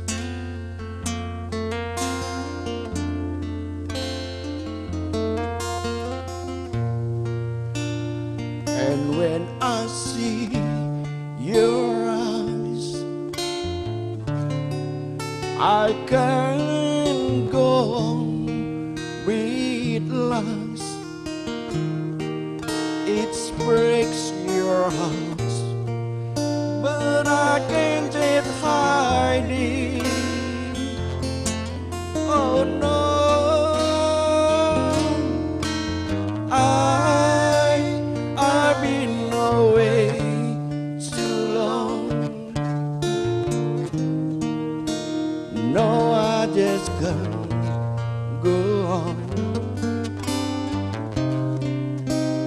I've been away too. I've been away too long. No, I can't be so strong. I've been away too long.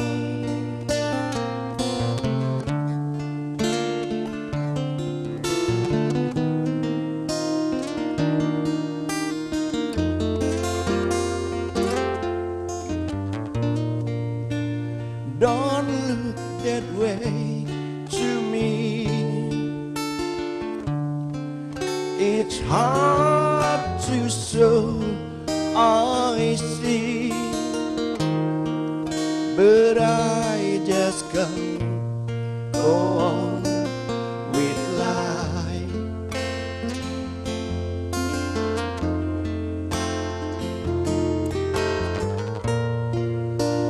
I give you all I have, so there is nothing left. I may be wrong, but I better go now. Oh no,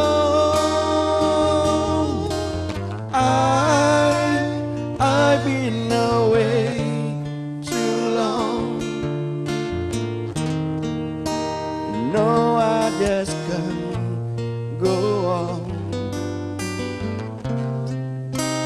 I've been away too. I've been away too long. No, I can't be so strong. I've been away too long. La la la la la la la la la la la la. I've been away too long.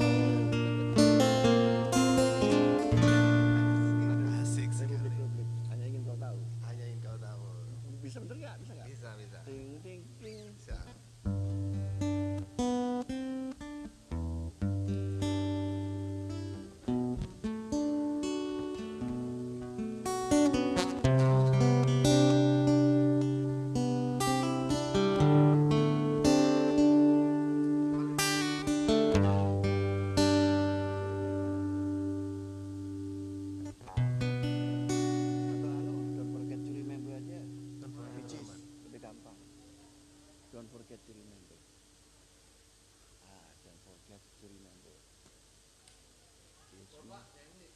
Ya. Syuting dong.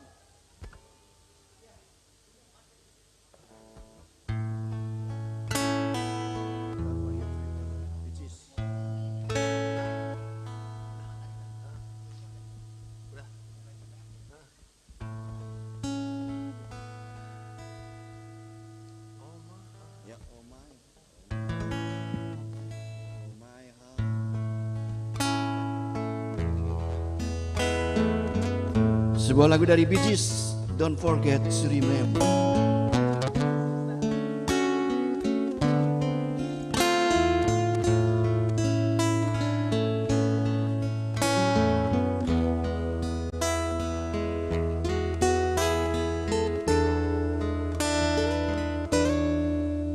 Oh my heart, won't believe that you will left me.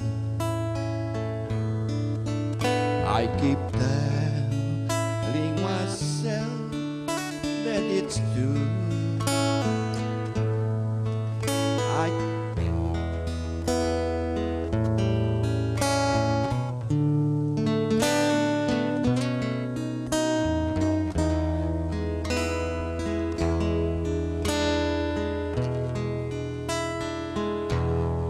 Over you, Mas Ref.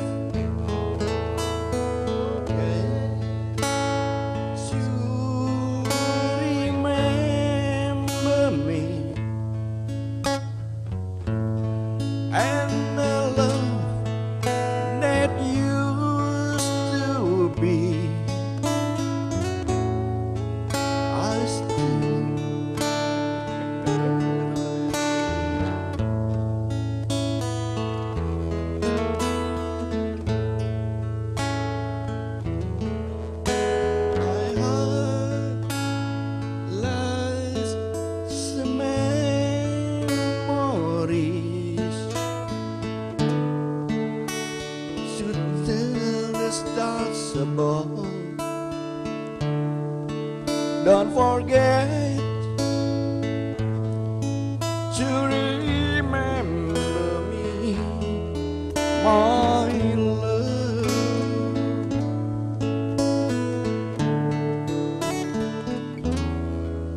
Oh my.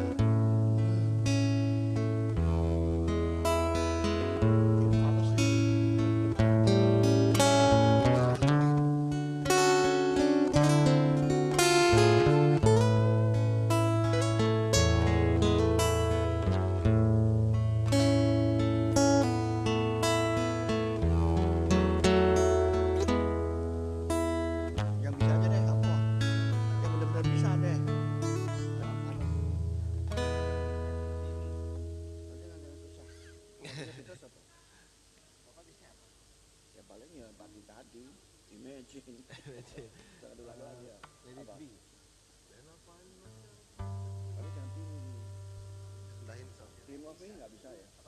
Oh salah, susah tuh Dream of Me. Nggak bisa.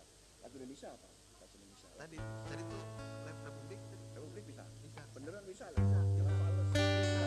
Kan.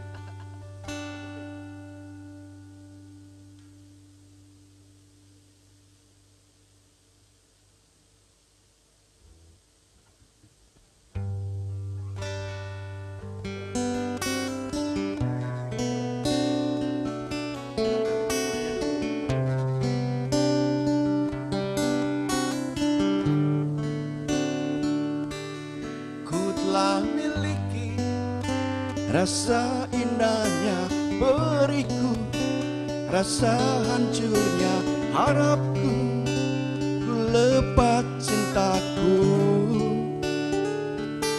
Rasakan abadi, sekalipun kau mengerti, sekalipun kau pahami. Ku pikir ku salah mengertimu. Oh, aku hanya ingin kau tahu besarnya cintaku, tingginya khayalku bersamamu. Untuk lalui waktu yang tersisa kini di setiap hariku, di sisa akhir nafas hidupku. Oh, oh. Oh, oh. Oh, oh. Oh, oh. Walaupun semua hanya ada dalam mimpiku, hanya ada dalam anganku, melewati hidup. Rasakan abadi, sekalipun kau mengerti, sekalipun kau pahami. Ku pikir ku salah mengertimu. Oh, aku hanya ingin kau tahu besarnya cintaku, tingginya khayalku bersamamu. Untuk lalu waktu yang tersisa kini, di setiap hariku, di sisa akhir nafas hidupku. Oh, oh. Oh, oh.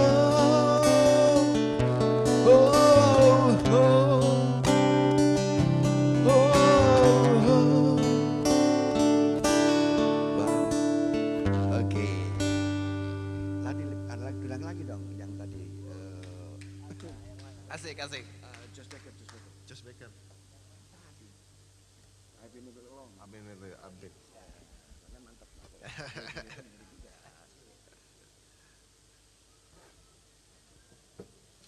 Musiknya tadi masuk. Kalau tidak saya ngasih standingnya bisa juga. Bisa banget. Ayo itu mainkan dulu. Habis itu ini itu apa? Itu apa? Ini dulu. Oke, mainkan. I saw standing here. Dari The Beatles, I saw standing there.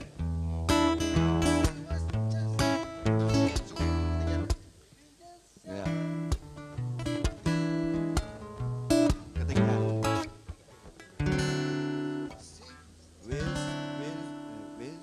We'll see what just.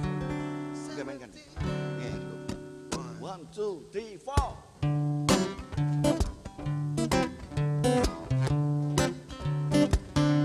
Well, she was just 17, and you know what I mean. And the way she looked was way beyond compare. No, I wouldn't dance with another. Ooh, when I saw her standing there. Now she without me, and I could see that before too long, that fall in love with her. Now I never dance with another. Ooh, when I saw her standing there.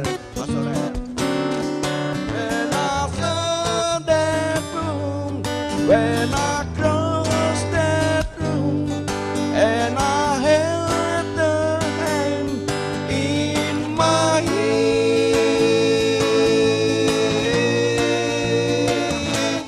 Oh, we danced through the night and we held each other tight. That before too long, that fall in love with her.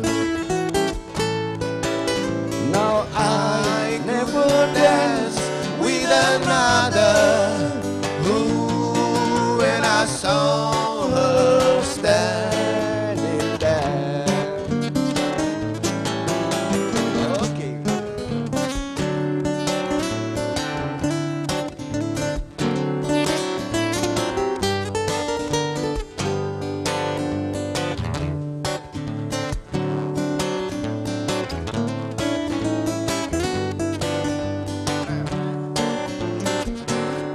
When I saw that room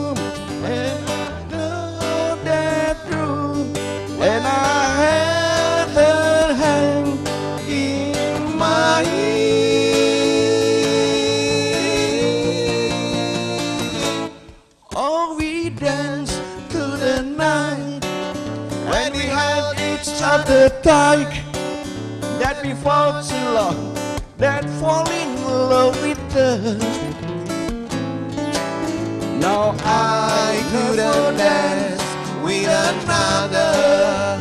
Who, when I saw her standing there, when I saw her standing there. Okay, thank you very much. Josh Becker. Okay.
Once again, ladies and gentlemen, to the 6th Jakarta Geopolitical Forum 2022. And we hope you have enjoyed your break, and we'd like to kindly invite you to please kindly take a seat for those of you attending here at the Grand Studio of Metro TV Jakarta. And also welcome to all of those of you who are joining us virtually. And we will begin the event shortly. Therefore, we'd like to kindly invite you to please prepare yourself to once again take part in the discussion of the second session of the 6th Jakarta Geopolitical Forum 2022. Thank you.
Good afternoon, ladies and gentlemen. And once again, welcome to the 6th Jakarta Geopolitical Forum 2022. And we will begin our second session. Once again, my name is Sarah Wayne, and I will be your Master of Ceremony for today's event. And before we begin our discussion, our second session, ladies and gentlemen, I would like to inform you once again to all the participants that the discussion will once again be presented in English, but virtual participants who are joining us virtually may use the interpreter feature that is located at the toolbar at the bottom of your screen. You may listen to the interpretation from English to Bahasa Indonesia by clicking the Bahasa button. You will be able to hear a speaker in Bahasa Indonesia as well as a speaker in English, but at a lower audio level. If you do not wish to hear the audio in English, you may click the interpreter button once again and then click the mute original audio button. And ladies and gentlemen, I would like to also inform you that we will be having our second session soon. Therefore, ladies and gentlemen, we hope you will prepare yourself to join us in our discussion once again. And ladies and gentlemen, we'd like to also once again inform you, for those of you who are attending here offline at the Grand Studio of Metro TV Jakarta, that all the participants and committees who have gathered here today have been fully vaccinated for COVID-19, and we have also been tested negative for COVID-19 as well. And we are fully sure that we comply to the procedure and protocols of COVID-19. And I'd like to also inform to every one of you who are here at the Grand Studio, for the interpreter feature, you may also use the headset that is located on top of your tables, ladies and gentlemen, and you may use it during the discussion to hear interpretation from English to Bahasa Indonesia. But we'd like kindly ask you to please return the headset and to place it once again at the table once you have finished using it. Therefore, I'd like to also thank you for your cooperation and understanding. And ladies and gentlemen, without further ado, we will now begin our second session of our discussion of the 6th Jakarta Geopolitical Forum 2022. Therefore, without further ado, please join me, ladies and gentlemen, to invite our moderator to guide the second session. Please once again welcome the lecturer for streaming of conflict and security studies at Binus University, Dr. Kurri Maharani, PhD.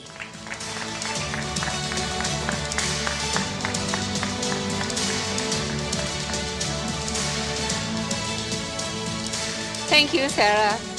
Good afternoon and welcome again to our second session, entitled Geomaritime Political Economy, Generating Growth, Sustaining Resources, and Gaining Power in the 6th Jakarta Geopolitical Forum, Geomaritime, Chasing the Future Global Stability.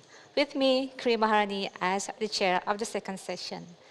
Ladies and gentlemen, there is a long-held assumption that control of sea routes and access to resources are key to global dominance. This assumption is about to be challenged by a shift in geoeconomy, which eventually alter the state of maritime security. Marine-based food and energy resources will become powerful to support the capacity of state for growth. But there's concern about how sustained we can be.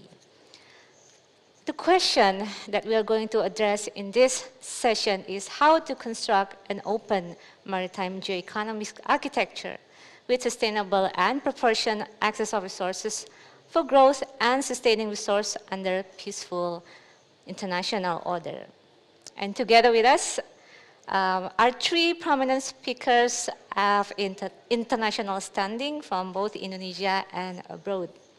Please welcome speakers on stage, Dr. Timothy Heath, Senior International Defense Researcher at the RAND Corporation, USA. Take your seat.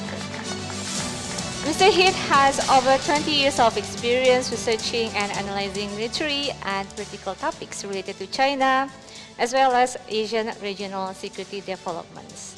For the second speaker of the session, we have Dr. Philips Vermonte, currently the Dean of the Faculty of Social Sciences, a newly founded Indonesian International Islamic University. Please take your seat.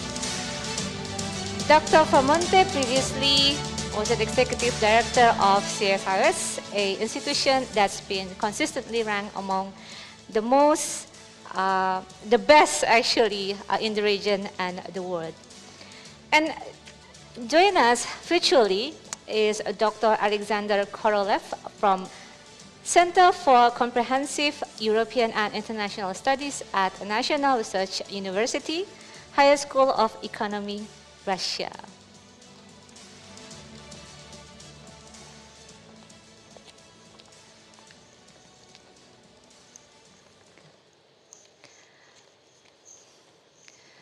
Ladies and gentlemen, as the previous session, I would like to start this session with a bit of chit-chat between me and the speaker. How are you, Mr. Hurd? We actually talk over chicken soup this afternoon. I really hope that you enjoy Indonesian cuisine. And I would like to actually introduce you to the our famous oxtail soup later on. Is this your first time to attend Jakarta Geopolitical Forum, sir? Yes, this is my first time, and I am thoroughly impressed at just how beautiful and the country is and how hospitable the people are. So thank you for inviting me. It's been a real treat so far. It is our pleasure. I hope you find this to your liking and meaningful engagement. Let's move on to Dr. Vermonte. Dr. Vermonte is actually a dear colleague of mine. How are you? I'm well. How are you? Been very busy, I see. Okay. Do you have any expectation from this 6th Jakarta Geopolitical Forum? How do you see the role that we could play in the midst of many security dialogues in the region? Right. Now, I think it's great that Lemhannas continues to do this because as one of the major player, I think, in the region and in the world, if you will, we need more and more geopolitical forum like this where we can exchange ideas and state our interest and also listen to other countries' interests, which is why we need that platform. Because as we all know, in international relations, the question of trust is very important. We are lacking trust deficit right now, right? Because of this geopolitical tension between the big superpower and then the other global problem that we are facing.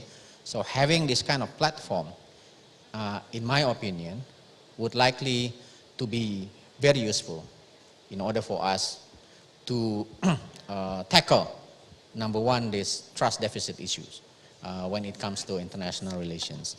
Number two, I think for local audience in Indonesia, this is also very important because we got to know views from our neighbors and our partners, and views from countries that not necessarily have same opinions with Indonesia, with our country. So then through this kind of a forum or platform, I think it can be very useful for tackling the issue of trust deficit. Thank you, Dr. Pomonte. We do aim to offer the audience a comfortable forum for dialogue, but at the same time, you also want to be as open as possible.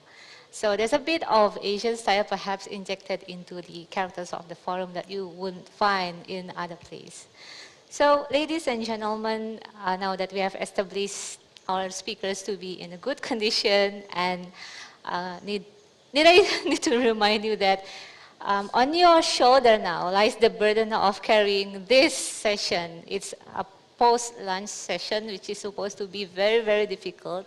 And you have to do everything to keep the audience at home and in the studio away from the urge for power napping. So otherwise, we are all doomed here. And to carry out that burden is our first speaker, Dr. Keith. He will offer us perspective on geomaritime issue, China, US, and also Asia. You have 20 minutes, and I will give you a gentle reminder 1 minute before your time is up.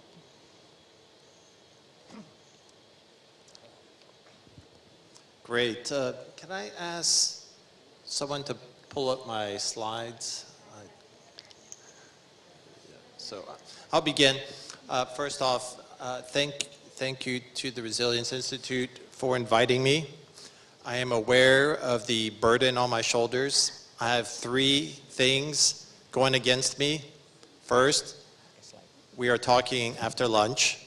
People are already sleepy. 2, I am still recovering from jet lag, so I'll be a little sleepy. And 3rd, we'll be discussing economics, which is a topic that can be very challenging to focus on as well. But I shall endeavor to do my best. All right, so today I'm talking about and I will try to speak slower, being sensitive to the fact there is a translator. So we are talking about the maritime political economy in the Asia Pacific. I would like to begin by noting that by all accounts, the Asia Pacific or Indo-Pacific is expected to play a critical role in the future of the global economy. Many estimates put about 50% of world GDP in the Indo-Pacific by 2050. Most of the world's urban population, about half, is expected to be in the Indo-Pacific. And the working age population in Asia is expected to be roughly 3 to 4 billion people by 2040. Compare that with Europe, which is expected to only have 500 million. And in the United States, about 300 million people of working age by 2040. It shows you the enormous economic potential of Asia. Thank you for advancing. Please hold it on this slide. So to realize, Thank you. To realize that potential, the maritime political economy will play an especially important role. Already, shipping accounts for the great majority of economic trade activity. As this slide indicates, seaborne trade has doubled every decade since 1945, and currently about 80% of global trade in goods occurs by sea. And shipping continues to be a very in-demand service, with the tonnage of ships doubling since 1990. Most shipping is containerized, and the map on the right shows where some of the most active ports for containerized shipping is located in East Asia. And as you can see, there's quite a bit going through the Malacca Strait and concentrated in the South China Sea. Next slide, please. Although there is enormous potential for economic growth in the Asia Pacific, and shipping will be important, there are obstacles to achieving that growth. Some of them are economic. In Asia, the richest economies are already aging quickly, and their growth rates are slowing dramatically. This includes China. China's population actually has declined in absolute terms starting this year, a full decade earlier than a lot of people expected. And its growth rate has been revised dramatically as well, to probably be half of what many people expected even as recently as 3 or 4 years ago. Through 2030, China's growth rate may slow down to about 2 to 3%, which is barely faster than the United States is expected to grow through that time period. Politically, and sorry, I should add, in terms of economic obstacles, the developing countries in Asia have huge infrastructure requirements, and there is simply insufficient funding to modernize a lot of the infrastructure required, including infrastructure related to ports and sea trade. There's inadequate funding for a lot of that development. Politically, we have already discussed many of the points of tension in Asia. China continues to seek conquest of Taiwan, which they claim to own. North and South Korea have failed to resolve their differences and remain in a military standoff. In the South China Sea, China has continued to build artificial islands and carry out activities of coercion against rival claimants. And in the East China Sea, there remains a standoff between China and Japan. Overlaying all these regional disputes is the broader competition for influence between China and the US, resulting in an environment of considerable tension and uncertainty. One reason why we are having this conference today is to see if there's some way to reconcile the economic potential of Asia with the political and economic hurdles that the region faces. We already discussed in the previous panel a lot of the political and security issues, so I will not address them in this presentation. Let's move on to the next slide. What I want to talk about instead are some of the economic initiatives that are being proposed as a way to overcome some of the hurdles and make full use of the potential for growth in the region. Leadership is required to help organize the regional economy of the Asia Pacific, because there are many ways to try to maximize the potential of trade and build the infrastructure and manage the points of tension that are common throughout the region. But what kind of leadership and what kind of policies will be adapted? There are at least 3 major proposals that have been discussed. Some of them have been reviewed in the previous panel. I'm going to briefly discuss Belt and Road Initiative, again, Indo-Pacific Economic Framework, and the Geopolitical Fulcrum, which was proposed by Indonesia. Next slide, please. The Maritime Silk Road is the maritime component of the BRI, proposed around 2012, 2013. The map shows some of the routes that have been published in Chinese publications. The goal is to build infrastructure and promote trade and investment along the Southeast Asia, Indian Ocean routes, connecting Africa and Eurasia to China. This overlaps with Chinese geopolitical ambitions. And here I want to emphasize that in Chinese writings, there is a clear perspective that economics cannot be separated from politics and security issues.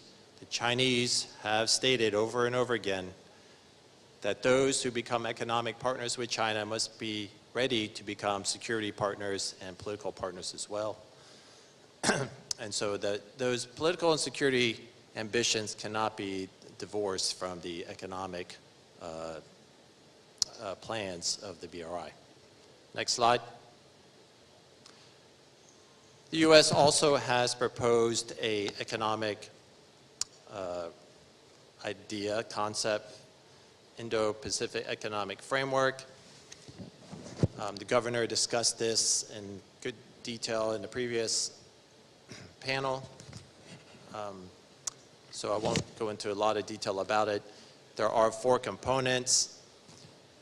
A main criticism of the IPEF is that it is not a traditional trade agreement. It does not offer the incentive of expanded market access that the previous Trans-Pacific Partnership offered.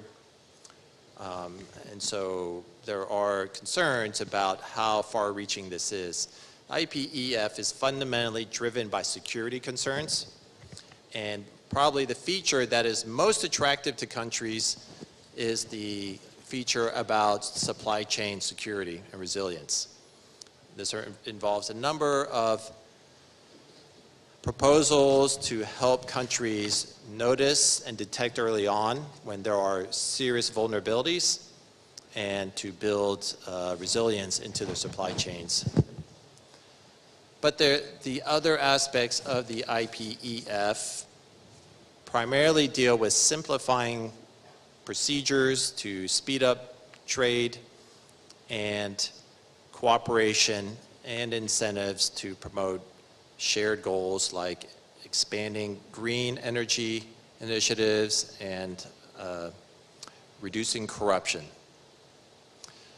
There's no question that the IPEF is tied to American goals of maintaining its influence, and it is not a surprise that most of the countries that have signed on have been primarily American allies and friends, but there are other countries who are not necessarily American allies who have signed up, including Indonesia, due to their interest in one or more of these proposals or parts of this proposal.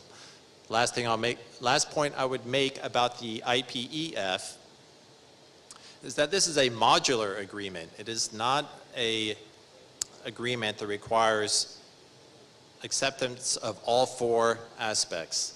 Countries can pick and choose which of the 4 aspects they would like to accede to, and in fact that is what has happened. Some of these aspects, of the 4, some of these 4 features have moved faster towards agreement than others, and that is by design. Next slide, please.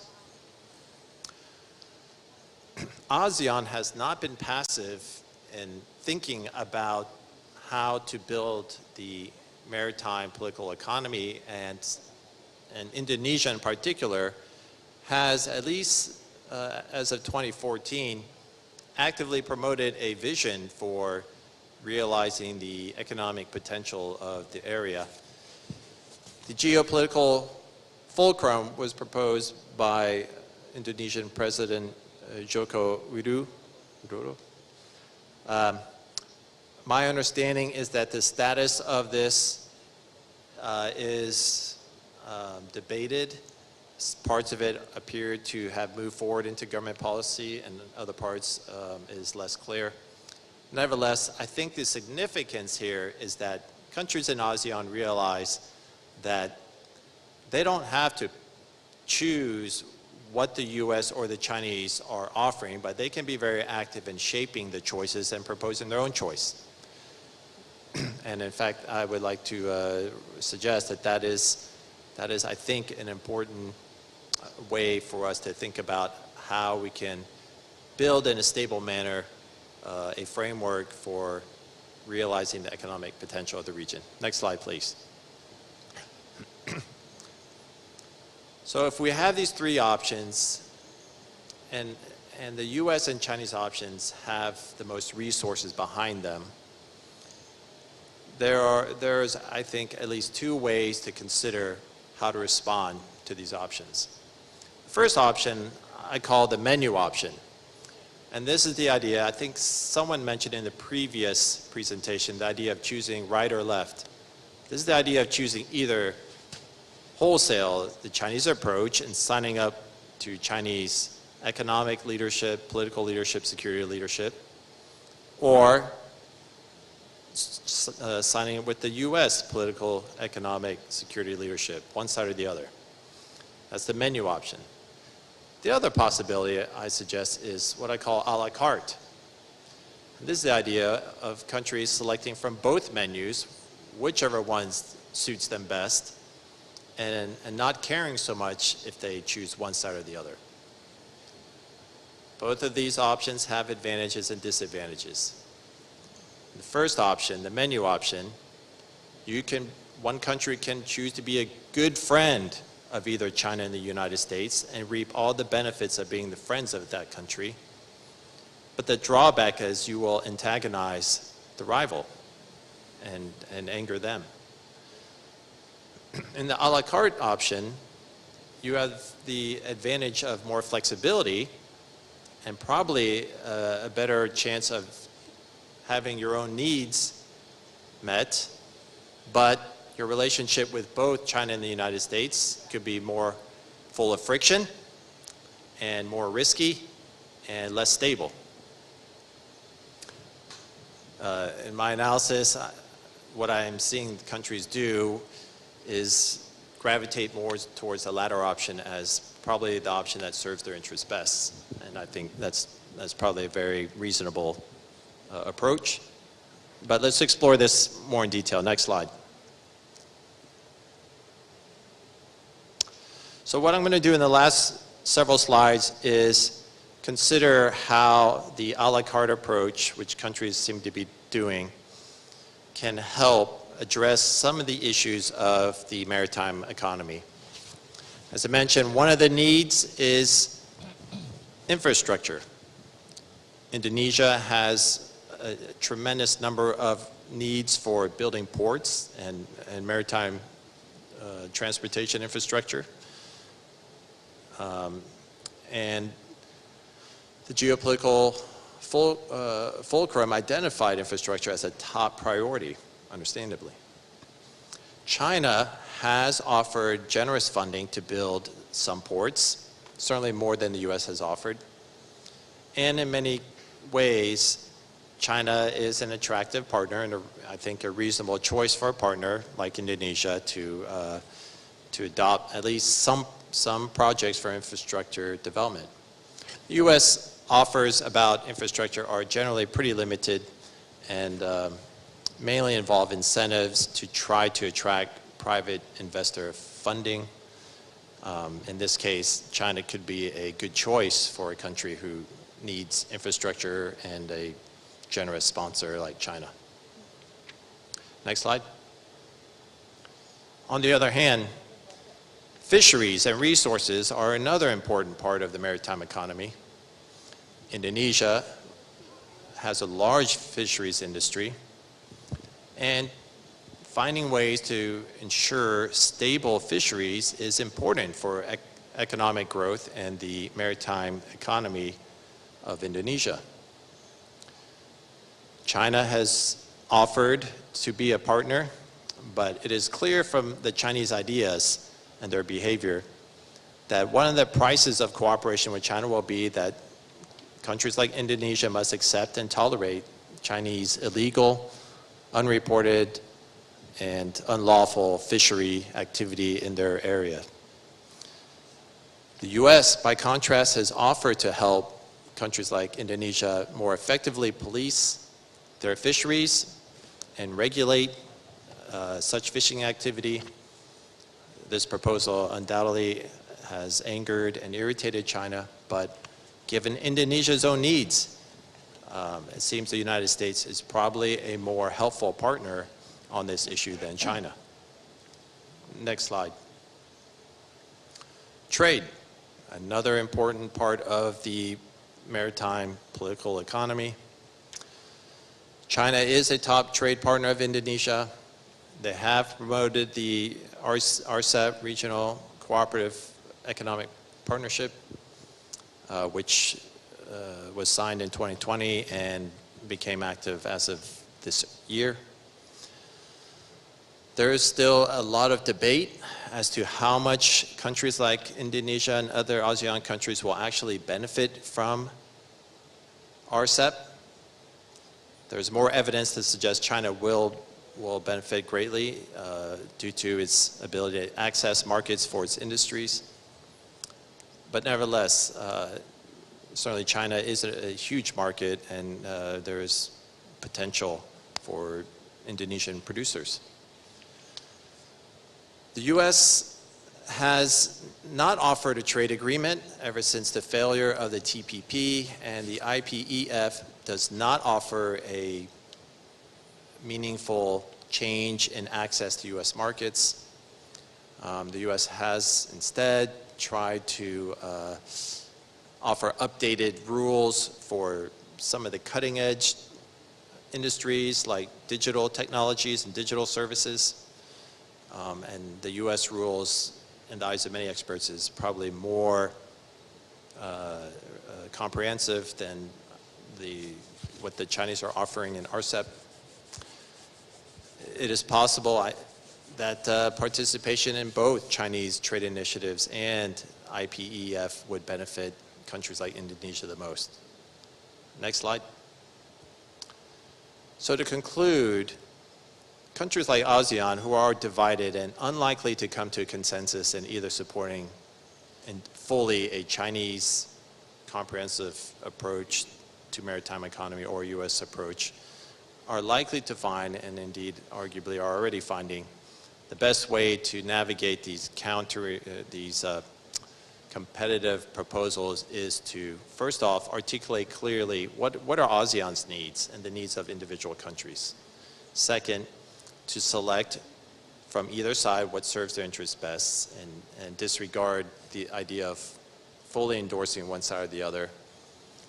And then recognize that at the end of the day, both the US and China are interested in playing a role in the revival of Southeast Asia's economy and have a strong incentive to find ways of making this work. I'm not discounting the possibility that some of these political tensions that we discussed in the previous panel could prove problematic, but the more actively countries in ASEAN engage with the US and Chinese in clarifying what their economic needs are, which proposals are most use to them, and which ones are least use to them. In my analysis, that offers the most promising prospect of achieving the shared goal of bringing about prosperity in the region. Thank you. Thank you, Dr. Heath. Please give Dr. Heath a round of applause for his well structured. Actually, I'm quite impressed with the structure of the presentation. It's very clear. Firstly, you identify two opposing forces. The first is the rise of prosperity related to the rising importance of resilience in Asia, which also means economic opportunity. But on the other hand, there's a force of political tension that could endanger those economic development. And Dr. Heath actually identify the options for Asia and propose a way of compartmentalize our relations with both superpower. I would like to ask you later on about, because you mentioned, and it's been mentioned actually several times during the previous session, that the US seems to be hesitant to offer more in terms of economic benefits for the region. And I would like to know whether it is actually part of strategy for the US not to take more parts or not to divert the regional commitment from China, but as compensation, the US would provide something else, probably in terms of security. And you also highlighted some of the area of cooperation in which the Southeast Asian countries would be benefit more if they cooperate with China in terms of, for example, infrastructure, but they could also find the US more more generous and greater partner, for example, in combating the IUU fishing. So I think you've done a good job in mapping the issues and setting the scene of this session. For the second speaker, I would like to invite Dr. Fermonte to share with us his perspective on the foundation of maritime power, sustainability and security of marine resources, production and trade, a few from Indonesia. Dr. Fermonte, the time is yours. Thank you, Kuri. And first of all, I would like to thank Lemhannas for inviting me to share some thoughts that I have about the issue and the topic that has been assigned to me. As mentioned by Ibu Kuri, I will be focusing more on the Indonesian view and the Indonesian interest on the issue on ocean or maritime-related domain. And probably I would start with from the conclusion that Dr. Heath mentioned, that is compartmentalizing cooperation with China and the US would be the best way to go. And it seems to me that I could not agree more with that. And then my thought is basically because the issues, the economic dimensions are very complex, so we cannot afford actually to choose either one because there are nuances in our policies and also our interests as well. Now, if I may, I do not prepare PowerPoint slides, but the structure of what I'm going to speak about in the next 20 minutes, that is, I'm going to highlight, of course, you are around the table, probably know more than me about this, the value of this economic related benefit of our ocean, i.e. the blue economy, what is it, and how big it is for Indonesia. But then I will discuss issues for Indonesia with regard to at least 2 points. Number one, the sustainability of our marine resources, and second, of course, maritime security and threats to these economic activities. And the third part would be how we're going to move forward, the way forward for us in Indonesia when it comes to our policies on issues and regional architecture on this issue of sustaining our marine resources. Now, the value of blue economy. When we are talking about geoeconomics, for sure it entails the value of economics from the perspective and consideration of geography. In the simple setting, in a state level analysis, geoeconomics basically means to simply consider the perspective of one's state economy in relations to its geographical surrounding, state neighbors, regions, and so on. Now, in viewing the geoeconomics of Indonesia's blue economy, therefore, key consideration to be made, I think, is about how Indonesia's marine economy can be viewed in terms of our geographical location, vis-a-vis other countries and actors in the region, especially those closest to us and most exposed geographically to Indonesia. That is, direct region of Southeast Asia and East Asia. Although when we are talking about in the Pacific, the Indian Ocean part should be included in the equation, but I think we have to acknowledge more of the attention have been given to the Pacific part of our ocean. And then, of course, we also need to consider and observe the many dynamics surrounding the relationship between countries and actors in our regions. Can be about regional integration, ASEAN come to mind, also governance, regional governance on the issue, and international governance, and relationships of countries' interaction overall. Now, for countries in East Asia and Southeast Asia, the blue economy constitutes of a large portion of our economies. East Asian seas is home to 80% of global aquaculture, 60% of the world's capture fisheries, and hosts 90% of the global trade conducted via shipping, as highlighted as well by Dr. Heath in his presentation. For certain countries, including Indonesia, the ocean economy or blue economy constitutes of over 20% of its GDP. So it's really, really big. We have to really highlight this. Data from ADB 2021, quoting PIMSI, shows how Indonesia's ocean economy accounts for 28% of our GDP. So we could not emphasize more how important our ocean is to our economy. Now, the importance of the ocean economy for countries like us has meant that the security of the ocean also represent our livelihood and survival. Not only is Indonesia's ability to sustain our growth is dependent on our ability to produce and extract from our ocean resources, but day-to-day ordinary Indonesians also find themselves dependent towards the ocean. So we are not only talking about high politics or geopolitical tensions and so on, but the livelihood of our very own citizens, in large part dependent on the ocean as well. So for instance, reports have estimated that around 80% of Indonesia's population can be categorized as being dependent on fishery resources. Even more directly related, 60% of the Indonesian population approximately live inside or around coastal areas.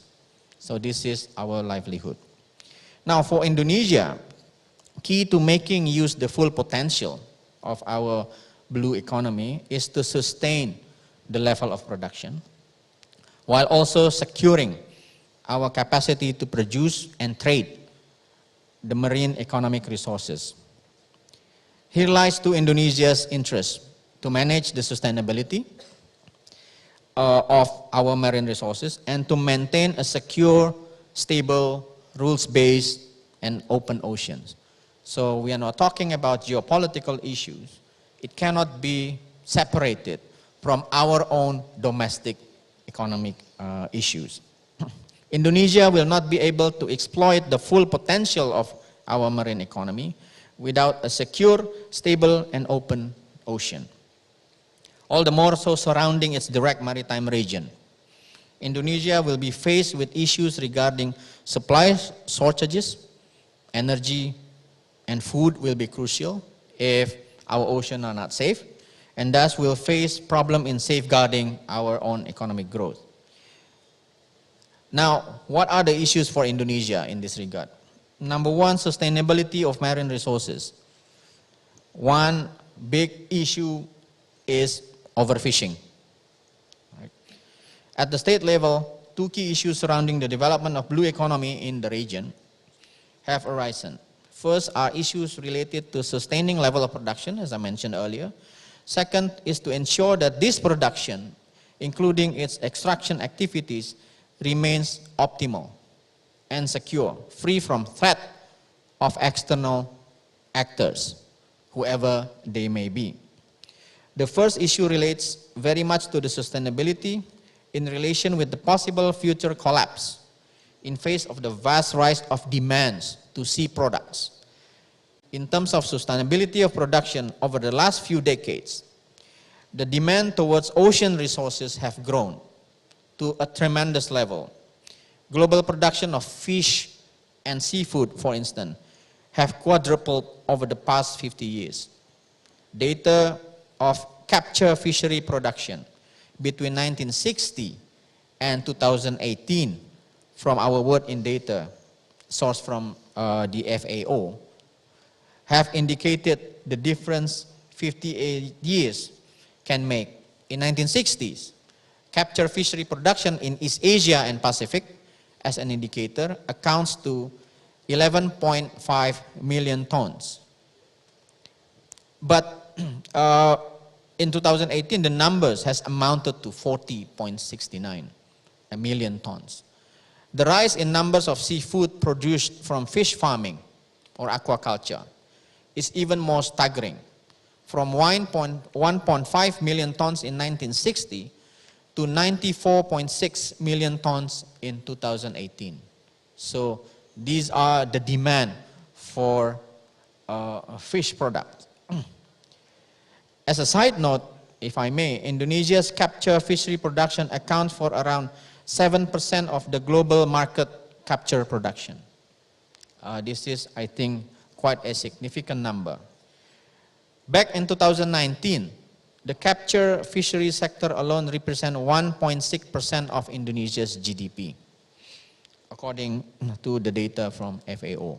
So again, we cannot highlight it more about the importance of our economy and our relative dependence on our ocean resources.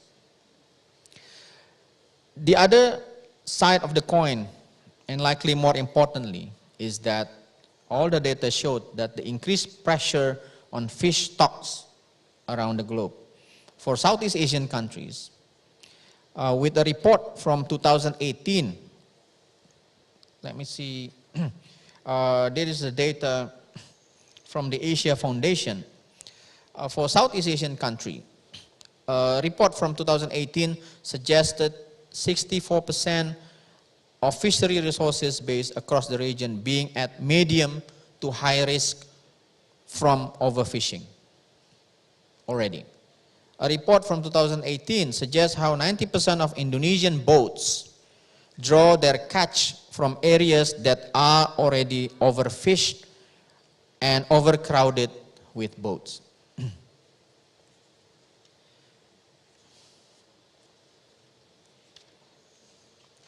Second issue for Indonesia, of course, is maritime security and threats to extraction and seaborne trade, traditional and non-traditional security issues. The stressor to sustaining our level of production is related to the capacity to ensure optimal production from the means. The resources are there to exploit for the country, and that the activities and trades conducted at sea are secure from threats. So this is the same side, the two sides of the same coin. For Indonesia, as also mentioned by Dr. Heath in his presentation, the existence of important strategic sea lanes of communication, the Malacca Strait, Singapore Strait, Sunda Straits, Lombok Straits, the Ombai Straits, and the Wetar Straits, puts Indonesia in a strategic spotlight of East Asia's blue economy and regional maritime geostrategic calculation. The most prominent one, Malacca Strait, has been well known as the busiest choke point in the region, hosting more than 60,000 vessels annually, some of which are of crucial importance, shaping crude oil, where 90% of the total volume flowing through South China Sea will transit, connecting the suppliers, traversing through the South China Sea, traversing from the Indian Ocean to their consumer in markets across East Asia. So disturbance in and around these straits will likely amount to shocks in regional and even global economies. And first and foremost, probably our own economy. The fact that Indonesia and Southeast Asia are home to strategic maritime choke points thus often puts the issue of blue economy, when viewed from the geoeconomic lens, to be closely related also with geopolitical and security consideration. This is mainly because the strategic seas and their importance have also become naturally part of other countries' national interest. Some would like to keep them open and secure, while others would like to use them and exploit their resources to safeguard their own people. The simple trait has given born to many of the geopolitical dynamics Indonesia is facing surrounding our seas. Now, geopolitical dynamics of the 21st century have increasingly shifted to cover more maritime dimension. Albeit remaining chapters of land wars, like the war in Ukraine right now, continues, but the rise of powers like China and India have been heavily denominated in maritime settings. So transforming the ocean as theaters of major power competition in their pursuit of national strategic interests, especially if compared with the land-based struggle for power in the 19th or 20th century. So key reason for this is the vast potential of the ocean, the vast room of unexplored and undermined areas at sea, often less covered in the conventional sense of international rules and laws, has given states room to compete. But if I may remind our fellow Indonesians and friends from the region, the DNA of Southeast Asia is actually always how to shift area of competition into area of cooperation. And ASEAN has been doing this for its life, trying to shift the region. Of course, competition will be there, but our DNA has always been to transform this into sets of cooperation. So again, what has been concluded by Dr. Heath, I think we need to highlight that our region, maritime issue in the region, in my opinion, should not be defined by the state of affairs between US and China. It should be defined by our own economic interests as well. We cannot escape from the geopolitical competition for sure, but we should not be defined by this geopolitical competition, because the issues are too complex for us in terms of the economy and our own livelihood. Power projections at sea have also been observed to be increasing in frequency. At least if we look at the data, judging from the data, the number of missions and operations from various countries conducted around the South China Sea. With the increased number of interaction between countries at sea, posturing as being against one another, this also has increased the scale of potential escalation from misperception at sea. And that is why I think a forum like this can be used to dispel all of this, at least some of this misperception.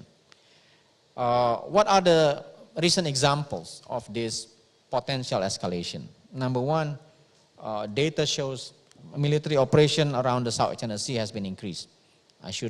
Data are over there.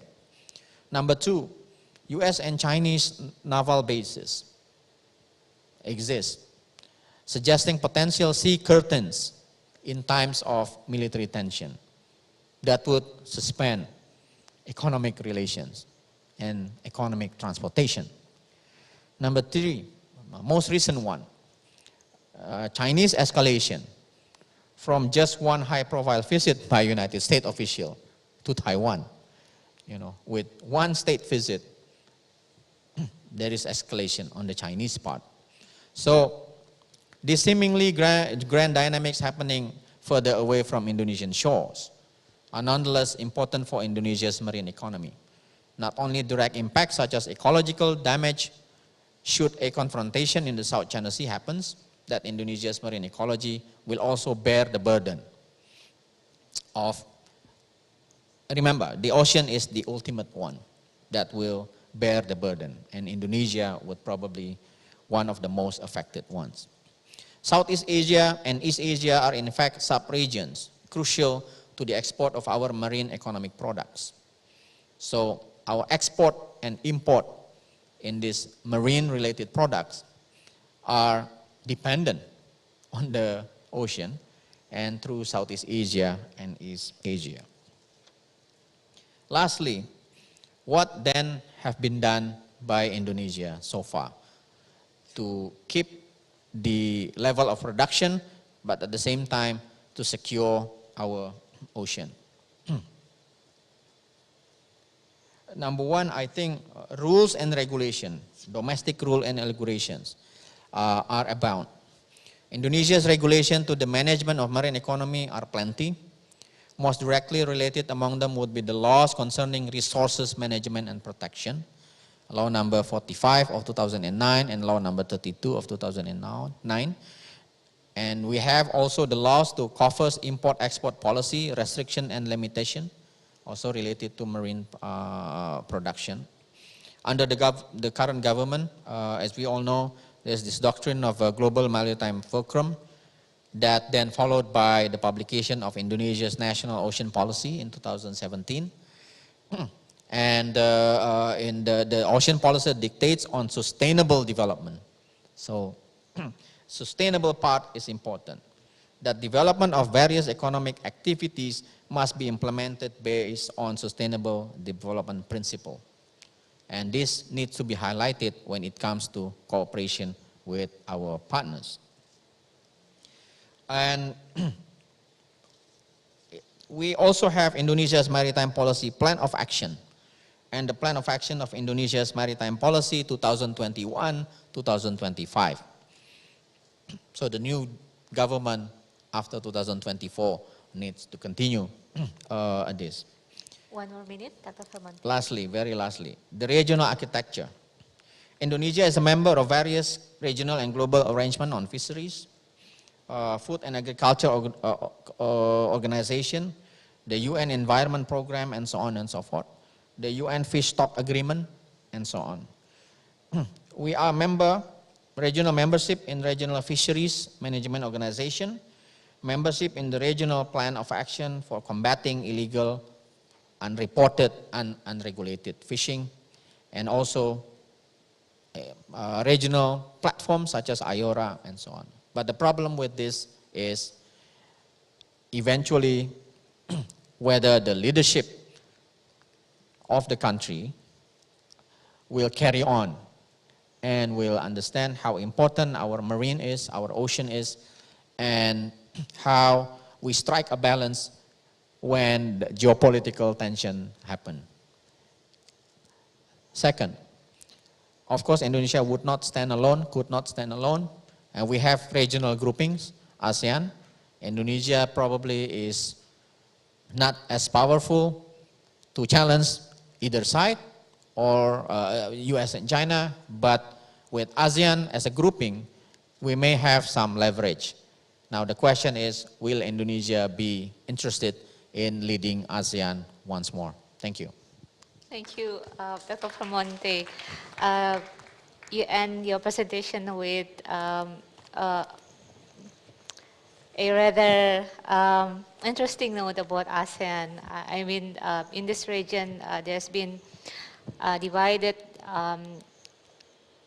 belief over whether ASEAN could play an important role in the future, especially to dampen the increasing tension between the superpowers. And Dr. Vermonte has done a very good job in outlining that the Indonesia actually, we do have strategic roles in terms of providing the world with marine-based foods, as well as to safeguard the safety and the openness of our sea lanes.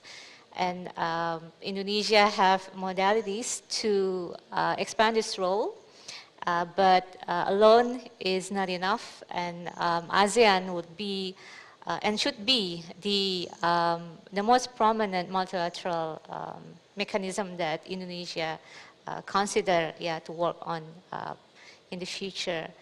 And Dr. Philips Formente also highlight about the value of the economy for Indonesia. Several years ago, we talked about this. We tried to measure how big is the Indonesian maritime sector, and the value, although Dr. Philips mentioned about 28% of GDP, is actually still lower than our potential. So there's a great deal of potential for Indonesia to develop in the blue economy sector. But again, there is challenges regarding to maintain the security and stability and openness of the ocean, which also have been highlighted by the previous speakers. Ladies and gentlemen, I think it's about the time for us to move to the third speakers who join us online. Dr. Korolev, are you there, sir? Yeah, hi, do you hear me? Okay, on behalf of the Jakarta Geopolitical Forum, I would like to convey our appreciation for joining us, sir. What time is it in Russia, if I may ask? Yeah, it's okay, it's just early morning, but yeah, okay. but it's definitely okay, yeah, thank you. You definitely look fresh, sir, more fresh than all of us here. Yeah, yeah, thank you. Okay, Dr. Korolev will share with us his analysis on China, Philippines, and sustainable development in South China Sea, cooperation and confrontation. Dr. Korolev, you have 20 minutes. The time is yours. Thank you, distinguished moderator. And first of all, it's actually my great pleasure to be a part of this platform, to be a part of this distinguished forum, especially since this is my very first time to join this geopolitical maritime forum. And I do agree with my colleagues, with my previous colleagues, that it's actually a great possibility to make a bridge between the expert community of different countries from different regions, and especially dwell upon such burning issues as maritime security and development of the inclusive maritime security architecture in South China Sea, in Southeast Asia, in Asia Pacific, and Indo-Pacific, and in general.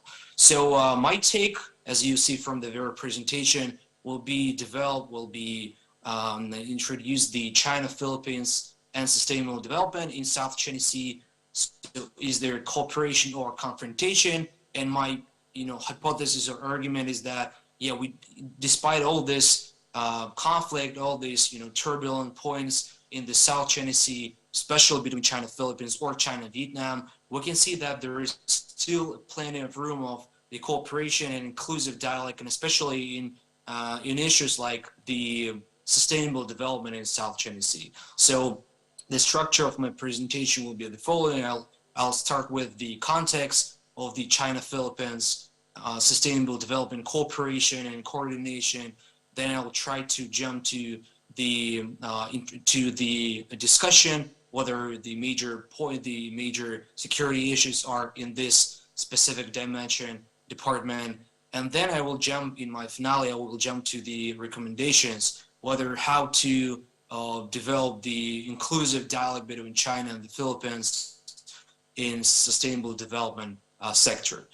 So as you see from the presentation, this is the bilateral track China-Philippines, but it can be easily exported. This experience, China-Philippines in sustainable development in South China Sea, could be easily exported to more broad picture in the ASEAN countries, and especially those countries who are directly involved in the South China Sea issue, like Vietnam, Malaysia, and Brunei. Yeah. So as for the context, it should be dropped. It should be said that first of all, the Philippines and China signed a memorandum of understanding, MOU, on cooperation on oil and gas development during the state visit of Chinese President Xi Jinping in Manila in November 2018, when it was the former Philippines President Rodrigo Duterte. So the both countries, according to this document, according to this MOU, both countries agreed to establish an intergovernmental joint steering committee and entrepreneurial working groups that will negotiate and pursue cooperation agreements for oil and gas development in the future. And so we can see from nowadays, even once again, I will try to emphasize this once again, despite the ongoing conflict or dispute in the South China Sea between China, the Philippines, and many other claimants, which our distinguished colleagues have already emphasized, there's still a room for cooperation between these countries, even directly involved in the South China Sea issue. So Beijing, according to this document, Beijing could only explore and extract resources from disputed waters if it partners with a company that holds a license issued by Manila under the proposed arrangement. So the joint exploration, if successful in finding oil and gas resources, presumably in the disputed South China Sea, would pave the way for another cooperation agreement on the exploitation of resources found. And this is the ongoing discussion in the expert community and in the official community. The agreement highlights the critical role of Chinese and Philippine oil firms, state-owned and private, and their source contractors as enterprise representatives of their respective states. The Philippine-China MOU may signify their readiness to open avenues of cooperation, focusing on joint use and development of the assets of the South China Sea, notwithstanding the contentious issue of sovereignty or ownership of resources. It also indicates the great importance actually, of oil exploration companies and public-private partnership in any future joint development. A joint development agreement has been suggested as an opportunity for cooperation for claimant states to exploit and share resources such as fisheries, oil and gas, or minerals found within their disputed territorial claims. A joint development agreement will permit claimant states to set aside the question of sovereignty in the dispute areas so as to jointly exploit natural resources. So this point is especially intriguing and important since, once again, the Philippines and China are directly involved in the South China Sea dispute, and especially due to the ongoing discussions of the Code of Conduct of the parties in the South China Sea, which I hope and believe one day will be signed and implemented. However, the prominent role of state-led cooperation tends to dominate the discussion on joint use and development of resources. Furthermore, recent commentators on the issue are mostly framed on legal challenges, territorial laws, geopolitics, and state-centric security issues. But there have been no, or actually not a lot of extensive discussion on the potential contributions from non-state stakeholders that can make joint development agreements environmentally sound, sustainable, and less political sensitive, and actually less political in general. So these stakeholders are the oil companies, fishermen, and the coastal communities. In the context of ocean governance and management, multi-stakeholder participation is a key element of an effective resource management system, especially since the United Nations Environmental Programs 2017 and later on reports on regional ocean governments makes the accent that the importance of multi-stakeholder participation and public-private partnership in sustainable management of maritime resources is of especial importance. Given the crucial role of the private sector in developing hydrocarbon and marine resources, private-public partnership can contribute to cross-sectoral cooperation, as well as consolidated efforts for achieving ocean-related sustainable development goals and other ocean-related targets. A broad spectrum of stakeholders, including from the private sector, should participate in resource management and decision-making beyond the stakeholders. Multi-stakeholder engagement can bring about great transparency, legitimacy, and trust in the regulatory system, and can therefore lead to sustainable compliance. Different scholars from different regions, and especially from the ASEAN member states countries, of ocean management and resource sharing, explained relevant outcomes on the inclusion of non-state stakeholders, arguing that it's about the higher quality decisions and policies that are appropriate to domestic, socio-cultural, and ecological contexts, institutionalizing mutual understanding and trust, hence lessening conflicts among stakeholders, and the last but definitely not the least, stakeholder ownership driven by support of coastal communities, resulting in successful implementation. In the context of joint oil and gas exploration, cross-sectoral ocean governance is a multi-faceted framework in which various stakeholders perform a distinct and critical role in managing and regulating offshore oil and gas activities directly and indirectly. Oil and gas firms, business associations, and standard organizations offer their relevant technical experience, expertise, operating experience, best practices, and standards to help shape governing norms. The involvement of the private sector, such as oil companies, in multi-sectoral efforts to strengthen resource management and sharing is chiefly vital to align incentives and ensure environmental compliance. Since joint oil exploration is to be undertaken by companies, they must be included in institutionalizing standards and best practices on combating marine pollution together with other stakeholders. For example, as in the Arctic Ocean, for instance, there have been a lot of activities among consortiums of companies on oil and spill response technology and mutual assistance in response capabilities.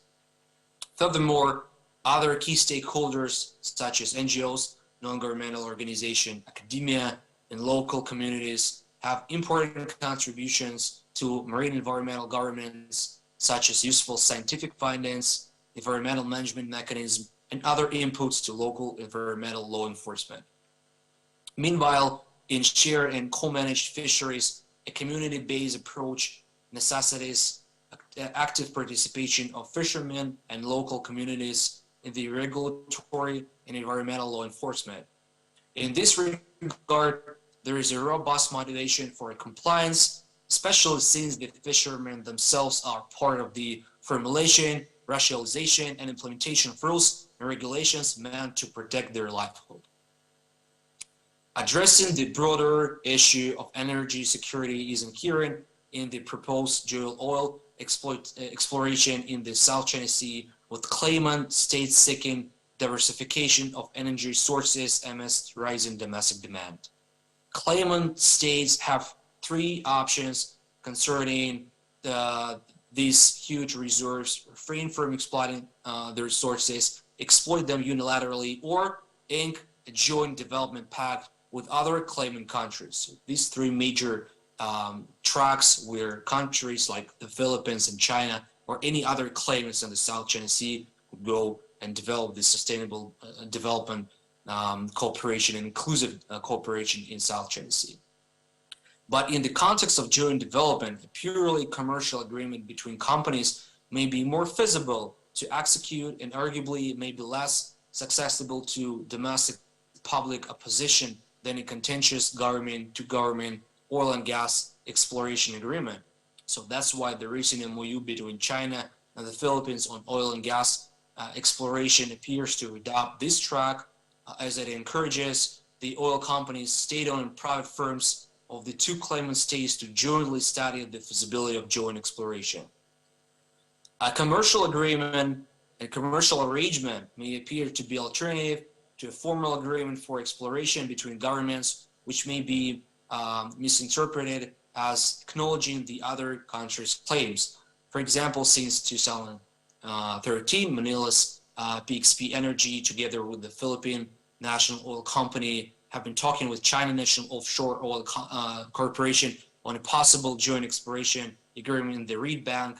An immense offshore area claimed by both the Philippines and China is in the South China Sea. The 2018 MOU between China and the Philippines was inked in light of the improving diplomatic and economic ties. Since 2005, the Philippines has failed to unilaterally develop the Reed Bank due to maritime tensions with China, which has repeatedly deployed patrol vessels to the vicinity of the Reed Bank to block PXP Energy's survey ships in recent years. Chinese and Philippine oil firms may also consider to examine existing commercial agreements in the region, such as the Joint Development Agreement between Malaysia and Vietnam and the Joint Development Agreement between Vietnam and Thailand in their overlapping claims in the gas-rich Gulf and Thailand. Embedded in these existing commercial pacts are production sharing contracts whereby the rights of each country to develop and utilize oil and gas are managed by their respective national oil companies like Petronas and Petro-Vietnam in case of Vietnam. Companies can also set up organized management system in the dispute areas, contributing to overall stability in the relations between claimant states, the Philippines and China. The sustainability of cooperation in joint development areas is primarily due to the equitable nature of management system governing exploration and exploitation of hydrocarbons. For instance, the commercial agreement signed by Petronas and Petro-Vietnam in 1993 led to the establishment of a joint coordination committee to manage the joint development areas.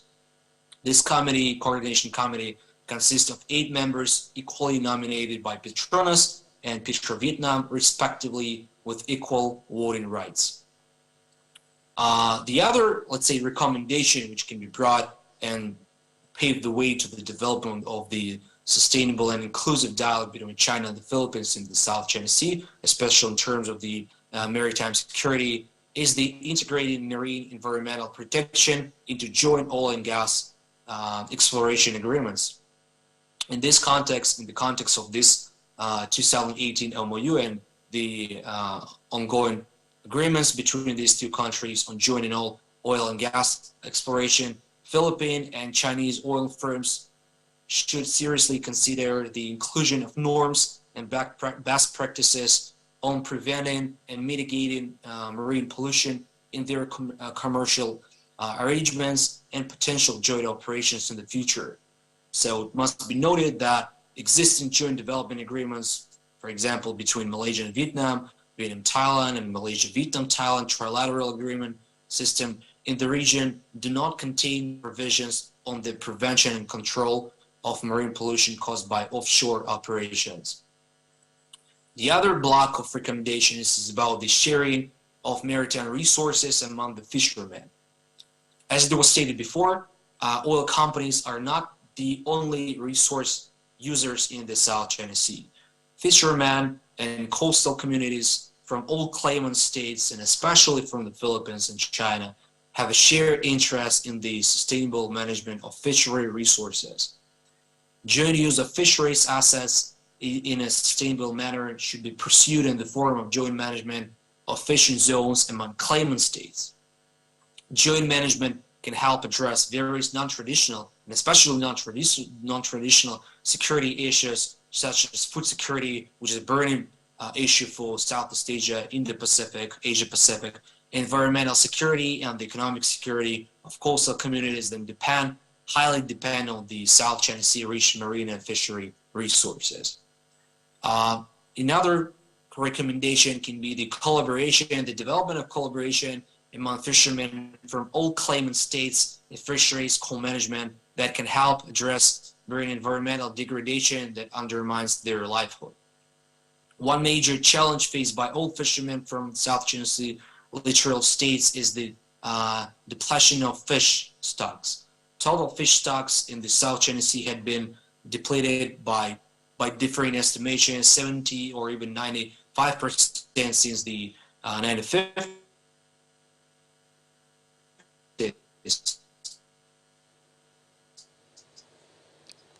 And harvests have declined by have also been declining as the rate of 15 to 16% per decade. So the fisheries management, most proactive participation of fishermen and local communities can lead to effective management of critical habitats and maritime resources, including fish stocks. Fishermen and coastal communities should proactively participate in the sustainable management and sharing of transboundary fish stocks. Peaceful coexistence among fishermen from claimant states of the South China Sea, for example, the Philippines and China, is not a new phenomenon, actually. In fact, this South China Sea has been a regional common for generation. In the past, fishermen from all the surrounding countries could coexist peacefully and even trade among themselves. But right now, this is especially peaceful coexistence is especially attractive and visible option for these countries at the current time. A co-management network of South China Sea fishermen may be considered to advance cooperation among these countries. We can see this from the experience of the Mediterranean Sea. They can organize themselves into a network, exchanging best practices, ensuring they have a voice in decision-making as primary players in the co-management of resources. This kind of cooperation among fishermen and their proactive engagement in fisheries management must be replicated in the South China Sea. One good model is the Mediterranean platform fishers, a network of fishers, a network consisting of different fishermen in the Mediterranean Sea with members from Spain, France, Italy, and Greece. And jumping to the conclusion.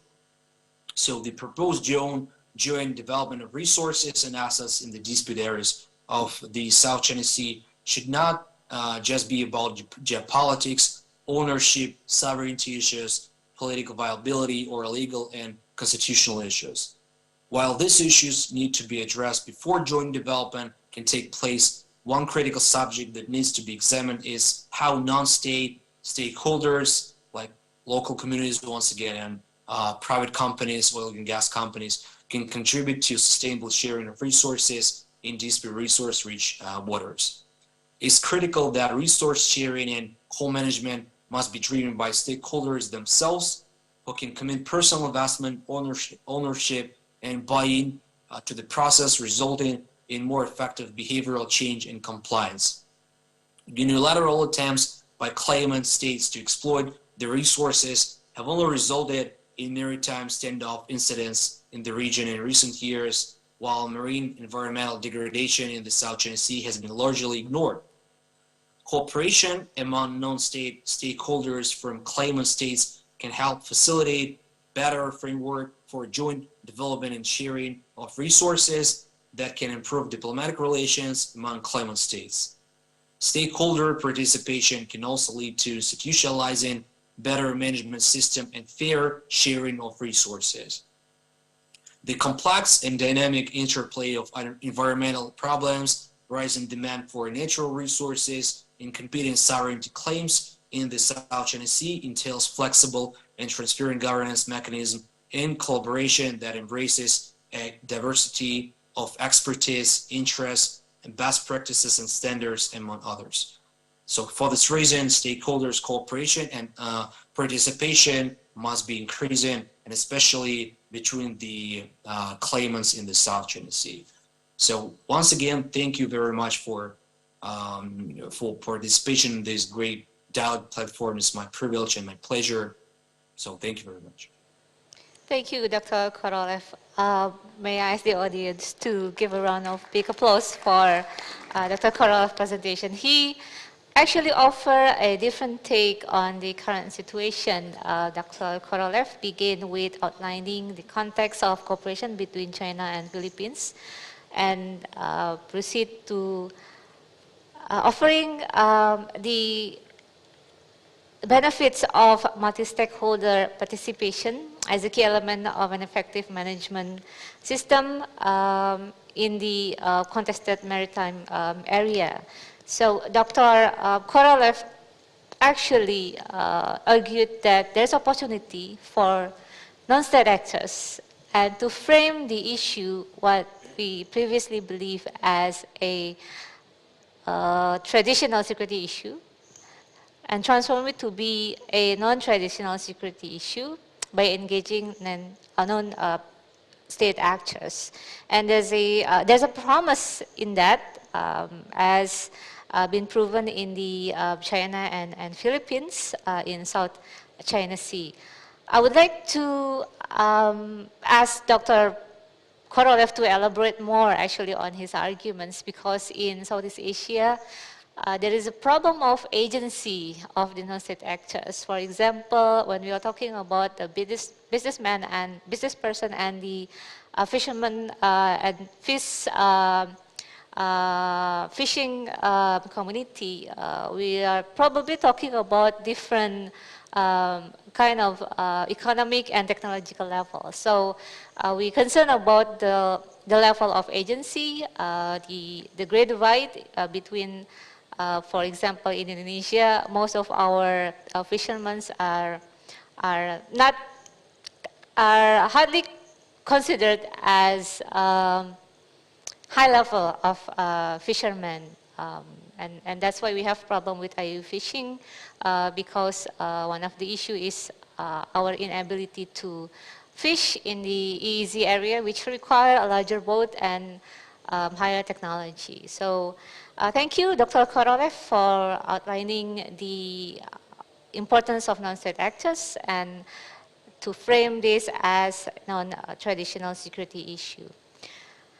Ladies and gentlemen, we have concluded three presentations for this session. We shall move to the Q&A session. As previous session, we will begin this with a sort of talk show between me and the speakers. But before that, I would like to invite the participant, the online participants, to take part in the Q&A session by sending your question via Q&A chat box available on the toolbar at the bottom of your screen. And don't forget to identify yourself and your institution. And we also would like you to type your questions in the case of disconnection or disruptions. Indonesia, we are so big and we have a great divide in terms of internet connection. I would also like to invite online participants from other countries to take part as well. And for the participants in the studio, you later can raise your hand or you can submit your name and institution to the committee, so we can have a list of participants for Q&A session beforehand. So back to our speakers, Dr. Heath, you mentioned about compartmentalizations of cooperation, but I see something missed from your presentation. You didn't actually explain to us how big is U.S. interest in the region.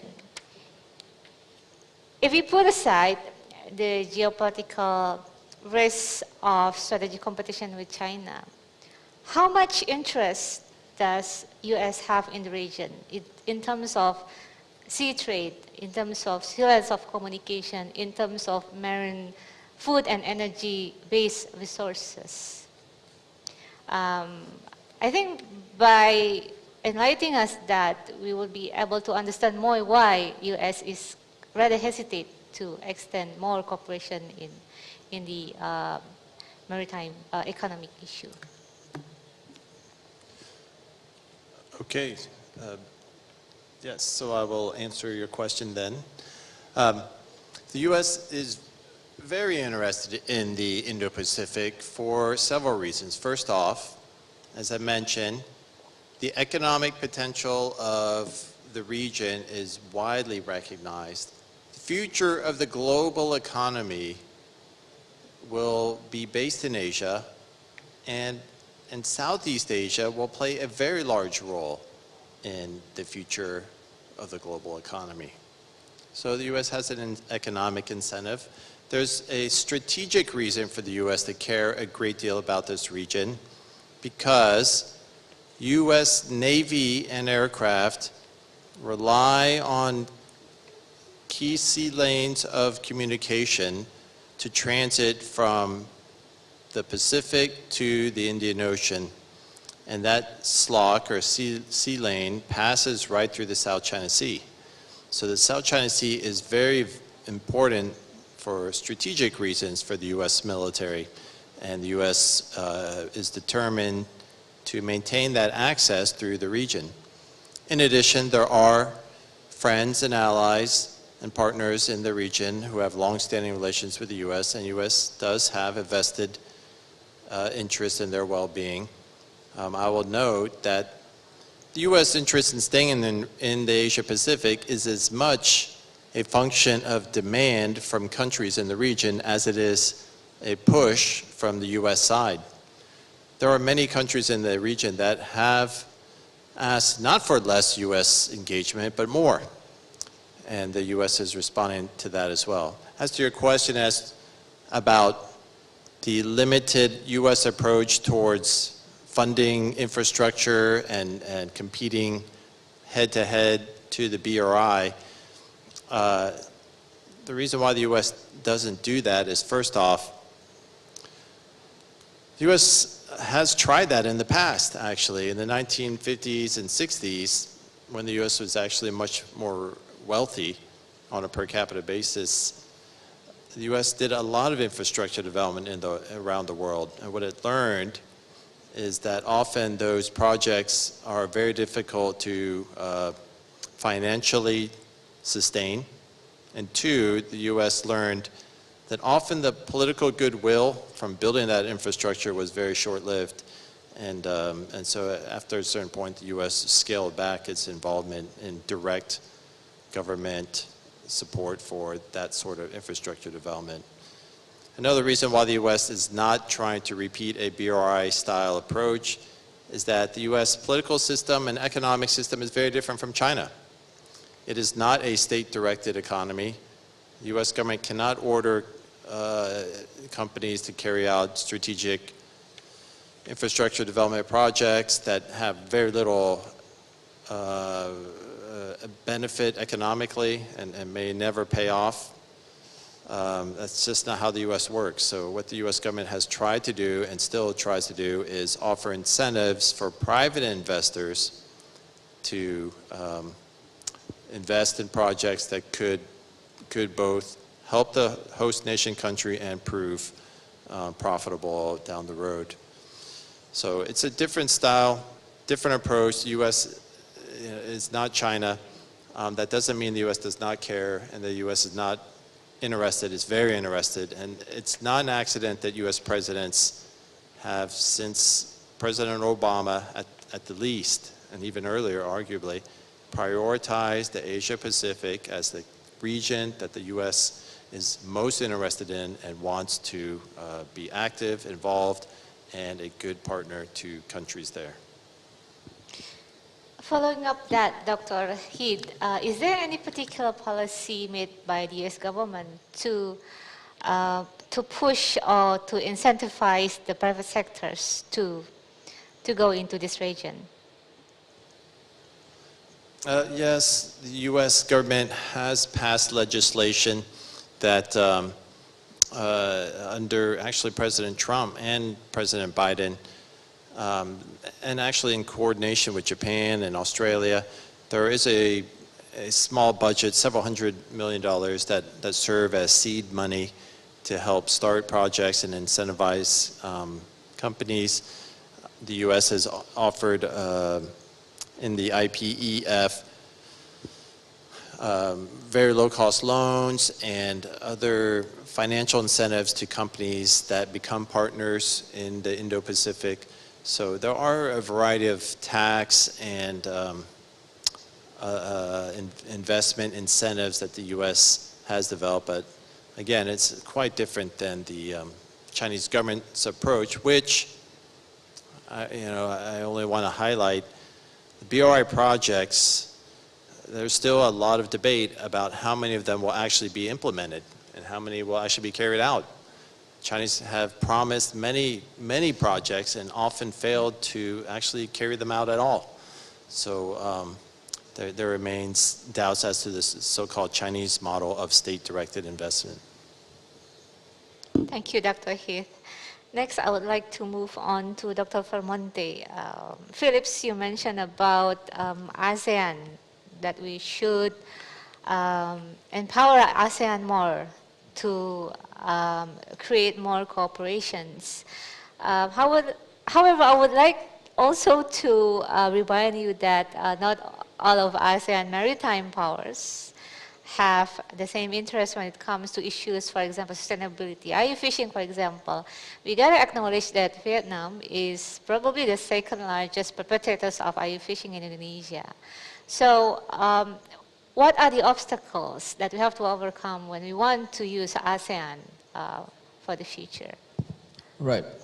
I think I'm glad that you raised that question, because this is a very important question for a number of reasons.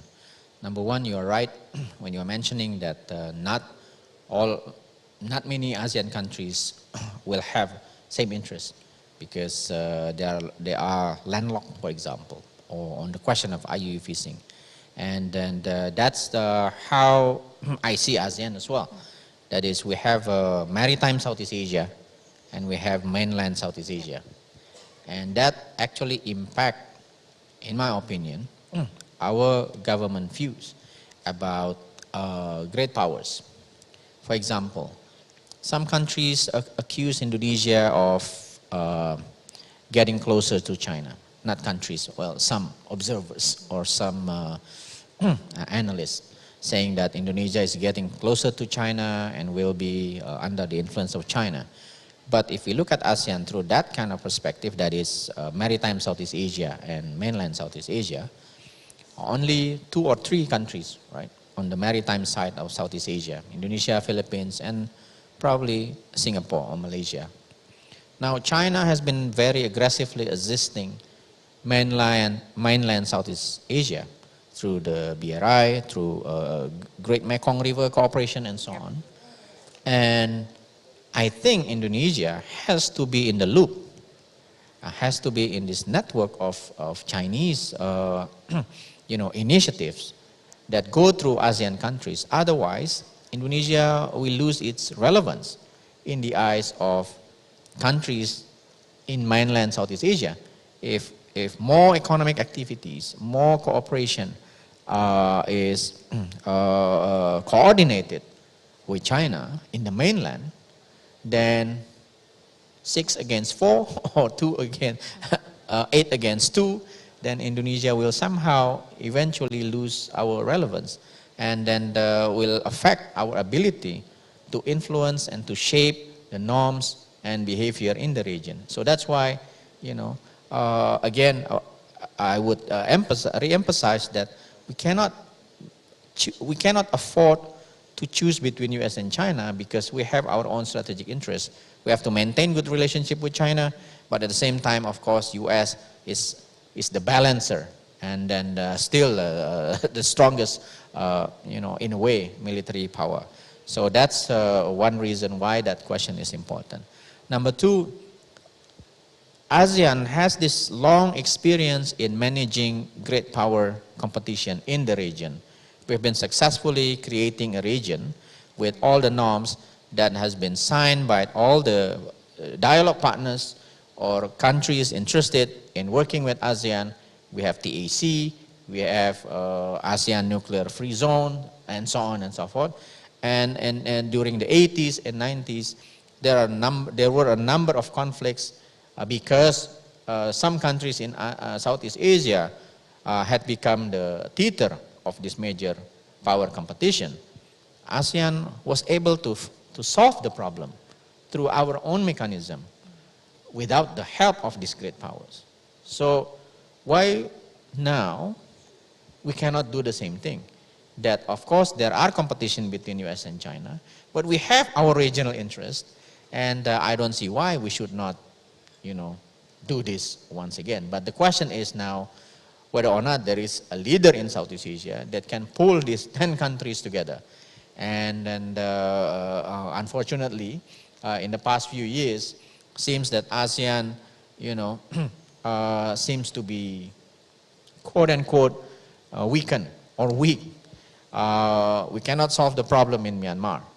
Now we have, a coup in Myanmar as well, Rohingya issues, and many other issues that ASEAN seems to lose its capacity to internally solve the problem. And that's why I think Indonesia next year will become the chairman of ASEAN.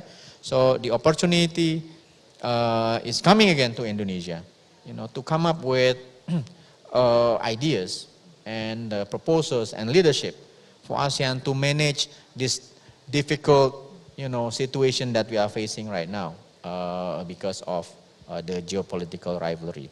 But I think there are opportunities because right now, again, our DNA is for cooperation, transforming competition or conflict into cooperation. And now I think, the pandemic forced us to cooperate, right? And the depletion of marine resources forced us to cooperate. And there are a number of reasons why we need more cooperation. And that's what ASEAN is for. If you look at the ASEAN, what is it now? ASEAN documents on Indo-Pacific. It's all about cooperation. And that's what I think the DNA is to force countries that see Indo-Pacific region as a theater for competition. We put forward views of functional cooperation because that's where our interest lies. So that's why I think, again, this region, in my opinion, should not be defined by the state of affairs between US and China, although we cannot escape. So, suggestion from Dr. Heath, I think, is clearly the point that when it comes to our cooperation with US and China, we have to compartmentalize and a la carte, a la carte approach to this problem. But we need to socialize with US and China and socialize and make them understand that, you cannot force us because we have our interests. And that's through a dialogue like this we can achieve. We have to socialize with China more, and we have to socialize with US and US allies more as well in order to clearly state our regional interest and Indonesia's interest. Thank you, Dr. Vermonte. And thank you for reminding all of us that Indonesia will be the ASEAN chair next year. So what would you think would be the quick win that ASEAN needs to reinforce the trust of not international community, the trust of even ASEAN members, of the agency of ASEAN to do more? Right. Code of conduct in South China Sea will be one.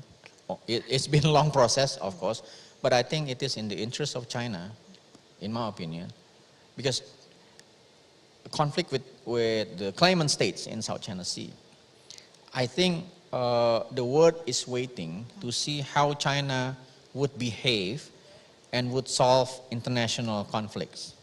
And South China Sea, in relation to the ASEAN countries that are the claimants, provide that opportunity for China to show their quote-unquote good intention, or to show whether or not China is benign or belligerent, right? China has been quite assertive in number of ways, in South China Sea. But if they could achieve a code of conduct with Southeast Asian countries regarding the claim of a South China Sea, and at least show some you know, some possible solution for South China Sea, then it can be a model for China to show to the world that, okay, we've been this with the Southeast Asian countries, and then probably they will do it with other countries when it comes to conflicts. But of course, this is our expectation, whether or not China think the same way, but I think that would be a quick win for ASEAN as well. But there are other quick wins, but it's not related to geopolitics. It's more on the domestic problems faced by Southeast Asian countries. Thank you, Dr. Felmonte. I think we are waiting for China to show good leadership and responsibility by endorsing the Code of Conduct. I think it will be a win for all the parties involved. We'll see. I don't know. But that would be a good quick win. Okay. I will move to Dr. Korolev. Dr. Korolev, you mentioned about the role of non-state actors, and I remember that early this year or end of last year, we have incident in South China Sea near to North Natuna Sea, near to our Natuna Islands, in which there was Chinese vessels trespassing into our economic zone, and even, if I'm not mistaken, they even encroached into our territorial sea. And we were having the establishment of a marine energy exploration infrastructure there, and the investment was made jointly by Russia. So I think that is one example how the business community can play a role, in ensuring that the exploitation of marine-based resources can still occur even in the area where it is still under dispute. My question to you, Dr. Korolev, with regards to the points that you mentioned earlier about the non-state actors, the agency, I'm not really sure how much you have researched into the Philippine side of the cooperation with China, but when we talk about non-state actors and business-led cooperation, we require a strong business sectors. How do you think is the way to strengthen the business community in Southeast Asia so that we could enable more cooperation, just like the one that China and Philippines has, that you mentioned to be the good example of the way to conduct joint cooperation in the South China Sea. Can you offer us your perspective, Dr. Korolev? Yeah, sure. Thank you very much for your question. It's a kind of comprehensive question, right? So there are different intertwined, links. So my take is that, I do, first of all, I do agree with you definitely that this is a very sensitive issue in terms of the maritime dimension in the South China Sea. So I'm not sure, and I do believe that it's actually right now, it's even if we one day imagine the next year or maybe in 2 years, the Code of Conduct will be signed, and then will be implemented. I don't see that there will be a full resolution of the South China Sea conflict in this regard. So it may be just, as I mentioned, will be only the mitigation of the issue, right? So the same point comes to the non-state stakeholders in the Philippines. So I can say that, first of all, they already are implementing a quite solid cooperation, the Philippine non-state holder and business sector with China in different aspects, which are, very intertwined, the security issues, the food security between China and the Philippines. So these relations are already being established institutionally, economically, and even politically. And right now, when there is a new, as we all know, the new president of the Philippines, Marcos Jr., he already stated that he would be more he will be less hawkish towards China and towards South China Sea, which is being, criticized a lot, even in the Philippines for this, pro-Chinese approach, which is not definitely a true case. But he said that, yeah, the Philippines, we will try to, build more joint business associations with China on different levels. More non-state holders will be joined in more inclusive dialogue with China, and especially in the South China Sea. So another, let's say, way how to build more solid cooperation is we can see from the case of and from the experience of Malaysia and China how they build a relationship in general economically and in terms of the South China Sea especially, because we all know that Malaysia is also a claimant in the South China Sea issue, and it's a very sensitive question for the national Malay sovereignty.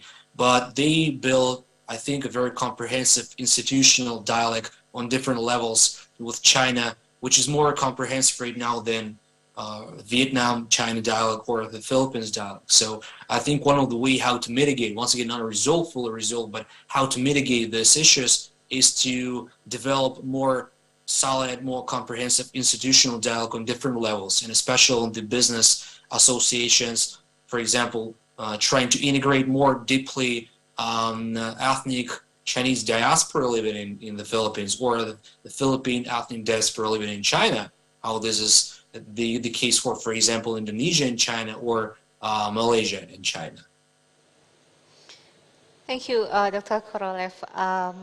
I rather agree with your points about the need for engaging more actors in the regional dialogue, especially on South China Sea issues. I remember I did try to map out the number of regional mechanisms that address the issue of South China Sea, and most of them actually occurring through the first track, which is the government-led track. And we are lacking the participation of the academics and the business, and also at the community level. Thank you again for mentioning that. So ladies and gentlemen, I think it's about the time for us to take questions from the audience. I have a list here in my mobile phone. I would like to give the first opportunity to Major General TNI Endang Hairudin to pose the first question. Please keep your comments or question brief to 1 minute, Pak. Thank you very much for the time. I have a question for Mr. Korolev. In your conclusion, that is talking about the resources sharing. For example, you give a good example that between China and Philippines. Do you mean that is overlapping between the overlapping problem between the countries, China and Philippines, was solved, and this is as a win-win solution, or as the China economic diplomacy victories? Okay, that is my question. Thank you. Okay, Dr. Korolev, did you get the question clearly? Okay, go ahead. Estimations that from one hand it can be overlapping issues, and especially since, as I mentioned during my presentation, that of course we should not forget that the Philippines and China they are still in the process, in the state of conflict or dispute in the South China Sea. So of course we cannot omit the very factor that there is a conflict, the ongoing conflict. But at the same time, we can see from the previous examples of the Philippine-China relationship in the South China Sea, which were, especially under Benigno Aquino III, former president of the Philippines, were more, let's say, troublesome. But even under these circumstances, we saw some cooperation schemes between China and the Philippines in oil and gas exploration and shelf So right now, I think that, of course, the aeronaut will be on the very friendly and positive track. I mean, the general relationship. But in terms of the, since the new president came to power in the Philippines, he stated that they already actually agreed on more cooperation in oil and gas in the South China Sea. So I think that it's hard to say right now. It's hard to estimate whether this will be the win-win cooperation, the win-win solution, because it's still a few time left when these, even with this memorandum was signed, it's just 4 years. It's not enough for such a burden, such a comprehensive issue like South China Sea. But some cooperation schemes between these two countries, I do think that they will continue. And under a new presidency in the Philippines, maybe we can see the new, let's say, trigger for more trustful cooperation. Thank you, Dr. Korolev. And I would like to give the next question to Sam. Do you have the mic? Okay, go ahead. Thank you very much. Testing? Thank you very much. My question's for Tim Heath. I'm curious about the political power that comes along with economic power. In Australia, we of course were one of the first, I think the first country to ban Huawei from our 5G telecommunications infrastructure rollout. That was ostensibly done for concerns around espionage and surveillance. Since then, of course, other countries have followed. The United Kingdom, the United States, and I think several others as well have excluded Huawei from major telecoms contracts. As I said, the ostensible reason was around surveillance and concerns about espionage. But I think underlying it also was a concern that because major Chinese companies do have close connections with the Chinese state and with the Chinese Communist Party, that therefore the control of key aspects of a nation's economy by these Chinese entities could create the potential for political coercion. And I just want to ask you if you have a view about how exactly that could manifest itself.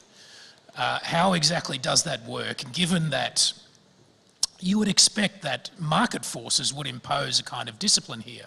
So for instance, if Huawei was found to be exercising undue political influence in a foreign country, then its chances of ever winning contracts in third countries would be damaged.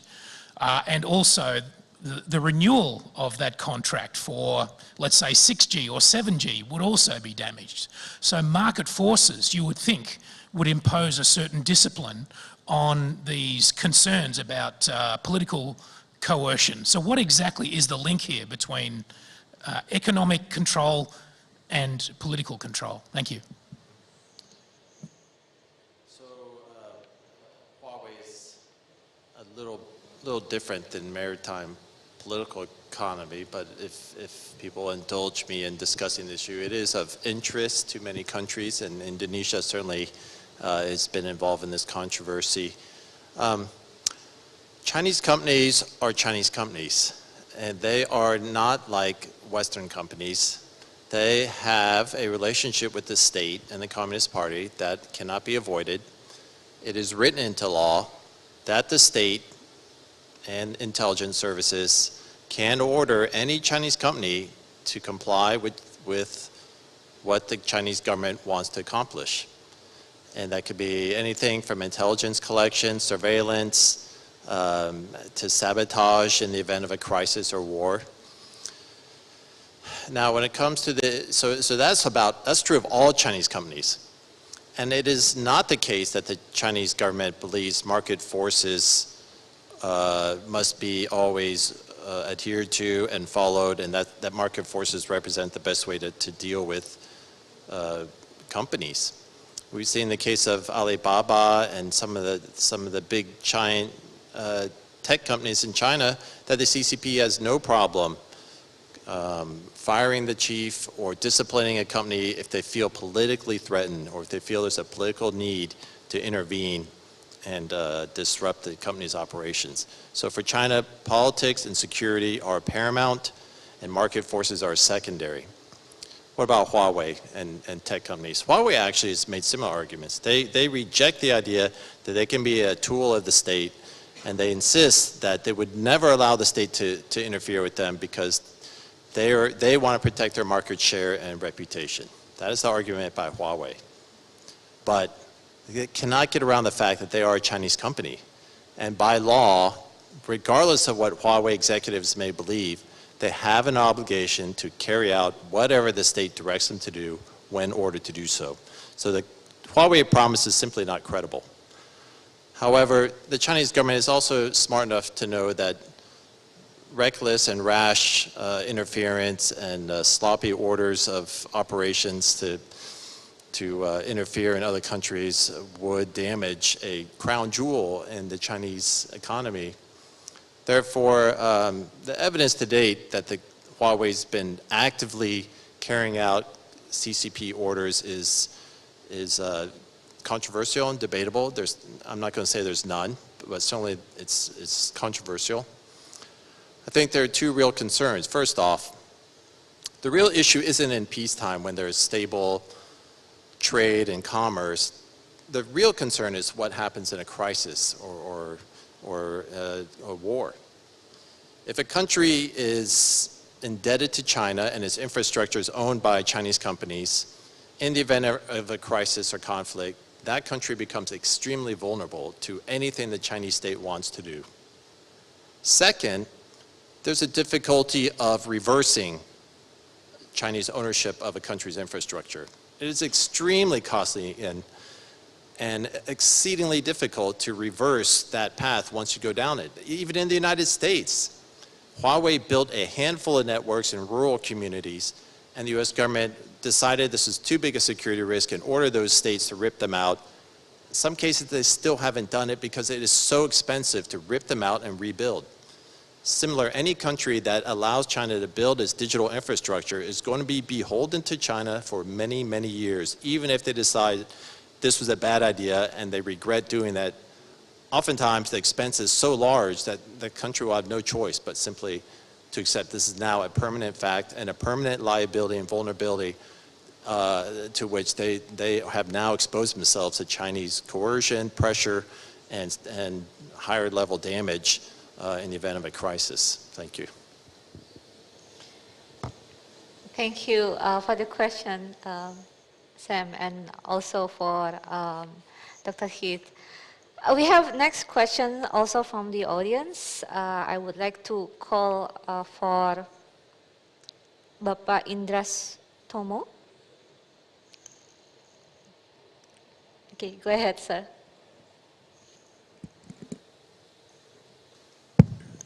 Yeah, sorry. Good afternoon.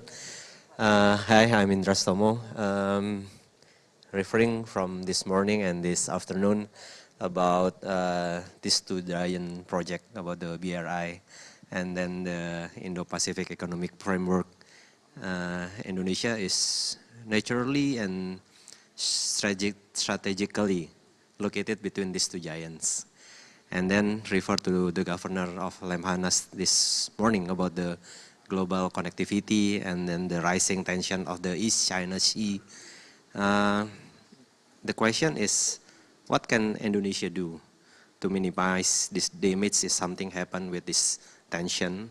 And maybe how can we turn it to be beneficial for Indonesia, since Indonesia strategically located between these two giants, and in the next year Indonesia will be the head of the Asian, and also for the Timothy, especially for these two options for a la carte cooperation. What is your recommendation for us? Yeah, maybe just the question. Thank you.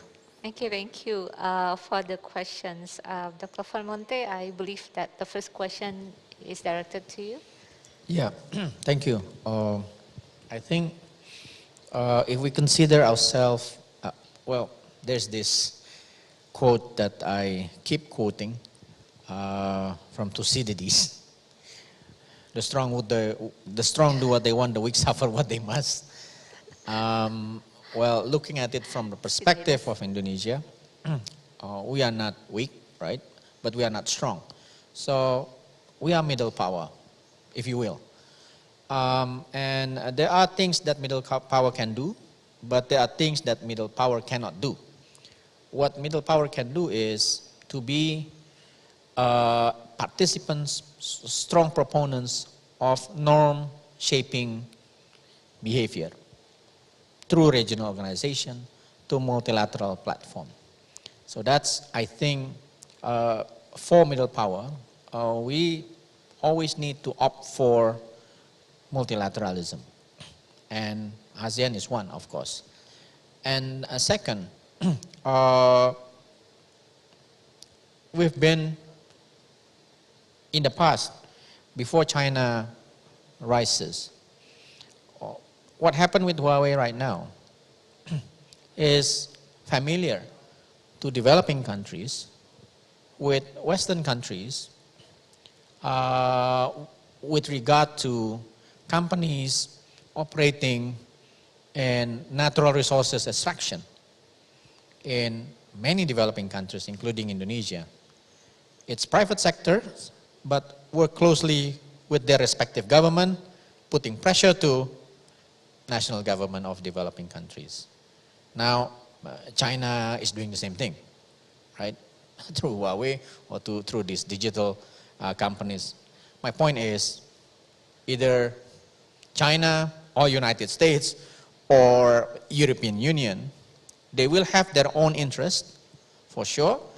But now I think we can tackle through having, for example, transparent national law that regulates digital world in Indonesia. The concern is, as Sam mentioned, surveillance, intelligence activities, and so on. If we have strong, transparent laws that would protect our interests, that's something that we can do as middle power, right? But of course, this is something more than that. We cannot say, in my opinion, Sam, China is probably doing this, surveillance, intelligence activities and so on. But we cannot be so sure that other countries is not doing that, in Indonesia, through their companies, through many ways. So what I'm saying is, in the end, it's about our own government, our own laws, and then to keep acting as middle power with the limit of the power that we can have. Australia is a very good example, I think. In the 80s, 90s, Australia, as a middle power, proposed very strongly the idea of human securities. And Australia tackling the problem of this illegal trafficking, people smuggling, and all these human security activities. With Japan, the other middle powers at that time. But they have been successfully creating norms around these areas of non-traditional securities. So now, if we believe Indonesia is a middle power in the making, then the norm-making platform, multilateral platform, Indonesia should be very, very active in that kind of multilateral settings. Thank you, Pak Phillips. Perhaps if I may to follow up the question, well, ASEAN seems to excel in norm-shaping role, but in the years ahead, we might see crisis entangled, open conflict on maritime sphere. And I believe that ASEAN needs to move further for another role, which is crisis management. How do you think ASEAN would develop itself to deal with such circumstances? There are a number of proposals for ASEAN that has been put forward. Number one, maybe ASEAN needs to reconsider how decision is made within ASEAN. This idea of consensus I think needs to be rethink. You know, in the area of economic cooperation, for example, ASEAN has agreed to have this ASEAN minus X, you know, type of mechanism, but not in the political security cooperation. So maybe, you know, some sort of that kind of arrangement that we can move forward without the need for having 10 countries agreed on everything. That is difficult, but we have to set the parameters of what kind of issues in the political and security realms that ASEAN can move forward if there are 8 countries agreeing, or 7 or 9 or whatnot. But the underlying point is we need to reconsider the decision-making process within ASEAN for ASEAN to be able to move fast, you know, with this changing environment, strategic environment that ASEAN needs to be prepared. That's probably just one example of what can be done within ASEAN. Okay, thank you, Dr. Formonte. Dr. Heath, previously I offered you an Indonesian great dish of oxtail soup. What would you offer Indonesia in terms of the menu for cooperation with the United States? And I think this goes to our questioner's question as well about what practically can Indonesia do to carry out my recommendation. So several things. First, I think it is essential that countries like Indonesia welcome and build relations with both US and China and other outside powers. More options on the menu is better for countries like Indonesia and ASEAN.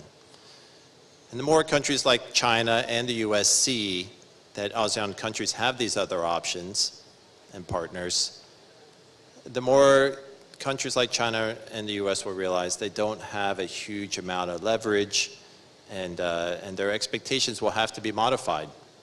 And I think that's kind of the goal, is to get to the point where countries like China modify their expectations about how much they can expect deference and compliance to their demands from countries throughout the region.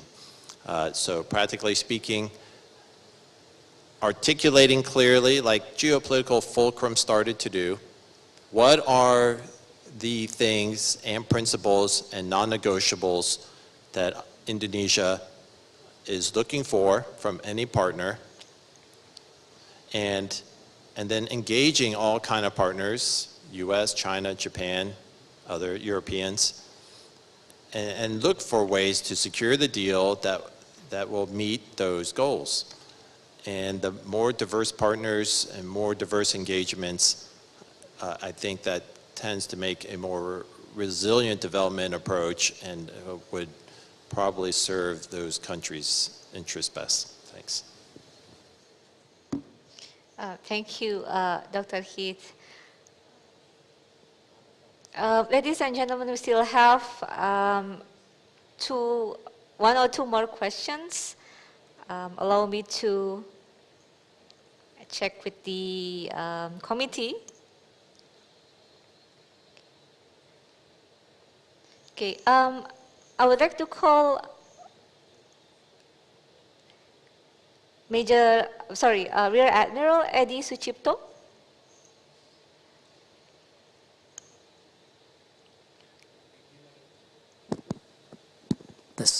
Tes.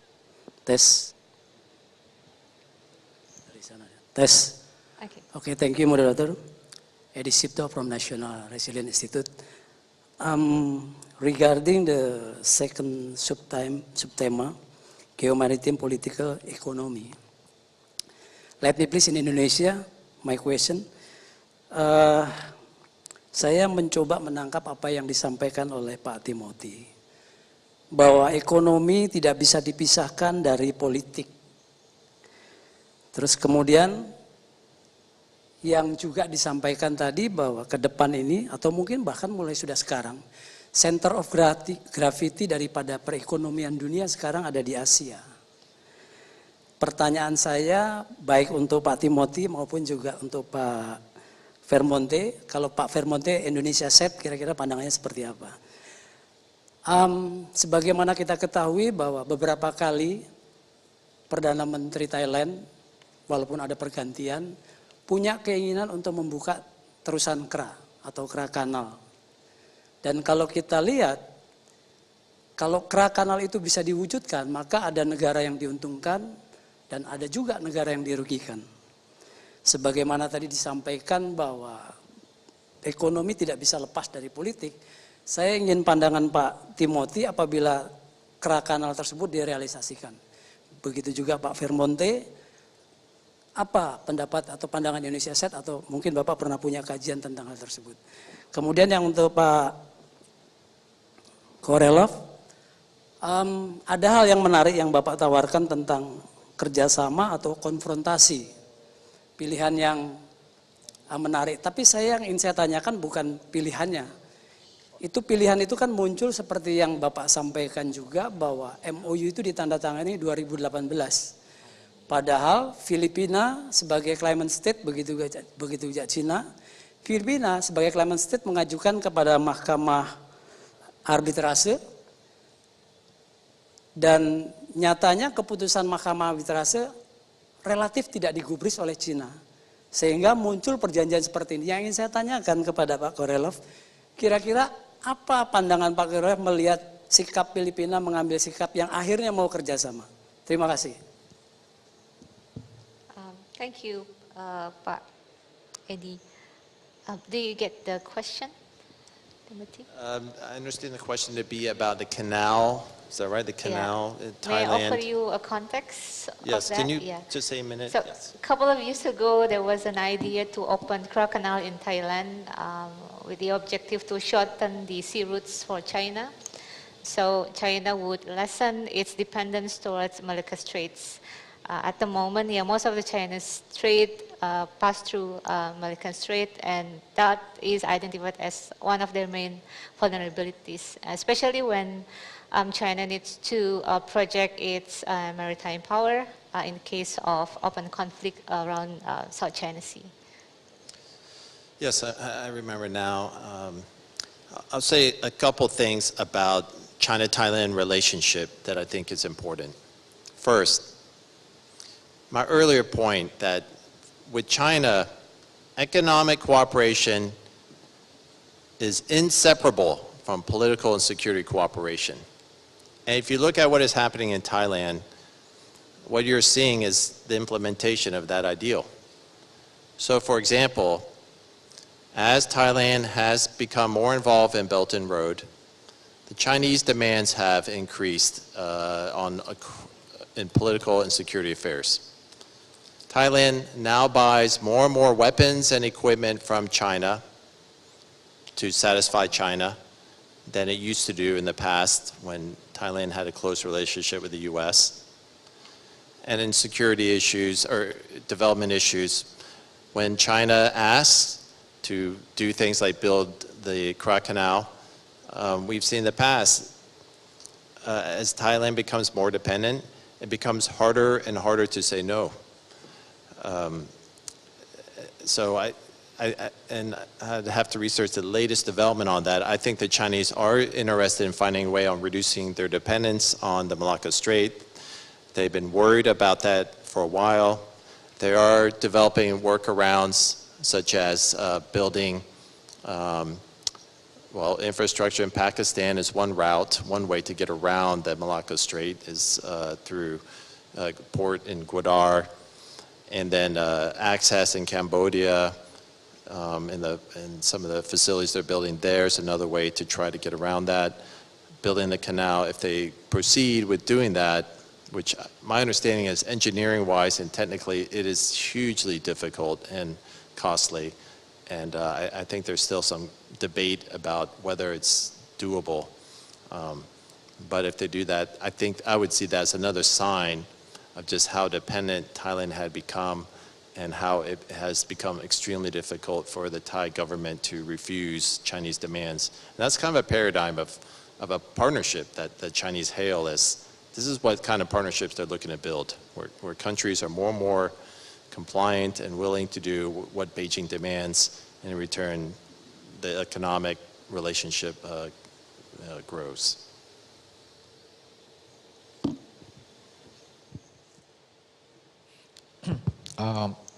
Thank you, Pak Adi Sucipto. I think that's a very interesting question. CSIS has not done any study on this, but I think lessons can be drawn from Singapore. Singapore, there's this ice melting in the Arctic that would, if it continues, the shipping would go through the Arctic and probably will cost Singapore a great deal. Singapore responded by, number one, becoming an observer in the Arctic organization, and they are planning to, to invest in ports, and should that happen. And second, also they invest a lot in making Singapore ports more efficient. So they are not, they are afraid of what will happen, but they respond very smartly, right? By investing and increasing the efficiency of their ports, and then the efficiency of the government. So ships will call at Singapore's port, regardless of should the Kra Canal is being implemented. So I think for Indonesia, the lessons also, I think, in our history, I think we failed to respond to the changing environment. Sabang was once main ports for trades. Now it's losing relevance because of Singapore that continuously building, innovating, and becoming major ports. So Sabang has long gone as a main port for trade. And now Singapore face, a changing environment as well. If the Arctic ice melt continues, it will affect them. And it's the Kra Canal also happens, it will affect them. But they responded very smartly by investing even more. And then adding more technology to their ports, so it will not lose their relevance. I think that's the only answer I can give right now, Pak Adi Sucipto. Thank you, Dr. Vermonte. Dr. Korolev, did you get the question? Actually, there was no translation in English, so that's why I didn't get the question correctly. I'm sorry. Okay, go ahead, sir. Yeah, and could you please, because I didn't have the translation of this question in English, so that's why I didn't get the question. Okay, allow me to remind you the question. So basically, Eddie asked about the cooperation agreement between China and Philippines that was signed in 2018. That was after Philippines submit its case to the international arbitration, which China disregarded afterwards. He inquired, what do you think would be the reason for Philippines to go down the path of cooperation with China? Actually, we can see the history of Philippines government. They tend to change the way they approach things with China with the change of the political regime. Do you have any insights whether the what would be the cost for the government of the Philippines to choose cooperation over conflict with China? Yeah, sure. Thank you. So I do believe, and I do agree with Professor Vermonte that so Professor said that Indonesia is a middle power, and that's why it's more a hedging or a balancing position between two or more great powers. So actually, the Philippines is the same. So the new president of the Philippines, he stated that, yeah, we do understand our limitations, we do understand our possibilities. That's why our country is a middle power, and that's why we just don't want to put all the eggs in one basket. That's why the only option for such, type of countries like the Philippines as being the middle power is to diversify the geopolitical, geoeconomic ties. Of course, the Philippines is the official security ally of the United States, but at the same time, the Philippines is also in a huge demand economically in terms of the FDI from China. So that's why the Philippines government just doesn't want to jeopardize its economic benefits from cooperation with China. That's why I do believe that this is one of the incentives and the reason why the new Philippine president Marcos Jr. wants to lessen and to be less hawkish towards China as it was under the Benigno Aquino III administration and Rodrigo Duterte as well. So that's why economic pragmatism of the Philippines elite predetermined this more balanced and hedging position in the Philippines foreign policy and in South China Sea issue as well. Thank you, Dr. Korolev. We have a question from our online audience, actually, and this one is directed to Dr. Vermonte. It's from Edrida Pulungan, a policy analyst at Indonesian local representative. Dr. Vermonte, what is the strategy of local government in Indonesia that lies on the border of province, which is close to South China Sea? You mentioned about the national regulations, the national approach, and also multilateralism approach, but how about the local regional approach? Well, unfortunately, defense policy, foreign policies are not decentralized. So local government must follow what has been decided by the national government in Indonesia, at the central level, at the national level. So in this regard, when it comes to relations with other countries in the bordering areas of Indonesia, it has to be directed and followed the policies by the central government. So there's no kind of a leeway for local government to have some flexibilities and having their international relations, so to speak, with these countries at the borders. Thank you, Phillips. I think this question should probably be rephrased into what role the local government can play and how the national government should accommodate that role. I think in line with what Dr. Corral said about non-state actors, we probably need to have more engagement from the local government. But it is still understudied and under explored, so I think that's one of the possibilities that we need to explore in the future. Ladies and gentlemen, if there is no more questions from the studio, okay, we have another one from Pak Belian Helmi. Committee, could you provide the mic? Okay. Thank you, Mbak Puri. So I just want to make some clarifications, kind of comments, not kind of questions, but to Team Heath.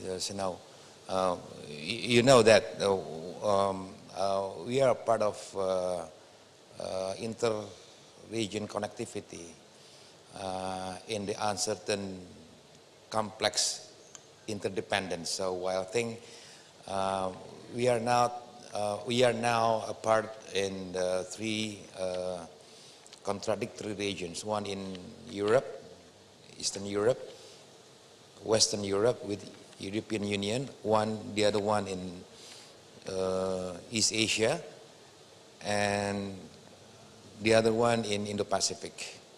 So we have three concepts of interconnectivity through the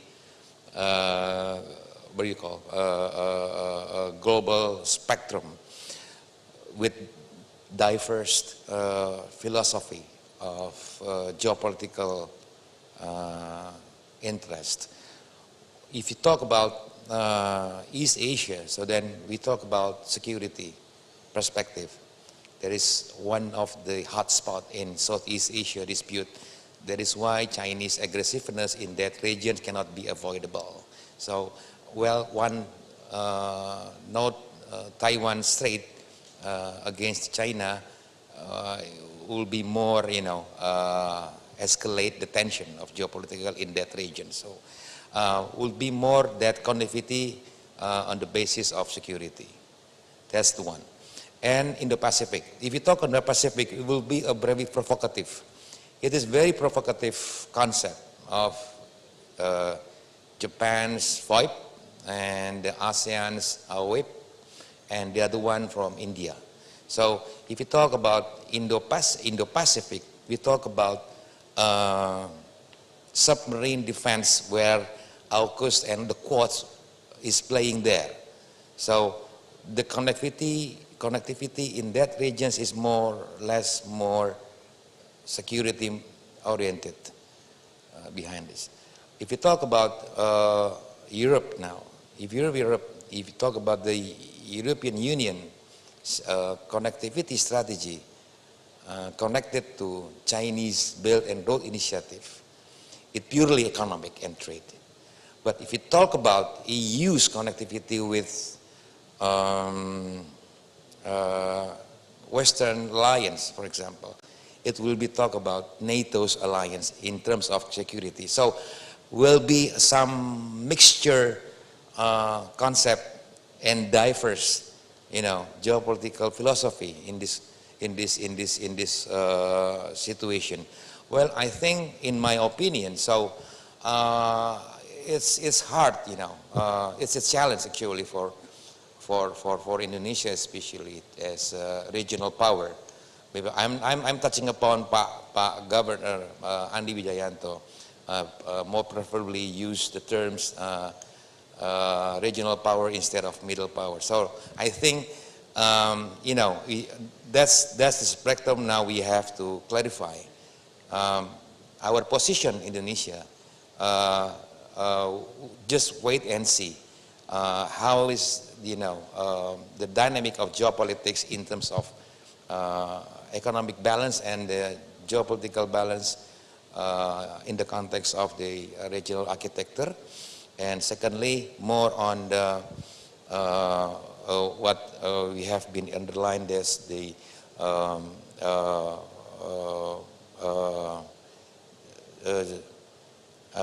geopolitical stability to some extent in certain regions cannot be defined as the fixed term. So it will be a dynamic equilibrium. So I think it's difficult to define which one is firmly stability for certain region, as long as still we have the complexities, uncertainties, and unprecedented events inside all the things. So that's I think that's my thought that it's a complex challenge for us now. So very difficult to get the global stability as long as all the game player there so have a very different and diverse concept and context of the geopolitics in terms of that wide spectrum. I think that's Mbak Kuri. Not a question, but just want to share of my thought. Thank you, Mbak Kuri. Thank you, Pak Berlian. I have to agree with him that when we talk about geopolitics, it's about dynamics. All we have to do is to maintain that the tension does not go beyond the threshold that we all can cope with. And I think back to the previous presentations from the speakers, from this forum we can explore many ways and actors that can work together to keep that threshold not to be violated by any of the conflicting parties in the region. And I think with that last comment from Pak Berlian, we can conclude this Q&A session, and allow me to convey the highlights and conclusion of this second session. Dr. Heath has set the scene with his interpretations of the importance of Indo-Pacific economic role in the future. And he affirmed the U.S. interest in the region and also commitment for the stability. And even though the U.S. government does not translate itself to be the primary actors in terms of economic cooperation, but we need to understand that the U.S. is different from China, and but we hope to see more of the non-state actors in the future joining the economic development in the Indo-Pacific. Dr. Heath also, and not just Dr. Heath, but also Dr. Vermonte and Dr. Korolev, all of us agreed that everything that happened in Indo-Pacific should not be framed only in terms of geopolitics of strategic rivalry between superpowers. And Dr. Heath offered the way for the medium and smaller power of Southeast Asia to deal with both superpowers through compartmentalizations of cooperation. Whether we want oxtail dish or soto, I think that should be the decision of the country based on their interests and values.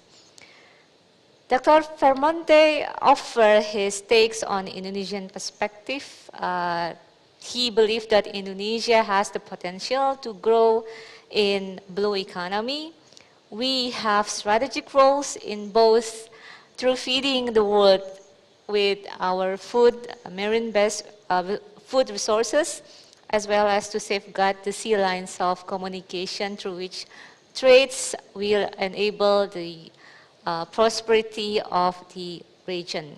And Dr. Vermonte also reminds us that we need to act through domestic legality actors as well as through multilateral approach. He highlighted the role of ASEAN and that Indonesia will be the chair of ASEAN next year, and there will be lots of things that Indonesia need to catch up and to have a quick win, to ensure all of the Asian haters. We recently getting more and more on that. So there is a belief that ASEAN will still be relevant in the region. And finally, Dr. Korolev offered also a different take on the role that non-state actors could play in the region by enforcing and supporting the cooperation, especially the marine-based resources exploration in the area that considered as overlapping claim. And he cited the example of cooperation between Philippines and China.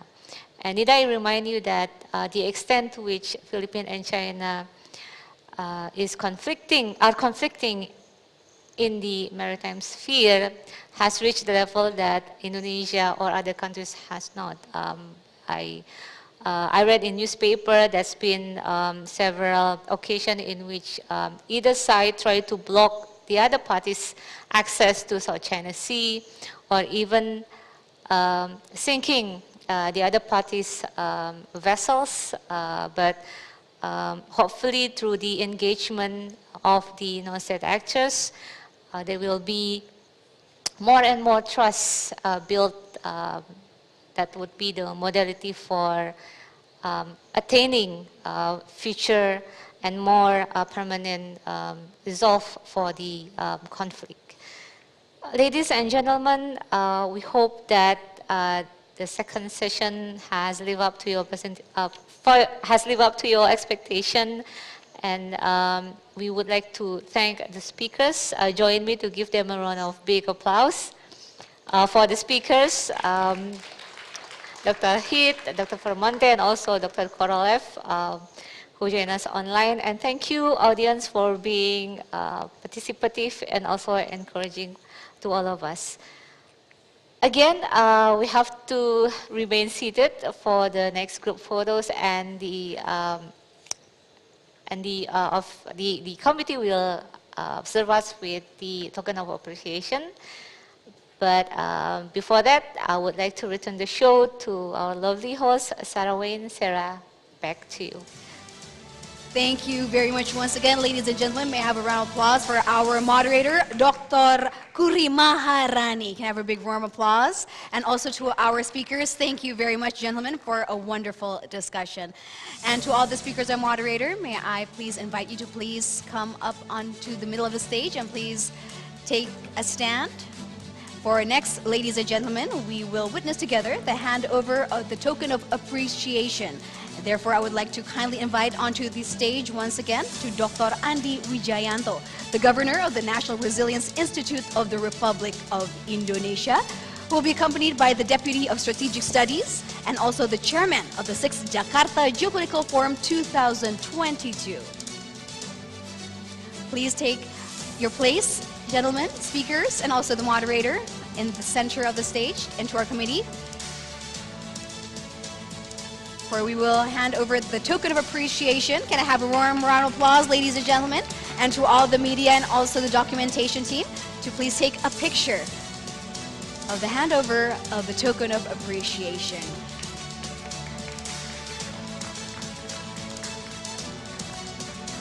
And this is a sign of gratitude from the committee to all the speakers and also moderator for hosting a wonderful discussion and also an insightful discussion for every one of us. Please give a warm round of applause, ladies and gentlemen, to all the speakers of the second session of the Geomaritime Political Economy, generating growth, sustaining resource, and gaining power.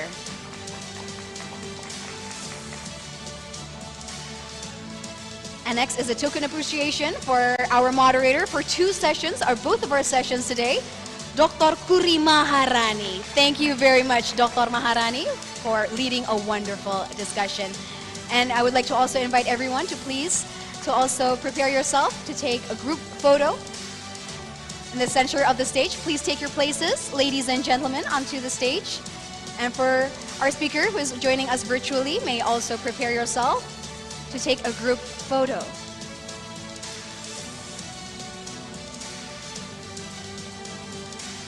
And here they are, ladies and gentlemen. I would like to count down to prepare to take our group photo together. To all the documentation team. On the count of three. We'll prepare ourselves. We'll wait for the committee to make sure everyone is well prepared. Ready? In 1, 2, 3. And again, ladies and gentlemen, 1, 2, 3. Thank you very much once again, ladies and gentlemen. Can I have a big round of applause? You may now return to your seats. Thank you very much for the wonderful discussion, ladies and gentlemen. Thank you to our moderator and also our speaker for our second session, our second discussion session with the theme Geomaritime Political Economy, generating growth, sustaining resource, and also gaining power.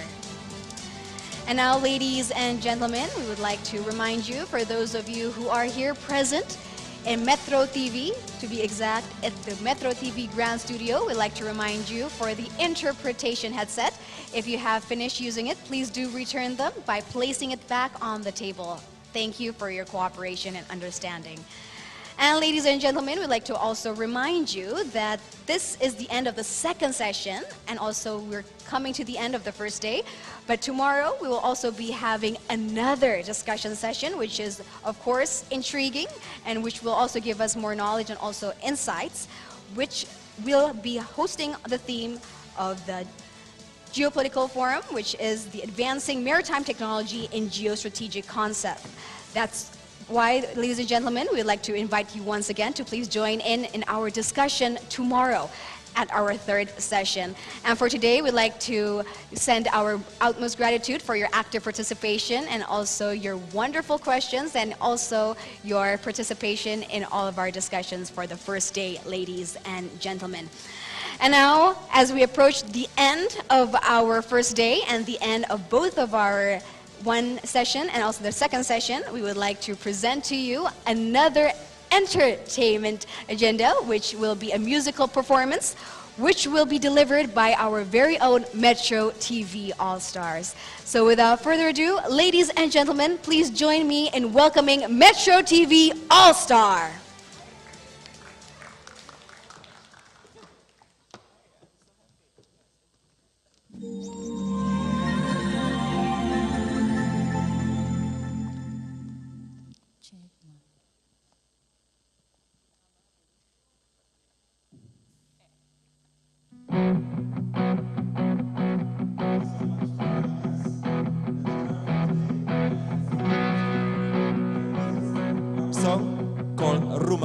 special for you. Hanya bilik bambu, tempat tinggal kita, tanpa hiasan, tanpa lukisan. Beratap jerami, beralaskan tanah, namun semua ini punya kita. Memang semua ini milik kita sendiri.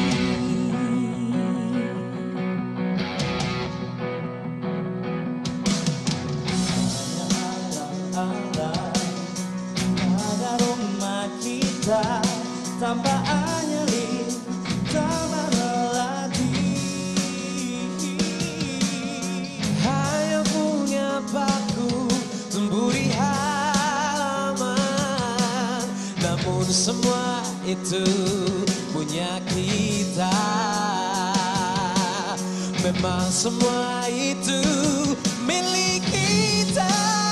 Everyone can sing this song. Sing along. Lebih baik di sini, rumah kita sendiri. Segala nikmat dan anugerah yang kuasa, semuanya ada di sini. Rumah kita.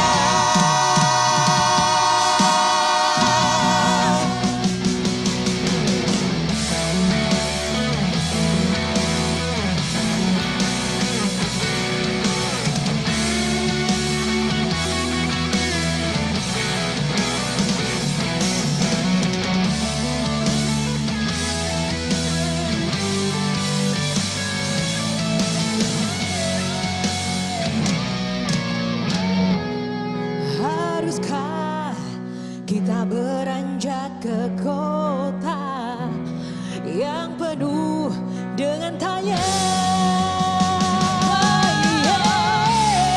Lebih baik di sini, lebih baik di sini.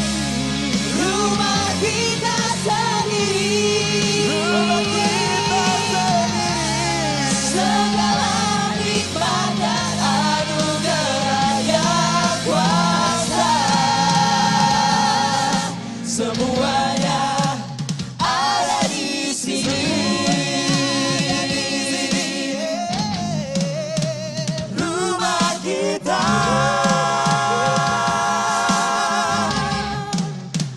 Ada di sini. Rumah kita.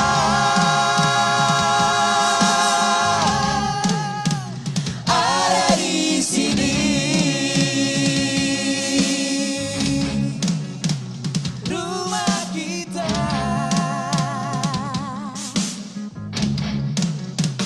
Ada di sini.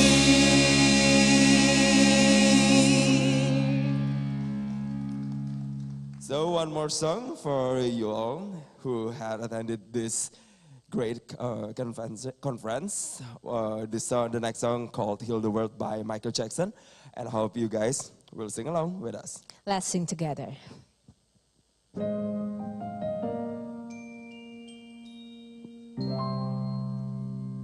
Covers PH.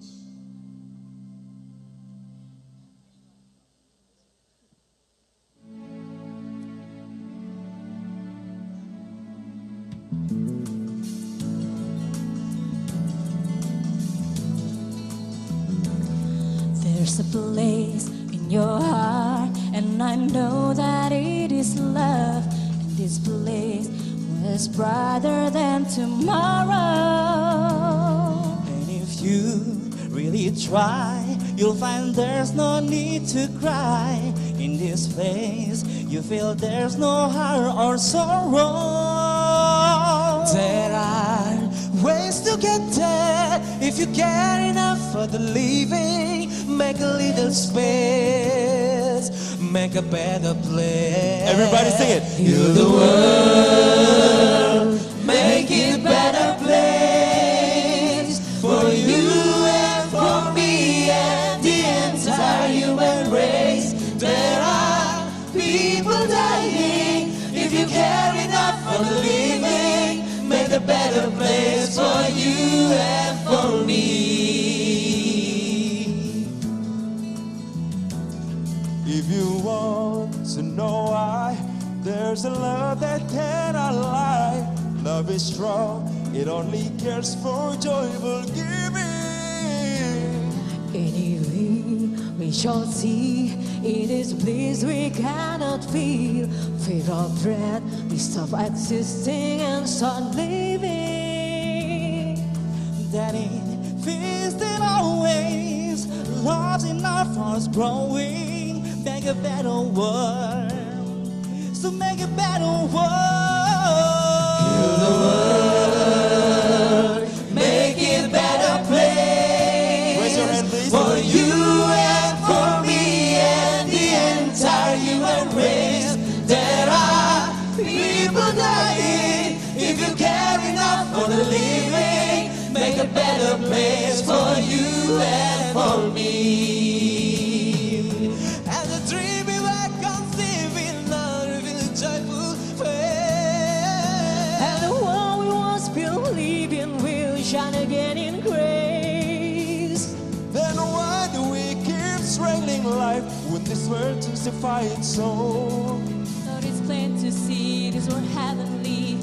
We got the light. We could fly so high, let our spirits never die. In my heart, I feel you are all my brothers. Create a world with no fear. Together we cry happy tears. See the nation tear the sword into plowshares. We could really get there if you care enough for the living. Make a little space to make a better place. Heal the world, make it better place for you and for me and the entire human race. There are people dying. If you care enough for the living, make a better place for you and for me. Heal the world, make it better place for you and for me and the entire human race. There are people dying. If you care enough for the living, make a better place for you and for me. Heal the world, make it better place for you and for me and the entire human race. There are people dying. If you care enough for the living, make a better place for you and for me. There are people dying. If you care enough for the living, make a better place for you and for me. One more time, sing it together. There are people dying. If you care enough for the living, make a better place for you and for me. You and for me. You and for me. You and for me. You and for me. You and for me. You and for me. You and for me. You and for me. You and for me. You and for me. You and for me.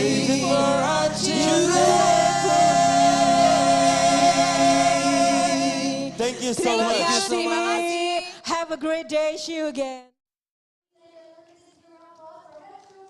All-Stars. Thank you very much for the wonderful performance. Thank you, Sarah. And ladies and gentlemen, we have come to the end of our forum for today.